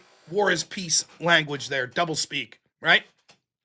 And then he says, if you're what had happened was there were all these counties that at the county level had Republicans that were questioning the lockdowns, right? Now, Tom Wolf was furious about this. So he was like, fine, if you're a Red Wing County and you disagree with my lockdown procedures, we're going to keep funding from your county. Not just state funding, but the federal funding that's coming in through Trump. It was called CARES Act funding. Because it turns out when you grind the economy to a halt, well, now you got to have an influx of money. People are struggling. So Tom Wolf's holding that over all these conservative counties' head. Listen, motherfuckers. If you keep pushing to open back up, we're going to cut off your money. That's what we'll do.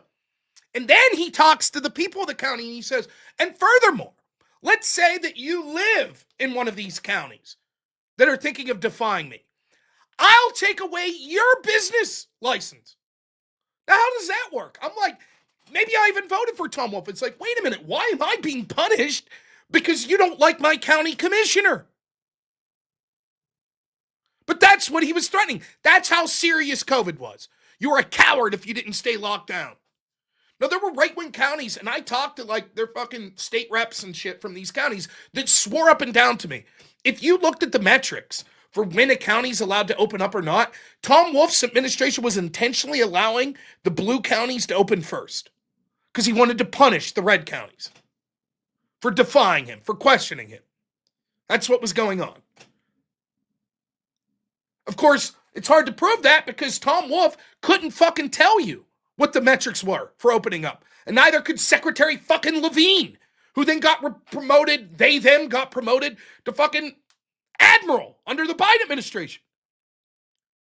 Now, I was streaming every night at this time, and I'm like, there's so many questions. How do we know when a county, if a county's red, then it's basically super restricted and you're locked down. If it's yellow, there's like limited capacity, limited things you could do. There's still measures. And then green was basically back to open as normal.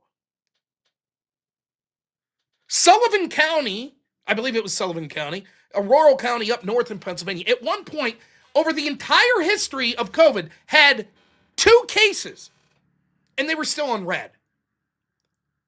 Now, at this point, I'm doing a radio show with this journalist who's a member of the press pool, Todd Bartley, and my friend Carlos. So Todd actually gets to show up to Harrisburg, to the governor's mansion, and ask these fucking questions. And the question was, if only having 2 cases of COVID isn't enough to move you to yellow or to green, how will we know when we could go back to green? If this county has 2 cases and they're not green, how do we know? They had no answer. It was just my feels. I shit you not, in Pennsylvania, Tom Wolf, I'm oversimplifying, but made these statements.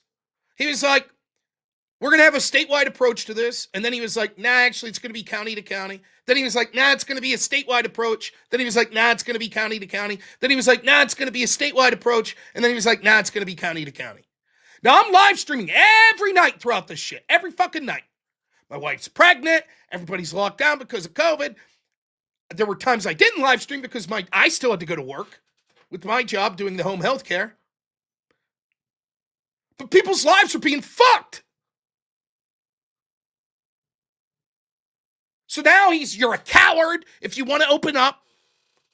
And then he says, and I'll take away your business license if your county commissioner opens up. Then George Floyd happens. Now all of a sudden, Pittsburgh and Philly and Erie, they want to get involved with the looting. So they're going to have their George Floyd protest. But wait a minute, you're a coward, right? If you want to not stay locked down. So surely Tom Wolf came out and said, I sympathize your want to protest, but don't be a coward. You have to stay locked in your house or you're a coward, right? No. Tom Wolf says here, oh, this is great. Protesting's important. You going to work to feed your family, not important. Your kid going to school, not important. Protesting because some fentanyl abuser died multiple states over, that's what's important, even when it leads to riots. Okay, you might say, he's a Democrat. That's what he's going to do. What do you really expect? But then he goes a step further. The county he's in has a yellow mandate, which means you're not allowed to have a protest of over 150 people, and they're breaking that order. So does Tom Wolf bring the hammer down on them? Remember, he was going to bring the hammer down on you, a local businessman, if you, through no fault of your own, your county decided to open up. He'd take your license. So surely he's going to bring the hammer down on these people violating his order, right? No! Not only does he not bring the hammer down, he violates his own fucking order to go protest with them. The guy that just a week earlier told everyone in this state, you're a fucking coward if you don't stay locked down, and we're going to ruin your business, proceeds to violate his own fucking order. That's what happened. All of my family and friends whose lives got fucked from these lockdowns, who lost their small business, who lost their house, who lost their fucking job, whose kids lost years of their education and having fun with their friends and shit like that, who lost loved ones in nursing homes that they had to sit there and watch this motherfucker call them cowards because they wanted to get back to their life as usual while the same motherfucker that threatened them was violating his own orders to protest with a bunch of communist piece of shit Black Lives Matter people. And who was there enforcing it? Our current governor, Josh Shapiro. Now, I talked to Todd Bartley. He said, holy shit, Rob, like 10 minutes before the press conference starts, I'm talking to him on the phone. I was like, ask those motherfuckers for wanting to lift the lockdowns. Well, Tom Wolf's violating his own order. And that's what you're about to hear. And so he decided to ask Secretary Levine what was going on. Here's the question and her response. Secretary, Dauphin County just moved to yellow on May 29th, which means no large gatherings. And apparently there's a march going on that has more than 200 people in it today in Dauphin County. Can you clarify the administration's position on May 11th? Business owners were called cowards for wanting to reopen their businesses, and today the governor is actually marching in that. Is that not in violation of your order and his order for large gatherings? Well, okay, he called people cowards for wanting to violate his orders. But right now, he's at a rally violating his own order. How do you respond to this? Let's hear the response. So we have, the governor has always said that people have the right to protest and to demonstrate and the right of free speech. And so overall, we want large gatherings such as maybe a party or some type of concert or something to be under 250 people. But we are not restricting people's right to protest. There are also obviously significant social issues, that are present, that people feel that they need to have a voice. And so the governor is always supportive of that and is participating in that. April, there is a question back there. Answers the question immediately. There's a question back there. Now, what this was saying, but we think our protesting is important. So we're going to allow that. You going to visit your mom in a nursing home, that's not important. Your daughter having a wedding, that's not important. You going to work to provide to your family, that's not important. But us protesting is important. That's important shit. So you're allowed to do that. Your First Amendment right to protest, your First Amendment also talks about the right to freely travel, peaceably assemble. Okay, why can't I do that? I'm only allowed to peaceably assemble if I'm protesting? Okay, we're all going to go down to the bar for dinner. It's a protest. Fair enough, right? Oh no, that's different. His response, what the fuck ever. Even I slip up from time to time.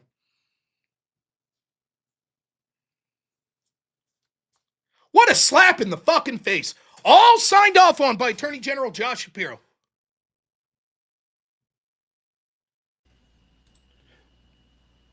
Now notice she didn't offer up for a follow-up because my friend Todd would have said, that's outrageous. You said that people that violated the law would face consequences, would not get federal funding or money, and they would lose their job. Why doesn't that apply to Tom Wolf? It was one thing for him to pay lip service to these protesters that were breaking the law, but he himself breaking the law is an outrage. This is indicative of what we've seen from leaders all across their country, on this country. They don't feel the rules apply to them. They think they can threaten you. Remember, it wasn't as if he said, I understand people that want to open their business, but, unfortunately, we think it'll cause the virus to spread and kill people. He called you a coward. He threatened you. If you want to feed your family, you are a coward. If you want to protest a cop that died states over, then you're a noble hero. Why is it that COVID can't spread all of a sudden in these crowds? Are they lying when they said that we need to shut down? Because otherwise the virus would spread and kill people? Or are they lying when they say that the protests won't spread the virus?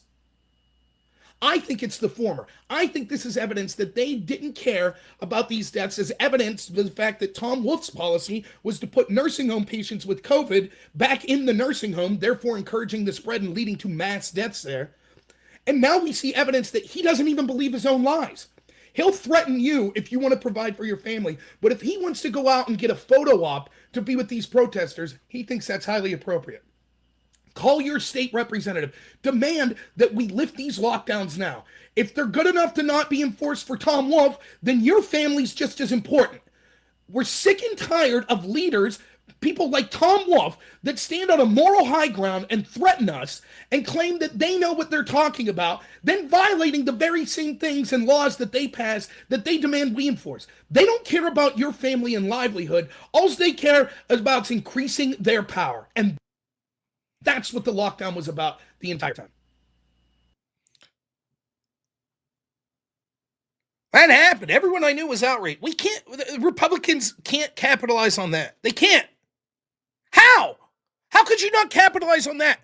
This moment that everyone I knew people for years. I would always talk about politics. I don't want to hear it. Now I had people calling me, Rob, I never wanted to hear you when you talked about politics. This is fucking insane. Look at what they're doing. And all the Republicans had to do was take it, and they couldn't. And even Republicans I know that aren't entire pieces of shit sellouts. I'm sitting at events talking to them, Rob, here's our strategy. How, it slipped your mind that this happened? And that the guy that's currently governor was fucking there enforcing it all? And it slipped your mind.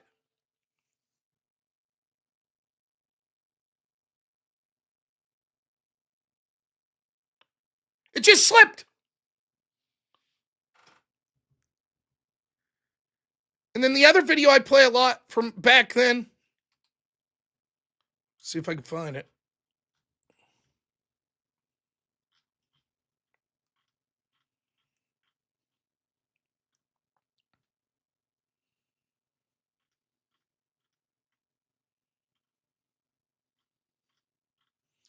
I always have difficulty finding this one.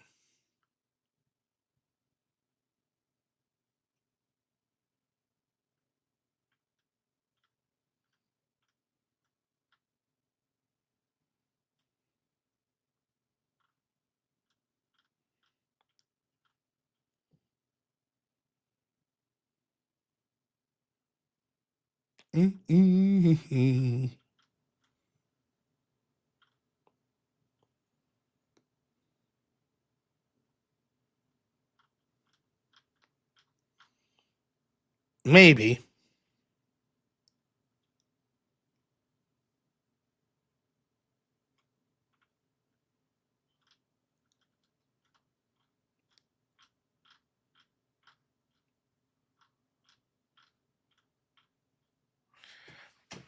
Surely there's a way to save to favorites.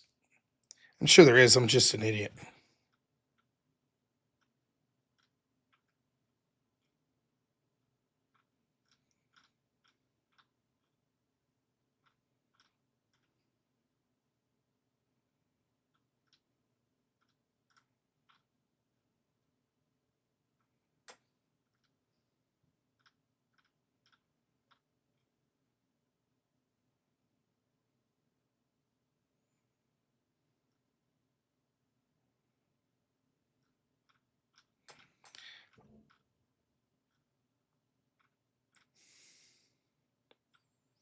Well, maybe not. There it is. Really? And I get this shit all the time. People are like, Rob, you're too emotional. Why are you so fired up? Blah, blah, blah. And my question's always like, why aren't you? So here's the other video I played from back then all the time. I've had it. I've had it of being called a racist. I've had it of being told that I'm somehow inferior, that I'm less educated, that I'm somehow a 10-toothed rube, like Rick Wilson said on CNN, that I'm a racist if I disagree with the disastrous positions of Black Lives Matter that would be bad not only for all Americans, but particularly for Black Americans. I'm tired of saying if I don't believe corporate-led revolutions, that somehow that makes me an immoral person. I'm tired of people saying that I have to cower down and shut my mouth or I'll lose my job if I don't cow down to this mob. I'm tired of having to say, yeah, I hear you. Maybe there's a case for tearing down Confederate statues. I don't care. I don't have any love for Confederate statues. I don't care. But I'm not going to give in to the mob. I'm tired of it. It's worth fighting for its own sake. We're not going to listen to a bunch of people that hate this country and want to overthrow it and return us to segregation and want to make us a globalist, fascist, Marxist society. I'm tired of it. I'm tired of trying to calmly explain to people things like why toddlers shouldn't be able to vote and why you shouldn't be allowed to take people's property and we should have property rights. I'm tired of explaining to people why the police should arrest people that steal from stores, why they should arrest people that are skipping out on subway tolls. These are all conversations I've had this week. I'm tired. The people among us that know the least are the most arrogant and most confident that they know more than everyone else. I'm sick and tired of it. They don't live in the real world. They don't have real jobs. I had someone tell me about COVID. I said, how long do we have to get locked down in your world? They said, I live in Australia. The government just pays us. We could stay locked down indefinitely. I have to explain to you that if no one's working, let's just make it real simple. If no one's working on the farms, how's the government going to send you food? I'm tired of it. I'm tired of being attacked. I'm tired of having been crushed in the culture war. I'm tired of Republican leaders that claim that they're defending us that aren't doing squat. I'm tired of on my radio show when I bring Republicans on, they say, yeah, we got to get back in the fight. And all they're doing is proposing legislation and filing court cases that they eventually lose. I'm tired of it. I'm tired of people getting in touch with me saying that they're going to contact my employer and get me fired because I had the temerity to argue against Black Lives Matter. I'm sick and tired of having to pretend, oh, it's a noble thing. What they're doing out there is noble. It's not. They're terrorists. Does that mean everyone involved with them is? No. But if you're aligned with terrorists and you're marching with terrorists, then you're hurting this country. And I'm tired of pretending it's not the case.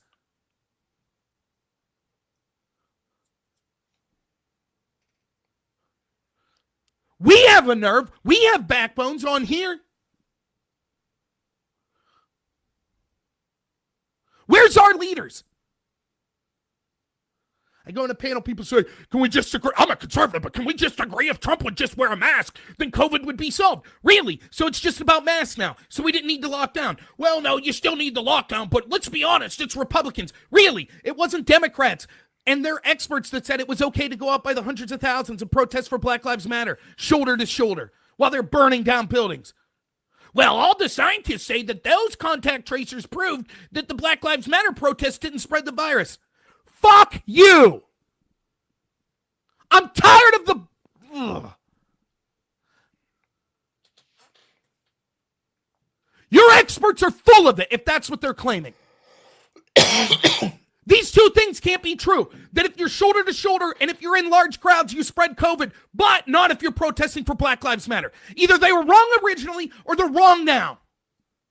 And I'm tired of being treated because they have the experts. The experts say this. Then I'm done with the experts. I don't care. The same experts, 5,000 of them that signed on, that said science, technology, engineering, and math is racist.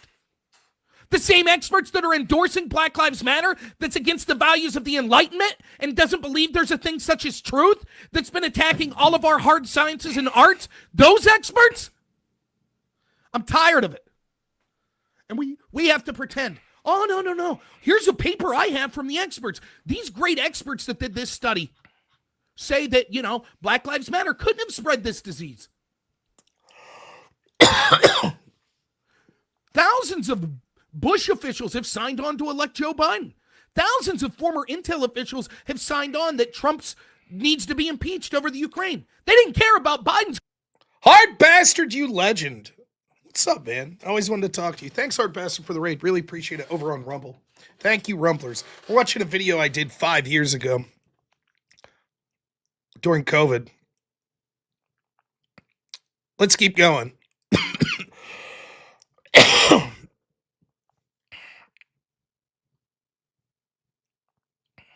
Quid pro quo that Trump was trying to investigate. They don't care that the president of Ukraine's top prosecutor has came public with evidence that Biden committed extortion with U.S. tax dollars, including audio from Joe Biden himself, including financial transactions. They don't care. The experts didn't care about that.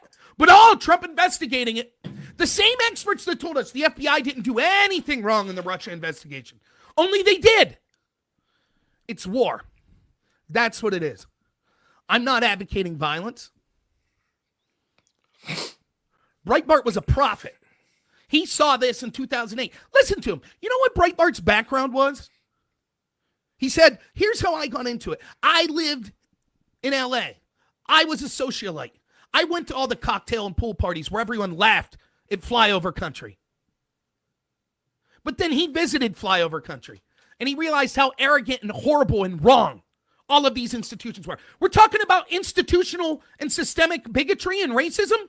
Name me one institution that sticks up for rural America, for flyover country. Give me one.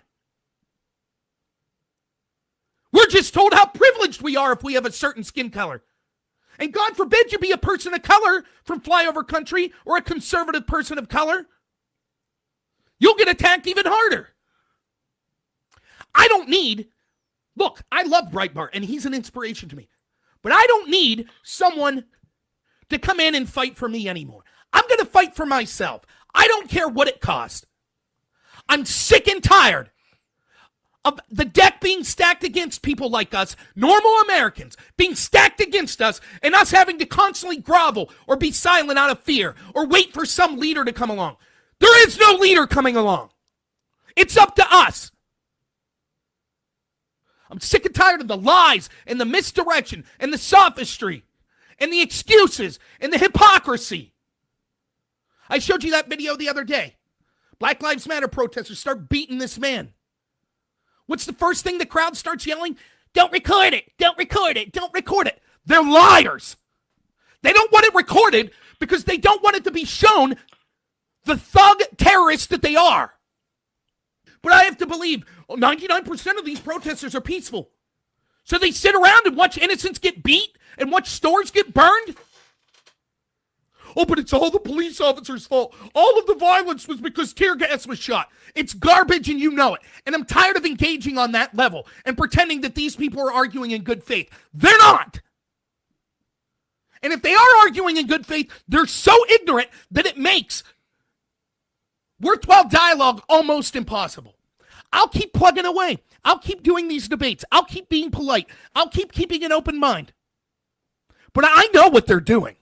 I know. And make no mistake about it, they're winning. They are winning. They've won the culture war. They control academia. They control the media. They control Silicon Valley. They control the entertainment industry. They control corporate America. All of it. Go order a McDonald's cheeseburger. Let me know what their motto is now. Turn on Amazon. Get some Ben & Jerry's ice cream. Go to Chase Bank. Any corporation, Nike. All buying into the Marxist terrorists trying to overthrow this country. All the great people in my family, in my life, in my community, all they want to do is go to work 40, 50, 60 hours a week and provide for their families. And they're treated like shit over and over and over. And I'm sick of it. That's what keeps me going, them. We have a Marxist fascist revolution. Why isn't it directed at the people in charge? If you think that there's systemic racism, why aren't you directing your protest and your riots at the people that control the systems? Instead, you're rioting in inner city communities, burning down black communities, and directing your anger at normal Americans. And making it somehow racial, as if all white people are responsible or white people have original sin. Can't you see this is exactly what the establishment wants? I've been so fucking livid since COVID, and I don't understand why we just dropped it. I don't understand it. I never will. I don't understand why we dropped the fucking violence of the Black Lives Matter. Now we know that the leaders of Black Lives Matter are walking away with millions of dollars. Did they benefit the black community in any way? Did the lockdowns help us? One of the largest transfers of wealth from the working class to the upper class in history? And it's like we all have collective amnesia. We'll shake our fist and yell about it every once in a while, but the very fucking political and cultural leaders that we supposedly have, that we are told to go out and push for, they don't say a fucking thing. At all. And maybe I see it a little more because I was in a bad state for COVID in Pennsylvania, and we have still someone that's our governor that gets all this national praise, Josh Shapiro. And I go to Republican meetings in Pennsylvania and we talk Republican strategy. And they look at me like I'm a fucking psychopath. When I'm like, how have you not fucking kept pushing this? What are you doing?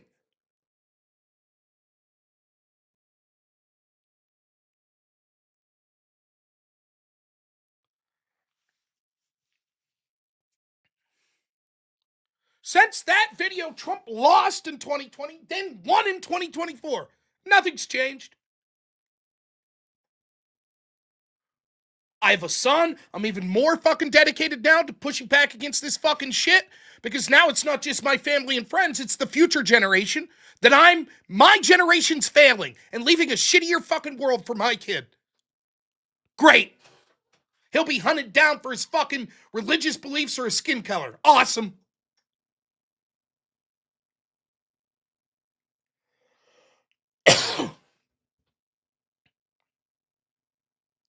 What am I supposed to talk about today? Pete Hegseth got lobster for the troops? Fuck you.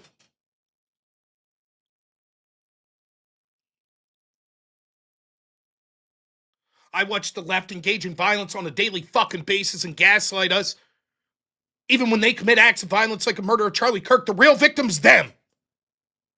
Radical Muslims throw a fucking bomb at a rally. Mamdani's the victim. Somehow it's white. Synagogue gets attacked by a fucking Muslim today? It's Nick Fuentes. It's white supremacy. Fuck you people.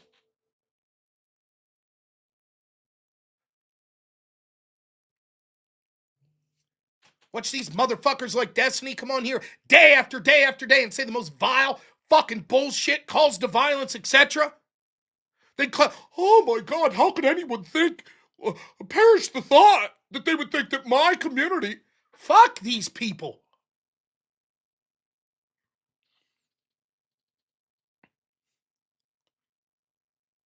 When you yell about Trump, fine. I yell about him all the time. Republicans in Congress not only do nothing, they fucking hate you. Go watch Tom Tillis now.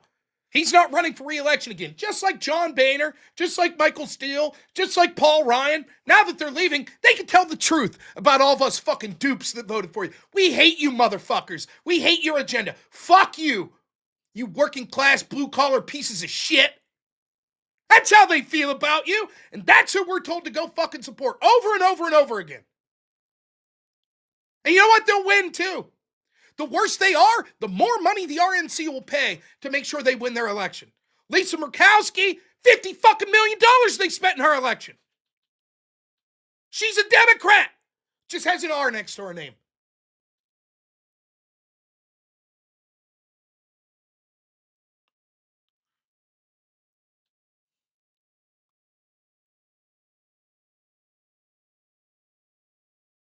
Just like with COVID. Ignore. The experts say this. The experts don't do your own research. Listen to the experts. The experts say all the violence is coming from the right.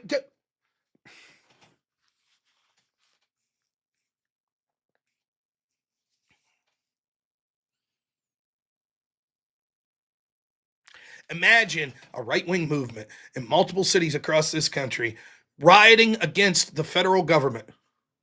Night after night after night. Rioting against federal enforcement. Night after night after night. What does that world look like?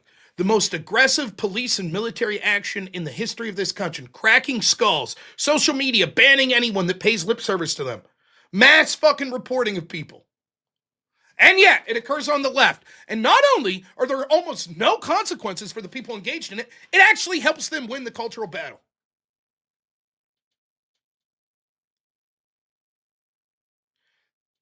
Then when you have dudes saying, I want to slash Konstantin Kisin in the fucking throat while he's doing his debate with Destiny, it allows people like Destiny to be like, well, it's all Trump's fault. It's all Trump's fault. It's Trump's rhetoric.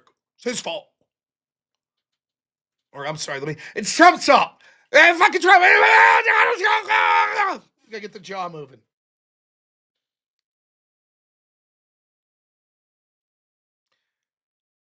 And we, the right wing, like useful fucking dupes, will go right along with the next narrative. Yeah, I was talking about this earlier in the stream. You sit here and you shout about this shit, and you're like, what the fuck are we doing? What are we doing? What are we doing? And the left has the best strategy in the world. They just fucking ignore you.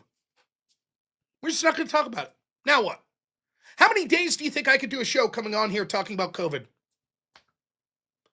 See, here's their gambit. Yeah, you can talk till you're blue in the face, and eventually people get tired of hearing it, and no one's going to do anything on your side that actually has access to power, so fuck you. There, that's our answer. Anytime there's a negative story, I started to realize it with a lot of these Trump says to drink bleach. That's so stupid. This story's so stupid. Why would you say that? Because what happens is we take the bait. You can set your fucking watch. Anytime there's a story that's bad for the left, there'll be some fucking sometimes they have serious implications. Other times it's Pete Hegseth's lobster. Oh boy. Hegseth, he bought some lobsters.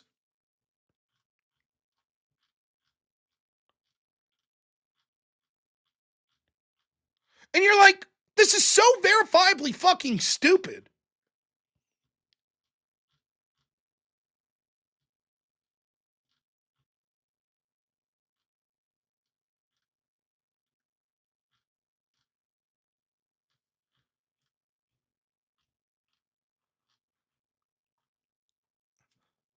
And like, I'm not even gonna, I'll just show you the one clip. I'm violating my own rule right here.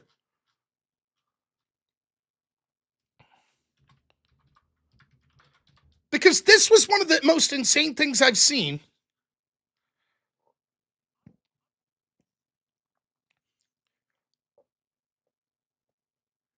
I don't even know what to say. If you didn't hear the story, they spent money on lobster and steak for the troops. Great, grand. The same people that don't care about billions of dollars of Somali fucking fraud. $15 million to feed the troops? Oh no. But this is how they're putting it out. This is a serious Democrat pundit. Now listen to what he says here. He has spent $15 million in 1 month for ribeye steak, $6.9 million for lobster tail, $225 million for furniture. He spent more in the month of September than most countries on earth spend in their defense. Paul, do you believe all that, do you for believe, himself? Lobster tails? Do you believe while our troops are eating MREs? No. Do you lobster believe, tails? do you believe the Secretary of Defense is personally eating all the lobster? Now, what do you think this guy's answer is going to be? Do you think that Pete Hegseth ate $15 million of steak and $7 million of lobster? Now, everyone knows that the guy has to be like, well, no, that's not what I'm saying. Right? That's what he's going to say, right? Well, here we go. Wait, he It's can't for eat the 16? troops. Oh, really? The troops are getting lobster? Frequently. Brothers Defect has steak and lobster. How's your steak and lobster? All right, damn near decent. How's yours? I'm ready for war. We're going to war. Oh my God! Troops who are going to war. Oh my God! Great meal. You know that. They're You getting know lobster. that. You are so You're gonna full get of it. killed over this. You are You're so gonna get killed full over of this. it. Internet, do something. So this guy's really trying to tell you that, like, Pete Hegseth and his buddies ate $20 million of steak and lobster.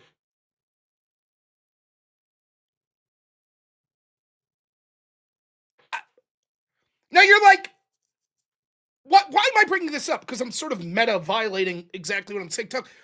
You sit back and you're like, that is so low-hanging fruit that you come out and you're like, what a stupid fucking thing to say. Verifiable by thousands of troops that, like, what are you talking about? Here's us eating steak and lobster. It is absurd to think that one man was eating $20 million of steak and lobster. That's fucking so dumb. But that's what they count on. So you go and you dunk the ball. You're like, look at these dumb fuckers. Surely we'll never trust that guy again. That guy's going to be on CNN next week saying the next bullshit. They propped up Joe Biden as a human fucking puppet. And when you saw the videos of him fucking stumbling all over himself, they're like, nope, those are cheap fakes. Nah, he's good. They brought fucking Pete Buttigieg when he wasn't, consummating his relationship with his husband. They bring that motherfucker on to tell you. Remember, he would do he's like, Secretary of Transportation, like, I'll be dealing with all these engineers, like, these brilliant people, automobile, train engineers, etc. We can't even keep up with Biden. We can't keep up with him. That's how great he is. Poor Joe Biden. What a curse he had. Sharpest, most fit man in the world until a camera was on him. Then he was a doddering old man that didn't know where he was. But man, as soon as that camera turned off, there he was. Just ask everyone in Washington. Ask the fucking Democrat press. Ask the Democrat politicians. They'll tell you. Oh, he's the greatest. Trust us. Then when he shit his pants on live TV in that fucking debate, they're all like, we can't gaslight the American people. Trust me, man, there were meetings after that debate. How can we bullshit the American people? And someone finally had to be like, yeah, man, I don't know. I don't know if it's possible this time. I don't know. I'll bet they almost went with Plan B. It was like, Trump put sleeping pills in his drink. That must be what happened. Because trust us, man, Joe Biden's sharpest fucking dude in the world. No one faced consequence. Jake Tapper wrote a fucking book after that. Oh, how we were duped, how we were lied to. Somehow, dudes without any access to the president, like me and you, we could see through the shit and that he was cognitively impaired. But dudes like Jake Tapper that routinely could be in contact with Biden's team, it slipped their mind. They didn't see it. They spent so much time telling us all that we were bullshitters and not to believe our lying eyes that somehow they missed the story. And there's no consequences. And we keep taking the bait, myself included. Keep taking the fucking bait. Democrats go, what about this scandal? What about this thing? Then we talk about it. And I'll still do it. I'll do it tomorrow. I'll do it the night after. And meanwhile, it's like the left is engaged in violence on an almost nightly basis. When they don't get their way, they engage in violence all the time. And we stop talking about it. They kill people like Charlie Kirk, and we let it go. They tried to assassinate Trump. We let it go. They spied on the fucking president. Now there's evidence of 4 separate counterintelligence fucking investigations that they started since 2016 into Trump, and we let it go. Nothing, never any consequences. We have to be hyper-disciplined because our fucking leaders are sacks of shit that do nothing. So it's up to us as the base to be hyper-vigilant and push the narrative.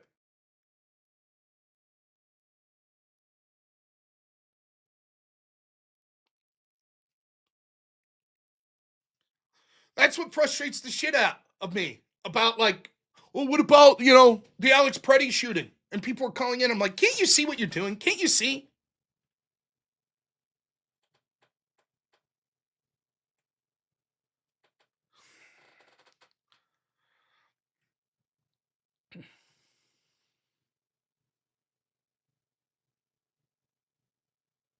And eventually it becomes too late, like the United Kingdom.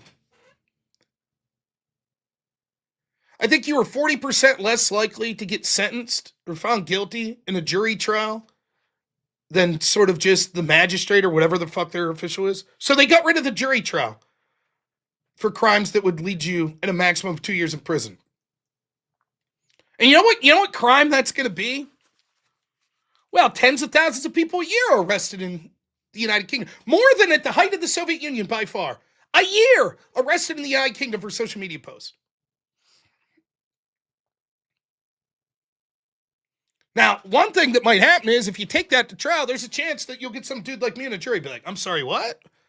Yeah, fuck that, not guilty. So let's just cut out the jury, right? It's going to be too late.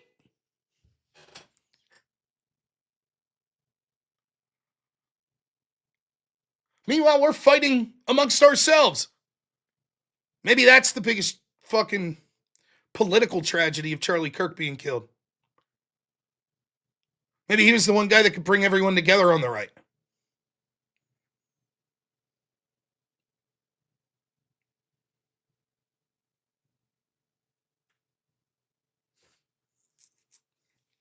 I don't know. But I got a Pabst Blue Ribbon hat, and I got the greatest wife in the world and a fantastic son. My life's pretty fucking good. Even my dog's pretty cool. She's a little sick in the stomach today. It's nice to rant and rave about this shit. But, man, it could be frustrating. Don't get blackpilled. You ain't going to see me on here like that motherfucker Destiny screaming about violence and shit like that. Fuck all that. I come on, I talk about the problems. I'm not going to blackpill you. Go to church. Find a good woman. Get married. Have friends in real life. Go do shit with them. You know?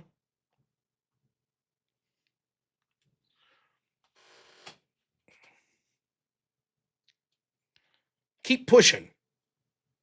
Start with changes in your own personal life. Then push for small political victories. Small cultural victories. Look, we could say shit now publicly, culturally, that we would have been banned for fucking 5 years ago. That's something. Politics will happen after the cultural change. It's never too late. Even if you're in the United Kingdom, it's not too late. If you're in Canada, it's not too late. Start. It's going to take a long time, hard work to win culturally, to win politically. But giving up and being blackpilled and just dooming and glooming, that ain't going to help.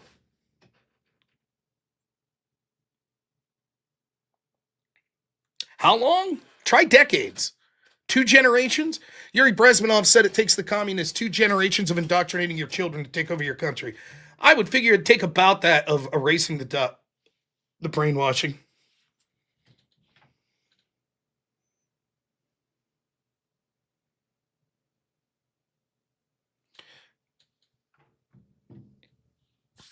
Now, how about a little laughs, a little fun, before I play these accursed whip songs?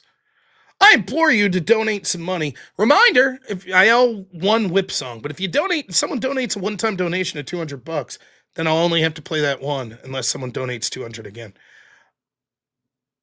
But before we get there, I could play the Stretching the Limits video, but no. Dang it, I muted when I said you can play 154 Disney Whip song. No. Like always, I mute again. So let's play one of my all-time favorite videos, lest we forget Mental Health Month.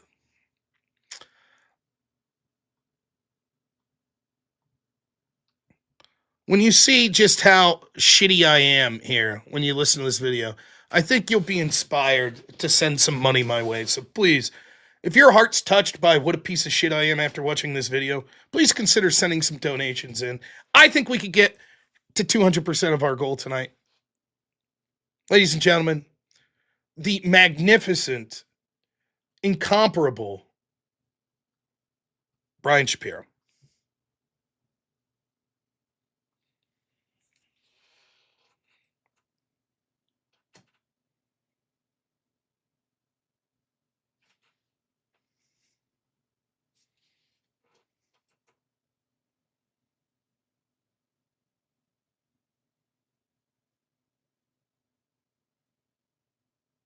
I'm trying to give an Please answer to his cut point. this up and try to make as much money as you can time. So with your the guy- 22,000 here we go. YouTube Here we go. subscribers. So here's what happens, right? Please make your point, One, Rob. Rob, make you your keep point. interrupting. Stop making the point, and I will. Please make your point, Rob. Make your You point. gonna be quiet? Please donate to Rob. Make your point, Rob. Make your point. You gonna be quiet? Please make your point, Rob. Make your point. Maybe you'll get 300 listeners today. Make your point, Rob. In the attic of your second floor of your home. Make your point. Please donate to Rob Noerr. Please donate. Rob, I care about you, buddy. I want you to make it in this world. Eventually, people will invite you on their shows. Rob, please. I want you, seriously, I care about you, Rob. I want you to take care of yourself. And I'm hoping that you continue to succeed in begging people for money on YouTube. You'll make it, Rob. Don't worry. You will. Eventually, you'll make it. And you'll get to maybe 300 or 400 live viewers. And maybe someday you'll be invited to national TV shows like me, and you won't have to beg people for money every day. Rob, I think eventually you'll get there, pal. I do. Because you're an amazing talent. I've never heard a guy do a show. Sounds like you're taking shit. I've never heard a guy who live streams when you get 24 hour live stream or live stream every day. You have no guests on your show. You have no talent on your show. And to be frank, my friend, I think you're talented to me. You really are. And that's the reason why nobody invites you on any big shows or anything. That's why you have like 300 live listeners, because you have no talent. You're boring to listen to. You don't know how to do a show. You sound like Mark Albert. You sound like you're taking a shit when you talk. And you don't even know how to have a real conversation. And that's the whole thing about it. We all know you're Andrew Wilson's lab dog. We know that. Okay? You're Andrew Wilson's lapdog, another utter piece of shit, by the way. So listen, YouTube uploads have a great day, Rob. Okay, I wish you the best of luck. I hope you beg for more money. You get your goal of begging on YouTube. The reason why you have 22,000 subs is the reason why I don't have like 300 listeners. You go up to the second floor of your attic, and you do the same thing day in, day out. And the reason why nobody takes you seriously and nobody knows what the fuck more is because you're countless fucking more. That's why, Rob. So now continue to talk about me on the show. Continue to cut up this and 3 or 4 or 5 YouTube videos that they got me so you can make a couple $100. I wish you the best, Rob. I actually, that'd be serious for a moment. I don't wish you any ill will. I really don't. Maybe I'll see you at Word War because I'm sure you're on their list as well, and I'm sure they'll be paying you boatloads of money. But I wish you the best, Rob. You can continue to talk about me on the show because you have material. But let me know next time you have a real guest on your show. Not that fucking moron Andrew Wilson, okay? And stupid wife. Let me know when you actually have a real guest on your show that you can actually have a real debate. Because this week alone, Rob, this week alone, I have more guests in 1 week, actual big name guests on the right and the left, than you will have in your entire lifetime. So continue to talk about Rob. Continue to talk about me. After I go, I'm helping you out because I know there's videos on your YouTube page that do that. Or videos that be calling in. Look at the chat. Look at all the people that are enjoying this. So unfortunately, Rob, I would have been glad to call in your show once a month, once every couple weeks, but I just don't think you appreciate it. You should give me a cut of all your YouTube super chats that you get, Rob. Because I can help you. I have any brains if you're intelligent. You understand that, but you clearly don't. So let me get back to doing what you're doing, Rob, which is begging people for money in the second floor of an attic. I'll let you continue doing what you're doing. You're obviously very successful at it. But yeah, 22,000 subscribers. You're growing a lot, Rob. That on YouTube page, consistently posting on there for an attic. I have 3 or 4 now, 6, 7, that's not very good. 6 or 7 times, more subs, I don't know. But don't worry, you'll get there, Rob. So just keep doing what you're doing in the second floor of an attic, my friend. And eventually you'll get there, man. Eventually you'll get there. I really think eventually. Maybe if you're 6 or 7 years old, eventually you'll get like those shows. But in reality, Rob, you're just not a very good debater. You're not very intelligent. And if you were, you would actually have a more successful career. But you live off of YouTube super chats. You literally live off of that. No company's paying you. You don't have any real substantial advertisers. But all you do is you go on the second floor of your home in your little man cave attic every single night, begging people for money on YouTube. Rob. That's what you do. So you can cut this up, you can put it on YouTube, which you know people do, and you'll make material out of it. And I'm glad I hope you make a lot of money, Rob. I really do. The fact of the matter is you don't have a real discussion debate. Because if you did, you use what else? You do that every single time. And your resume, and I have your email. Because I sent it to the people in America, and you sent me an email with your resume. And your resume consisted of your resume consisted of Destiny said I'm a good debater. I talked to Destiny. He said you're a fucking idiot, by the way. Destiny said you're a good debater. And you're claiming things I was in some sort of debate from it. That's your entire fucking resume. Exactly. I sent it to them and they all fucking laughed at you. Number one, nobody knows who the fuck you are. That's why I debated Alex Stein and I didn't debate you because we all laughed at you. Your entire resume that you sent me, by the way, I asked you because I didn't know who the fuck you were either. I asked you to send me a resume. Your resume entirely consists of, well, Destiny said I'm a good debater and I was in some sort of debate from it. That's your entire resume. So of course nobody invites you to shows. Of course nobody with any substantial guest on your program. Of course not. Because you don't have talent. You're not a good debater. You're like the D- person, Andrew Wilson, maybe minus the alcoholism, perhaps, and smoking addiction. But Rob, again, the fact of the matter is that actually we're going to have a reasonable conversation, which I don't think you're capable of having. The last time I did your show, you started with the personal insults. The time before that, you did personal insults. The reason why I call that because this is actually entertaining for me. I enjoy occasionally. I calling your show 3 or 4 times. Occasionally, I actually enjoy calling it because I think it's entertaining for me. I think it's fun to do. But tomorrow on the program, I have 2 people. One of them, Sabrina Gaines. To be honest with you, tomorrow's scheduled on the program. I have Don and Gaines. So these are 2 people that are pretty good names, and I appreciate the fact that they're willing to come on and have conversation. I think it's a level of respect, Rob. So let me know. And I'm the person who's my name, Rob, is the best ever show. Andrew Wilson, and so the person, by the way, Andrew Wilson is a coward, and I know there are people that are listening to your show right now. Andrew was supposed to debate me 2 weeks ago.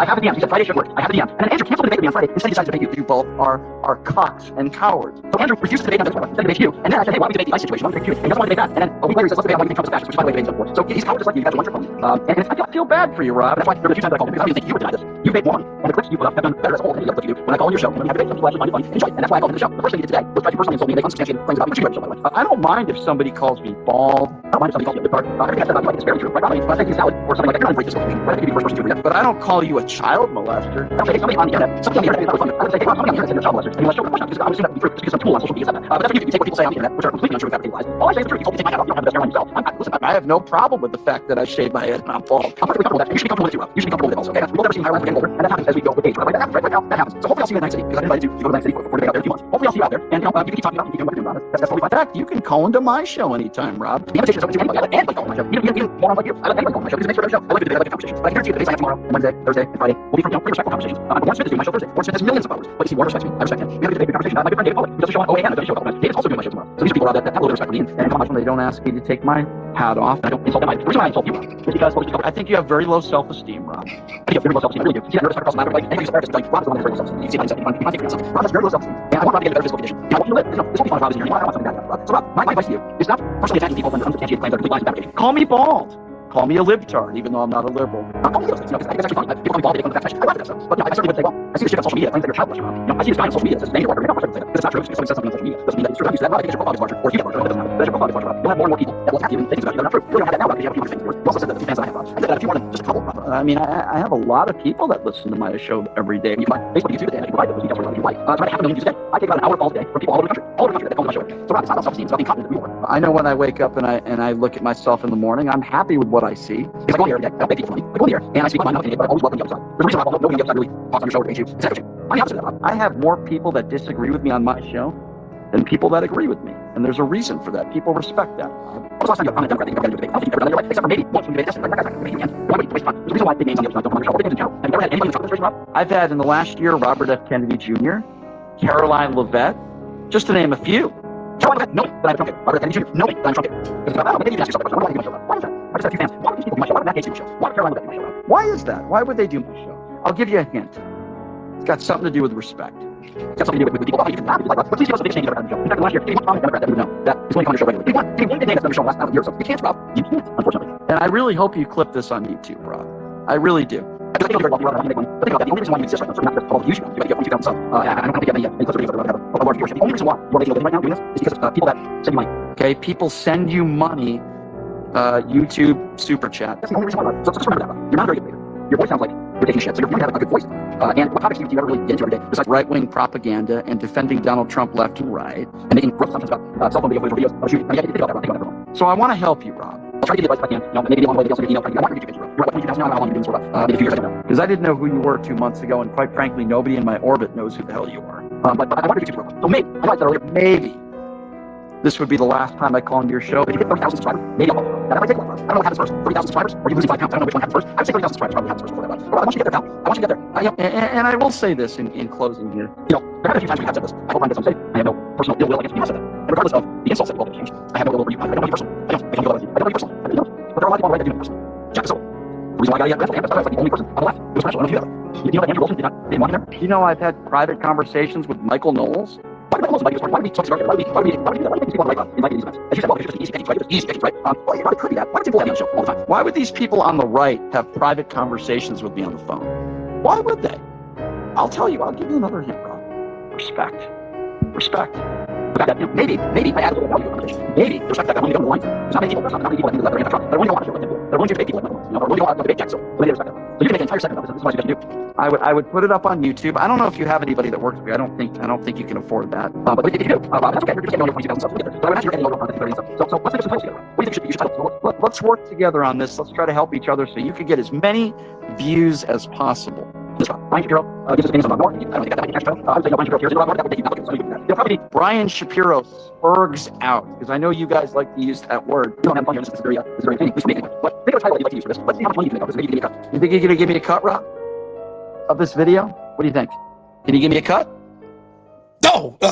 Okay. So to the question you asked, the reason it was a false dichotomy is, on one hand, you're saying that you would only trust an independent investigation when it came to this shooting of Renee Good. On the other hand, even though there wasn't an independent investigation with Ashley Babbitt, you've made up your mind. And you say, yes, but I'm okay with an independent investigation occurring then or now.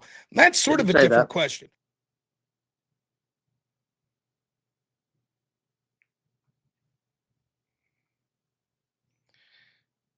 Amazing. Now, of course, I'd be remiss if I didn't show you one more thing. I can't help it. I like my editor's work. I think he did great. I was obviously inspired by such a performance. A great man, a radio host. So, inspired by. I just can't get over how cool, smart, articulate, charismatic, and just damn right likable Brian Shapiro is. And for him to have graced my show with his presence so many times, I can't tell you how much of an influence it's starting to have on me. So I just want to take a minute, everyone. I want you to take a minute and look at that. That's what a real man is. That's what we should all aspire to. That's what a real political commentator looks like. And so I've been thinking, I've really been trying to get my life in order. And I was like, should I go to church more? Should I read more? Should I start working out? But then I realized what the key to success is. And so, ladies and gentlemen, inspired by a great friend of the show, Brian Shapiro, Rob. Now, I'm trying. I'm a syndicated radio host. I'm trying to be a syndicated radio host. And what I've decided is to move out of the second floor of my attic. Your attic? That's what I did. Rob. Rob.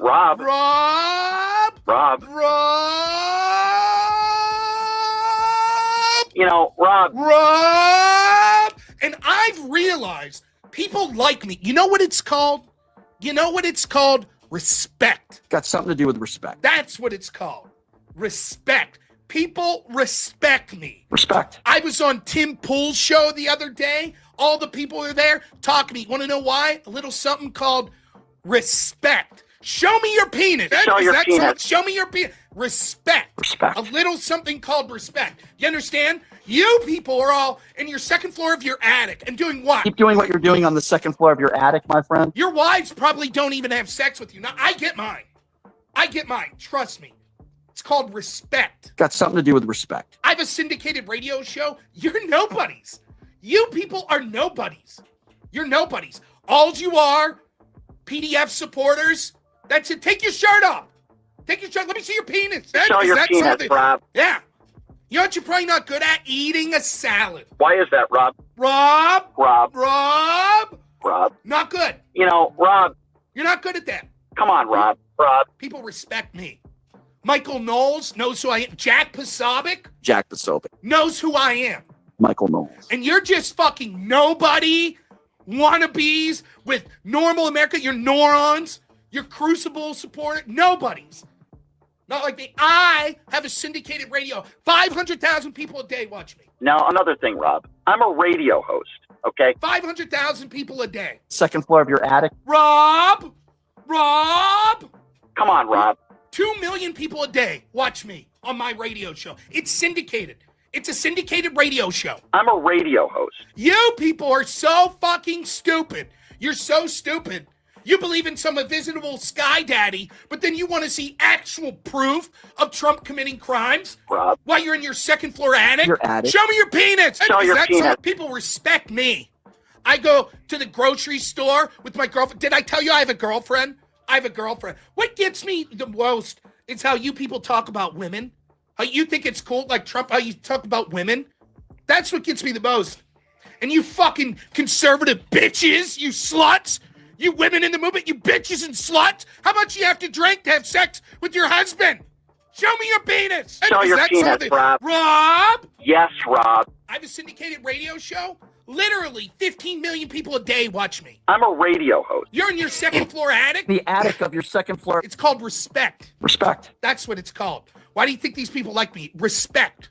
That's what it's called. Got something to do with respect. You understand? You have trouble eating a salad, huh?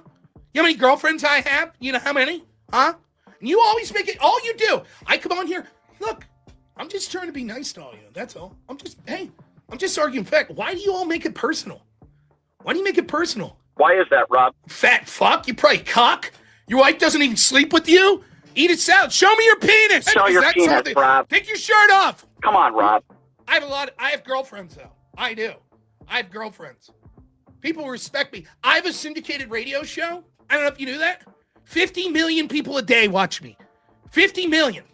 That's how many watch. Yes, Rob. 50 million people a day. I'm a radio host, okay? So just know that. All of you, I ask all of you the same. How could any of you morally support Donald Trump? How could you? Come on, Rob. And then you come on, and instead of all you want to do is talk about ethics? That's all you want to do, talk about ethics? That's not what we agreed to talk about. Rob. I don't mute people. I don't do that. Imaginarium, you're muted. Mute him. Fuck him. Show me your penis. Show your penis. I'm just on here trying to talk facts. I don't know why you people have to make it personal. Rob. I don't know why you have to make it personal. I'm not a Democrat, by the way. I'm a centrist. I voted for George Bush. Jack Posobiec. I voted for Abraham Lincoln. Michael Knowles. People respect me. I have a syndicated radio show. Rob. 200 million people a day watch me. 200 million a day. Why is that, Rob? Watch me. And what are you doing? On here begging for money? You're begging for money? That's what you're doing? Begging for money like I was alleged to have begged that woman for money that I extorted her? That was all bullshit. Rob, I'm a radio host. How could you believe that without proof? Unlike Trump. Rob. Which you Christians are going to burn in hell for supporting. You know, I've had private conversations with Michael Knowles. All you're doing is begging for money. That's it. In your second floor attics. The second floor of your attic. You're all just a bunch of small dick Trump supporters. Show me your penis. Show your penis, Rob. Show me it. Come on, Rob. Show me your penis. So that's it. Hey, I'll keep calling back into the show here. I know you all love me. Got something to do with respect. I know you love me. It's called respect. It's a little thing. It's a little thing called respect. People respect that, Rob. You wouldn't know about that. You wouldn't know about respect. Michael Knowles respects me. Michael Knowles. Jack Posobiec. I interviewed RFK. Respect. Why do they call me if it's not about respect? Huh? Got something to do with respect. How many drinks you have to have sex with your husband? Huh? Show me your penis. Show your penis, Rob. Why do you treat women like that? Why do you make it personal? Why is that, Rob? I gotta go. I gotta get ready. I actually have a show I'm preparing tomorrow. I have a syndicated radio show. Now, another thing, Rob. I'm a radio host. 500 million people a day watch me. 500 million. You're nobodies. Who are you? You're nobodies. This is the last you ever hear from me. The last you ever hear from me. Right? You're nobodies. Yes, Rob. You always make it personally. My friend Don Lemon's going to be calling in tomorrow. My good friend Don Lemon. Yeah. Now, another thing. It's called respect. Okay? You wouldn't know that in your second floor attic. You wouldn't know. Take your shirt off. Rob. You wouldn't know. You wouldn't know about it. Yes, Rob. Right? You wouldn't know. Rob. So I got to go. I got to get ready. Rob. You're a syndicated radio show. 1 billion people a day watch. 1 billion. 1 billion a day. Who are you? You're a fucking nobody. You're nobody. Your wife probably doesn't have sex with you. You're nobody. Man, I gotta say, I feel amazing, just putting on that hat and glasses, the power, man, that Brian Shapiro guy, man, he's amazing. That guy's amazing. He's right. I need to get out of this second floor attic. Man, the respect, people have this respect for him. And what gets me is how he just wants what's best for all of us. He doesn't make it personal. He don't do that. And he's so well respected. I don't know if you got that. He is so well respected. You show your penis, Rob.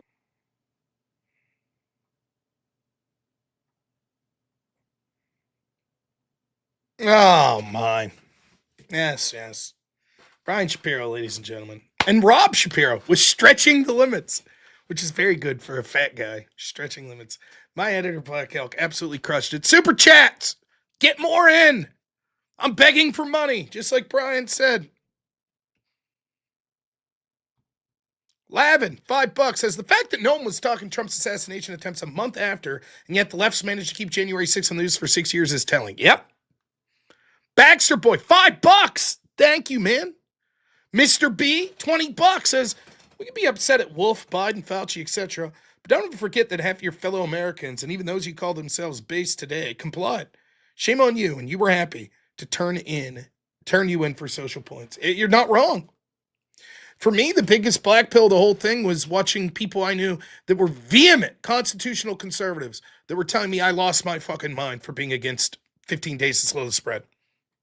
I knew the big government lefties were all about it, but watching right-wingers, tragic. Rachel, what's happening? The great Rachel Wilson. Now, I have to say this. Rachel, I don't know if you knew this, Rachel. My name was mentioned on Joe Rogan's show. So I'm sort of a big deal, if you're still listening, Rachel. But it is true. My name was mentioned on Joe Rogan's show. Rachel, $5, thanks, says, what's wrong with you people? You better start sending Rob some money for these epic offs. Don't make me pull this car over, Chad. I will. Thank you.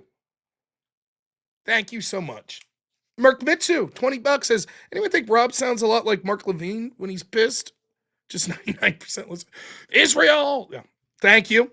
Christopher Scott, $5. Yeah, except they 800,000 pounds of steak and 150,000 pounds of lobster. If they believe that, I got a bridge to sell them. That's the whole point. They don't give a shit. While you're telling them how stupid they are about that, they're actually genius because you're not focusing on the dangerous radical shit that they're doing,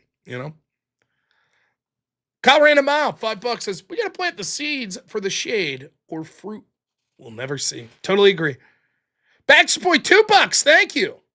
And then Rachel again becomes a member, says, special announcement, I'll be debating. And then she gives 20. Thank you again, says, cut me off. Anyways, I'll be debating Brian Shapiro in person in the month of April. Details coming. Make sure you have a fucking security guy in between you. That's awesome. I'll tune in. Jay, $5 says, I'll take Rob Shapiro over whip songs all day, every day. Me too.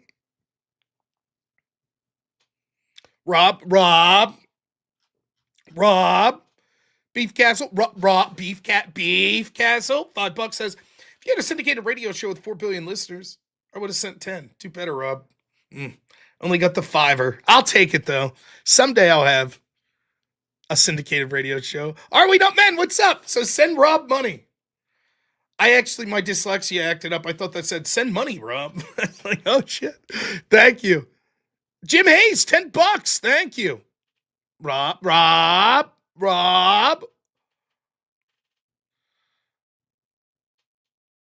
All right. I've been streaming for 5 hours and 10 minutes. Niall Whip Song. Look at this guy. Chimes in. Mic muted. Every time, man, tell them about the shop.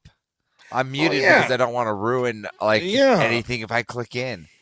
robnoerr.shop for all of your shop needs. Merchandise. You can get cool hats, cool t-shirts. Yeah, they're all there. We'll be adding more products as time go on, but robnoerr.shop. Yeah, bam. Look at that. Hats, hoodies, shirts. Check it out. Make sure to post right in the Discord with your new merch with Jess Gerald and the like. Yeah. So it's good stuff. Like I said, we'll get more up there, but robnoerr.shop.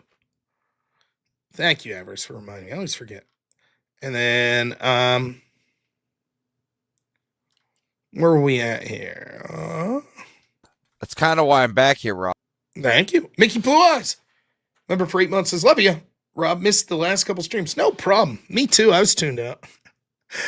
All right. Can you buy that Kangol? I don't know. I don't know what that is. Look at this guy. There's a sharp dresser. At DebateCon, JS was fucking dressed to the nines, man. He suiting it up. It's crazy. Thanks again to everyone over on Rumble. You guys are the best. Now, everybody's about to leave. Here's what happens on this show. There was this old Rankin Bass cartoon of Lord of the Rings back in like the early 80s. And it had this banger of a song called Where There's a Whip, There's a Way. Fuck, I'll play it for you once for free. All right? So I thought it was a really cool song. And I put this little graphic up using all of my graphic design abilities, which I've done.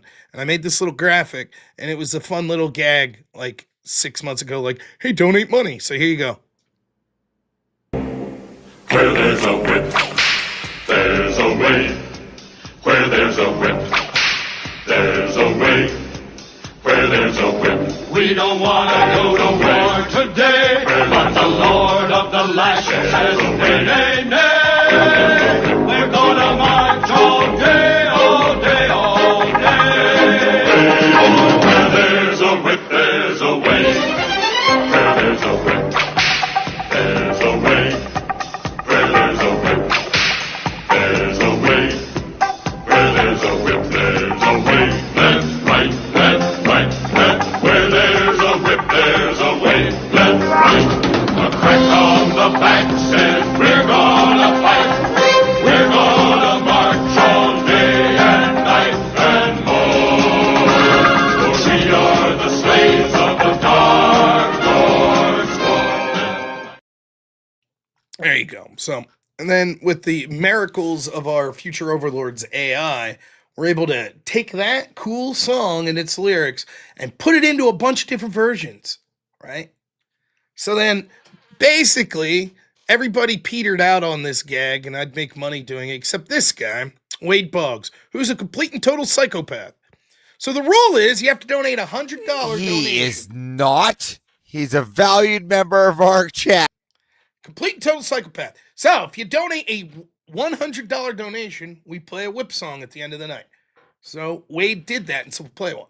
And then once we announce that we're starting the whip songs, which I'm doing now, we also play one song every time we get to an even 100 number. So if you donated $5 right now, that would take us to $500, which would be another whip song. That means if you donate $100, you get one automatically for your singular $100 donation, plus then a second whip song for taking us over the $100. It's sort of complicated, but not really. I'm just an idiot, and I'm bad at explaining things. Anyways, I owe one whip song right now. I think probably someone will donate $5, and we'll get to another.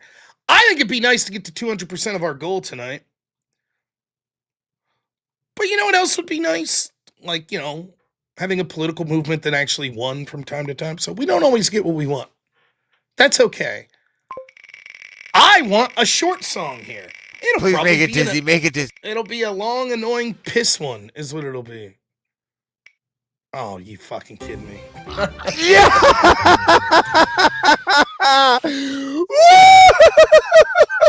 Oh, fucking hell. First thing in the morning, baby. What a load of shit.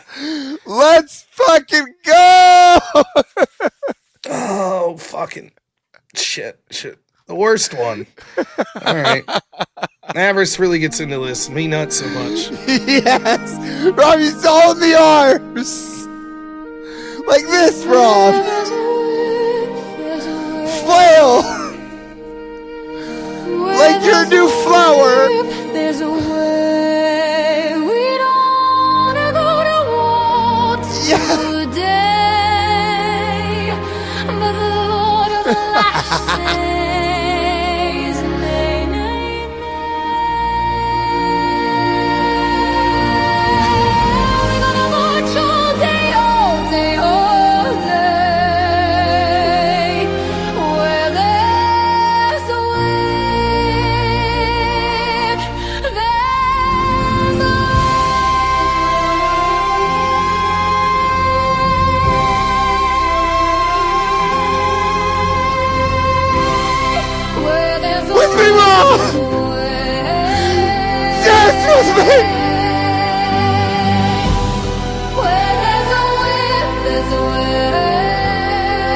We're getting to the best part.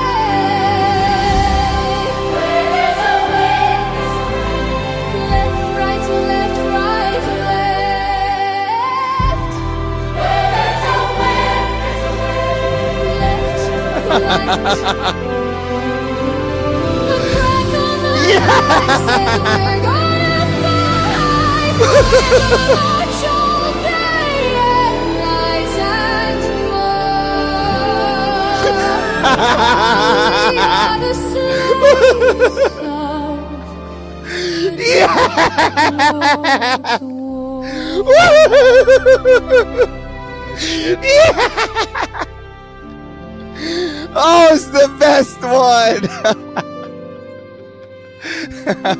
That's the worst. It sucks. Best one.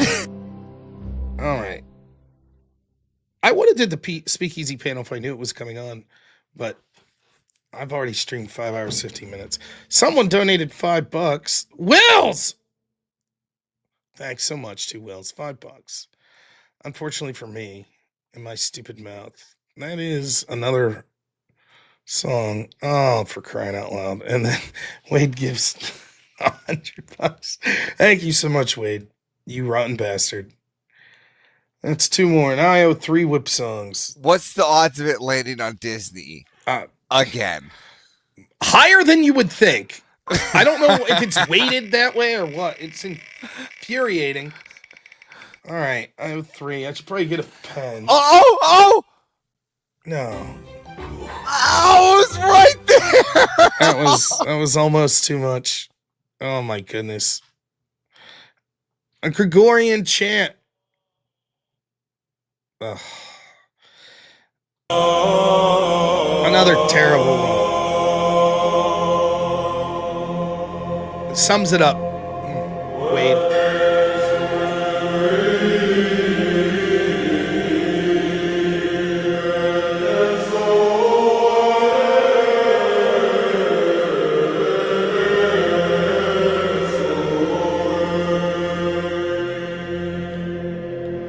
We don't wanna go to war today, but the Lord of the light says nay, nay, nay. We're gonna march all day, all day, all day. There's a way, there's a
You want to explain to Rachel Wilson what she walked into?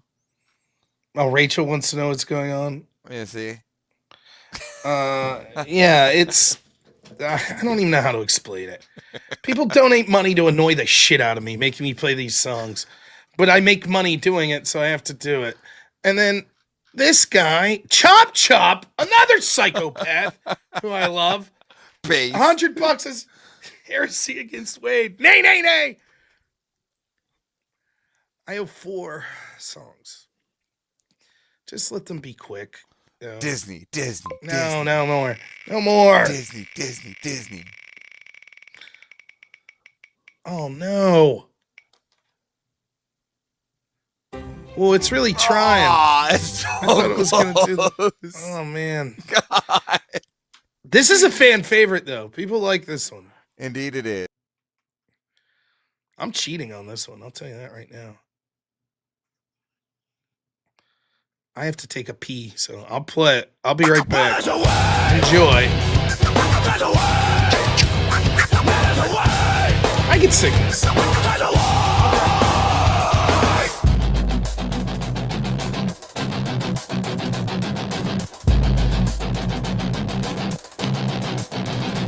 Where there's a whip, where there's a way, where there's a whip. There's a way, but there's a whip. There's a way, but there's a whip. Why left? Right.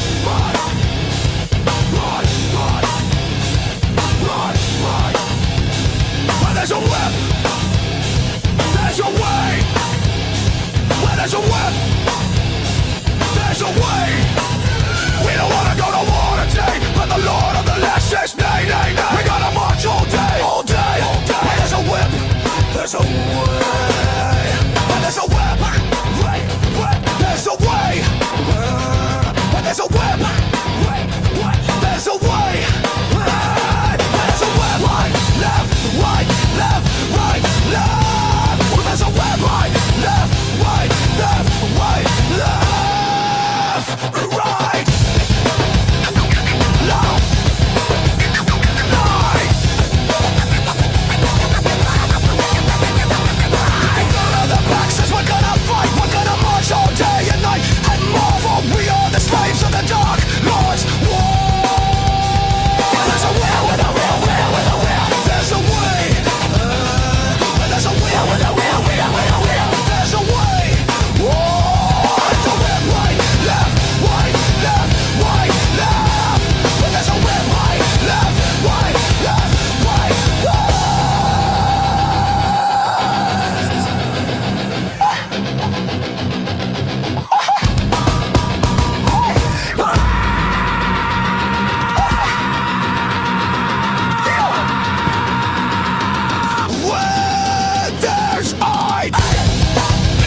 Hey! Did you say there's 3 more? Yeah, 3 left. Oh, this is Mickey Blue Eyes. Thanks for the $2. Says this is seriously making my baby cry. Well, yeah, might as well, right? Might as well make babies cry too with this garbage. This. All right, here we go. How dare you? Now it's gonna give you Disney. Here it comes. No.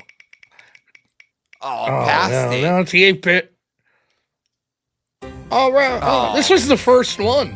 Other than hey. Here we go. I have that one saved on the. There's a whip. There's a whip. Where there's a whip. There's a way. We don't want to go to war today, but the Lord of the Land says nay. We're gonna march all day. Where there's a whip, there's a way. Where there's a whip, there's a whip, there's a way. Where there's a whip, there's a whip, there's a way. Where there's a whip, left. There's a whip, left.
Oh yeah. All right. It's gonna be Disney now. I feel deep in my soul. Quiet. Deep in my soul. Dark. That was mine. Yeah, that's Avarice's right here. This one's actually not bad. I mean, they all suck. What do you mean? This is the second best right here.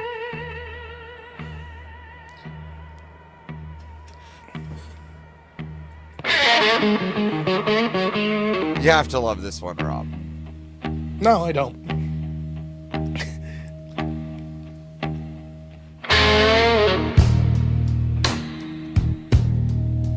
You don't even like feel that deep chord going right into your core. Well,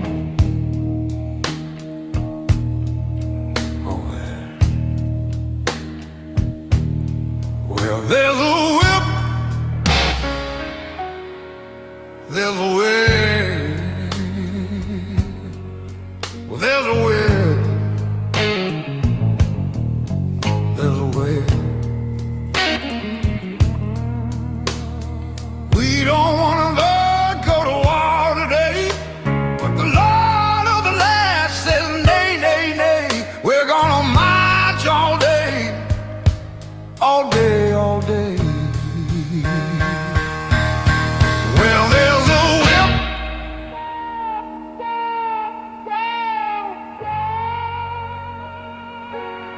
Well, there's a whip. There's a way.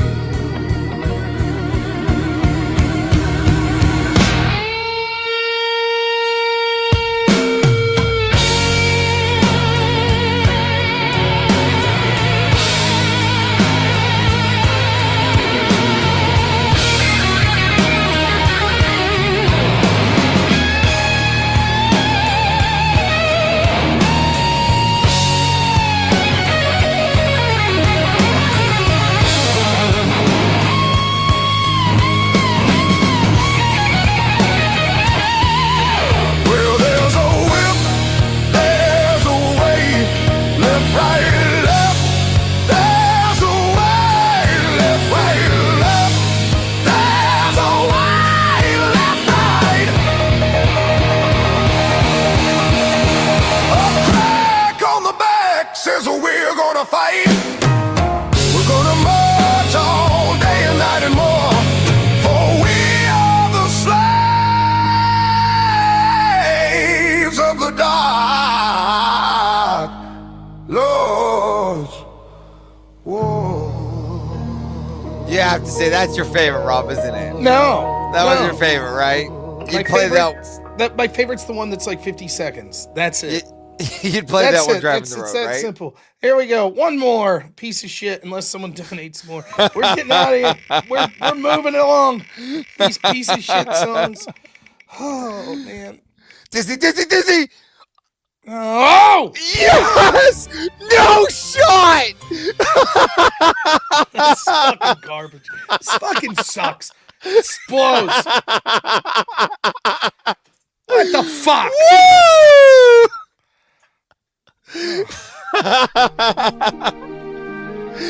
With your arms, Rob! What the chances of that?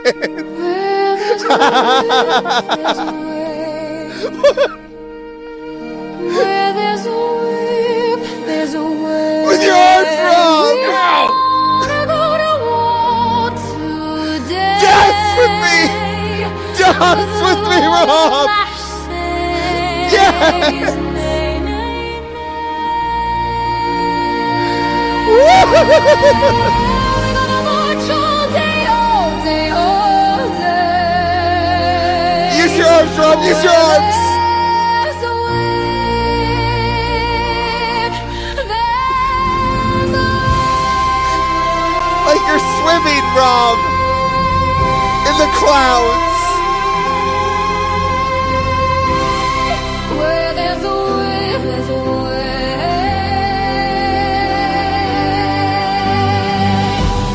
Where there's a whip, there's a way.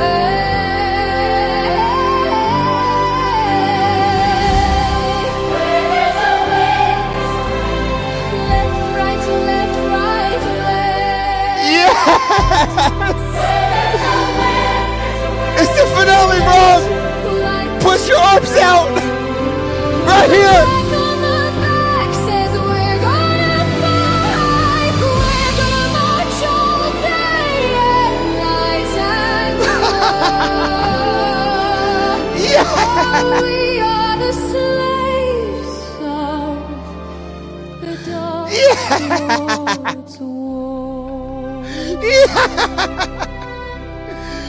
Fantastic.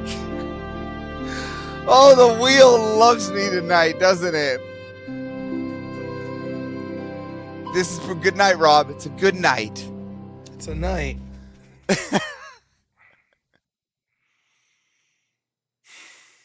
We did that. We made it through. My head hasn't exploded yet. I have a calm, tempered anger.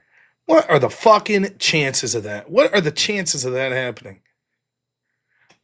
I mean, I know that I heavily suspect that the wheel app I'm using here is weighted somehow. But there's no weight clicked. And there are how many options there are? I mean, it's outrageous. Like 40 fucking songs, and it hits the same one twice. It's brutal. Now listen, I'm not leaving tonight until we get to 200% of the goal, which is only like $12. I would be okay with not hearing any more whip songs. Is that another whip song? No. At $12? No. But it's another 100, right? Another 100 would be, No, but doesn't that make it an even 100, right? What? No? Oh. It's at $702. So another $12 would not make it an even 100. Dang it. I'm just trying to work in another whip What song. are you talking about? Yeah, you can't $250 you can make your own song. $150 you can request whichever one you want. Oh, Baxter boy! Look at that. Can you imagine somebody there's just not going to be a 14-minute version. No, not happening. Fuck that. I'll retire. I'm going back to fucking working with people with autism, you know? No chance. No fucking chance. Wait, then how much is it for a whip then? $250 to create a new one. But to the next 100. $93 right now. $93. Yes. Chop, chop. Wade Box, you know what to do. Well, at that point, you might as well donate 100 to get two. But I don't know. We'll give him a minute here and then. Wait, 2 for 100? Yes, that's right. I am currently working with people with autism. That is you heard true. that? It's a twofer. Buy one, get one, boys. I think tomorrow night I will try to go over to Verbal Combat. Last Friday I wasn't able to do it. Now I'm gonna try to really stream a lot here coming up in the next week or two because we're trying to raise some funds for the super big bad computer we're getting so that shit doesn't happen like my computer crashing out when I'm doing these bigger shows and stuff that'll be coming. And in addition to that, I'm going to be missing a weekend, only like 2 or 3 days, because I'm going to a truck show where my brother-in-law, he works on show trucks like big rigs, and he's got one that's going to be at I think the Louisville truck show. It's one of the bigger ones. So we're heading down to Louisville, me and the wife and the son. So I'm going to try to make sure I'm streaming a lot here over the weekend and what have. My son's got a 4-day weekend. I don't know why. It's like spring break for their preschool. So we're trying to find a fun movie or something to go to this weekend. So, well, that sounds like a lot of fun. You can't add to the prompt. It has to be 15 minutes long. Now, there is no adding time to the prompt. Now. Or, I'll tell you what. I don't know if that works. You could do it, but I'm not adding it to the wheel. I'll play it once and then that's it. That's it. So I suppose, but there is no fucking way that I'm taking a chance of having to sit here one night for 15 minutes while one song plays. No, not happening. Rob, no, not happening. Never. Like, do not care. If you do Verbal Combat tomorrow, are you going for your VK character finally? Jeez. You know, I have my VK character, like 5, Rob. 6 in the morning or some shit like that. I toughened it out for mine, Rob. Yeah, but you guys are different than me. I'm an old man. I'm 40, Rob. Sit there and debate for 7 hours. I think you couldn't fight that. What are the topics tomorrow? Has Speakeasy announced it? I don't know. It'll be some weird like relationships or something. I'll be like, Yeah, because I'm the guy to talk to. Or we talk to Speakeasy in advance, and then we just go straight to politics. I ran everything. Yeah, I've gone 12 hours off my own choice doing debates. Yes. Oh, it's philosophy. That's philosophy. JSS. Oh, fucking hell. Yeah, philosophy. Sure, fuck it. I don't know that I'll stay all night, but I'll jump in. Look, it's up to the demo. We'll do it like at some point in the night. I'll say if we're not getting $100 an hour, I'm out. So, it'll be fun. JS will be there. I'm assuming. JS is a good guy. It's fun to hang around.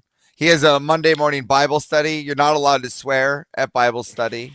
For those in chat, he will mute you. There's a hierarchy there. So, and then he has reviews he does later and plays the games. I play a game. My game's called Sleep Time. All right, here's the deal. Oh, piss. Called it. I knew. I just had to wait. I just had to keep hold you there. I knew. Yeah, like Wade Bogg said. Well, we're staying all night. Tonight or tomorrow? Right now. Thank you, Chomp Chomp. You're the best. What's the odds of it being Disney? What's the odds of me having a fucking aneurysm? Go out like Disney, Fred Sanford. Disney. Oh my god. Oh my god. No way. Oh. That was almost brutal.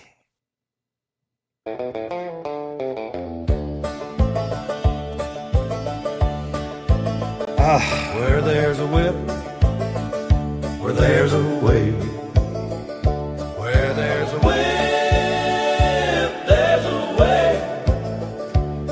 We don't want to go to war today, but the Lord of the land says nay, nay, nay. We're gonna march all day, all day, all day.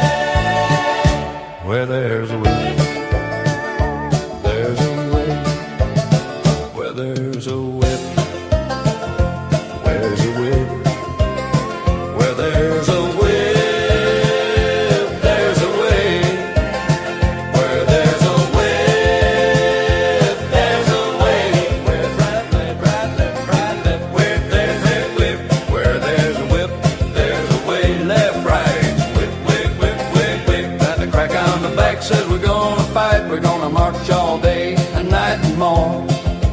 We are the slaves of the Dark Lord's war.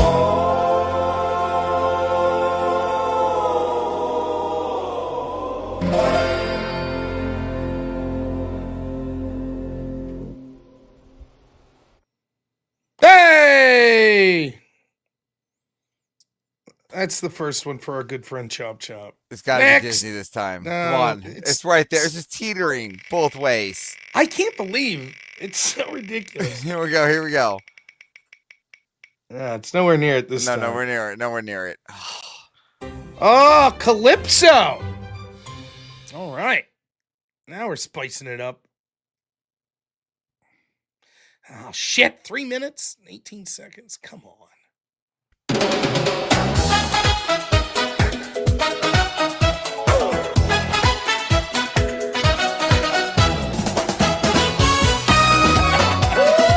I do like this style of music. I don't know why. Where there's a whip, there's a way. Where there's a whip, there's a way. We don't want to go to war today, but the Lord of the land says nay, nay, nay. We're gonna march all day, all day, all day. Where there's a whip, there's a way. Where there's a whip, there's a way. Where there's a whip, there's a way. Where there's a whip, there's a way. Right, left, right, left. Where there's a whip, there's a way. Right.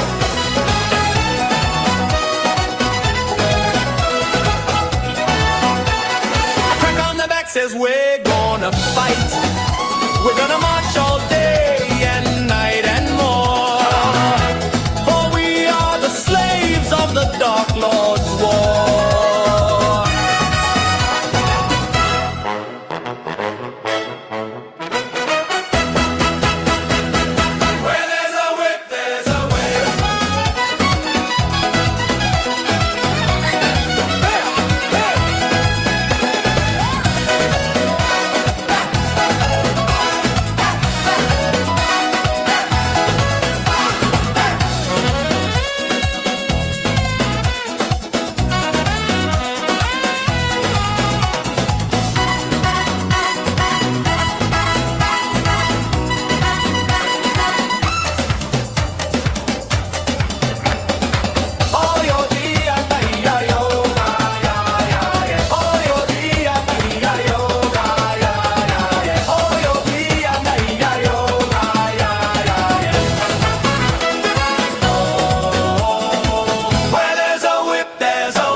Sandals Resort. Look, it's been fucking snowing here. It's cold. Today was cold. It's nice to feel a little like you're at a beach somewhere. You know? It's not the greatest song in the world. Oh, so you're saying you like a whip song? I like the style of that music. That song sucked. So just Man, admit it. Good. Go ahead. Just you can admit that you like that whip song. No. That one. No. Over on Rumble, Mancozy, $10 says Rob. I can't bring myself to type the second half. And then Mancozy, $6 says rounding that up poorly. Thank you. And Fortesk, $5 says stay strong, Rob. You got this. I'm trying. They kill me. The whip songs kill me. We have had 2 false springs. Yeah, it was nice the other day. And then I go out today, leave the dog out this morning, and what a nightmare. It's freezing. I like my son goes to preschool, I do, but I'm very excited that I have 4 days with him. We're going to get into all kinds of shenanigans. He is so cool. Yeah, we're only $93 away from another whip song. If you donate a 100, that'll be 2. Snowden, Northwest Connecticut today. Jeez, please. We didn't get snow. It was just cold and windy. It looked like a nice day out, though.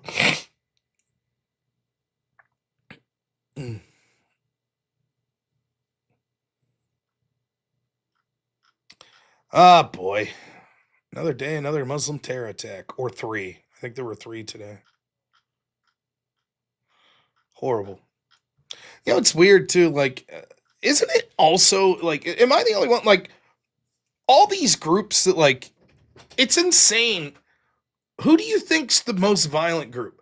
As a commentator, who's more likely to take me out? If I criticize Islam or if I criticize the trans industry? Man, it's fucking... I don't know, man.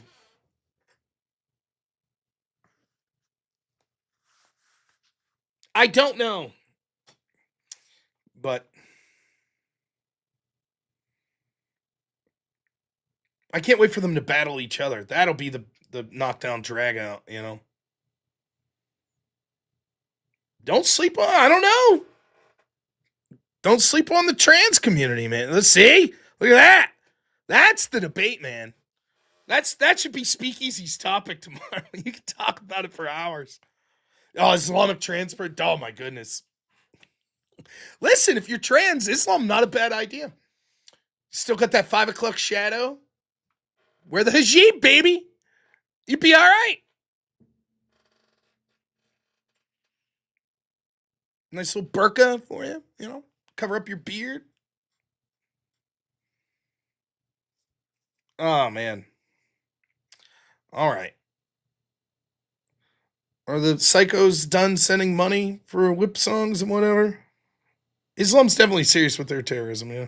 They're never done, Rob. It's always a Dem voter, yeah.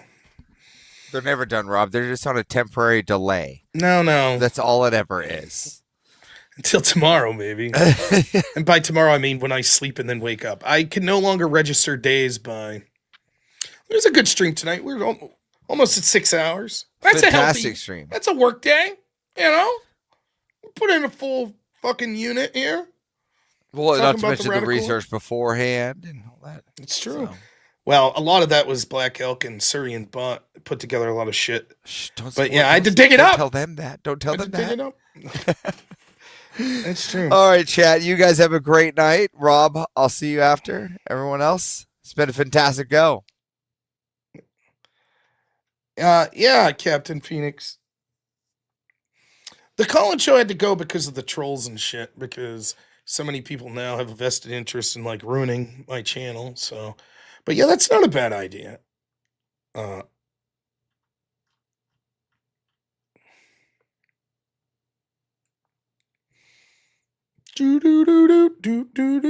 I have that clip. So, you know what song I had stuck in my head today? The theme song for the show Storybots. I like Storybots for a kid's show. It's not bad. Storybots living inside computer parts. It's a catchy little song. Hank liked it. He don't watch it much anymore, but he liked it.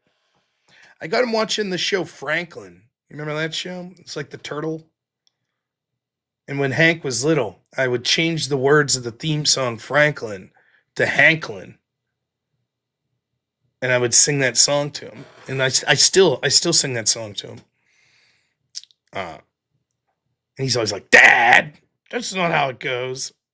But instead of Franklin, I say Hanklin. I do. I'm still watching Story Bonds, yeah. They have an episode on how to debate. Not really, but that would be fun. Whip song version of the Storybot song.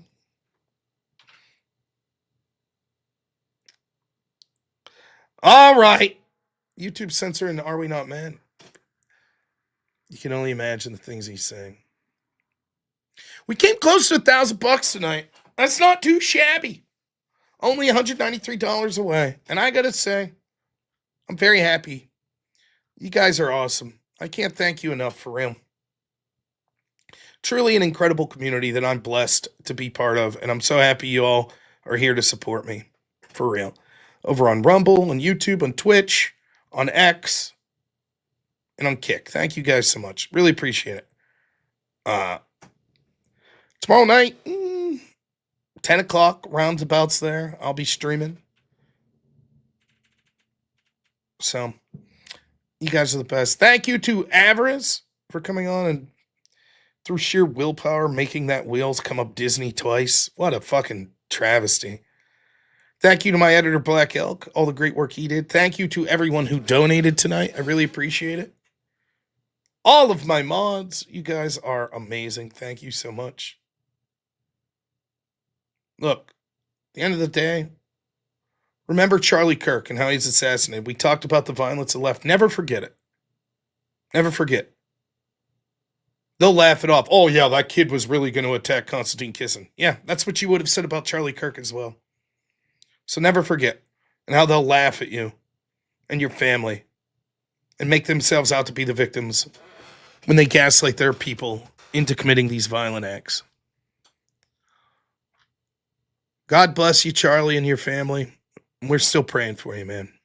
So, all right, I should be back tomorrow. We'll try to do some debating, some verbal combat stuff, philosophy. Oh, yeah, my wheelhouse. I'm the least philosophical person you'll ever meet, but I'm a pretty good debater, so I'll probably still wreck everyone. All right, you guys are the best. We're raiding over to Speakeasy, so say hello to him for me. Great dude. And yeah, I'll see you guys all tomorrow night. Thanks so much, everyone. We'll talk to you all soon. As always, have a good one. Only in America is it possible to say, you know what, I don't like the way the country is going, and to do something about it. Take that risk. Take that leap of faith. Stay involved. Trust God and act obediently. Romans 12:2 verse. That God will use all things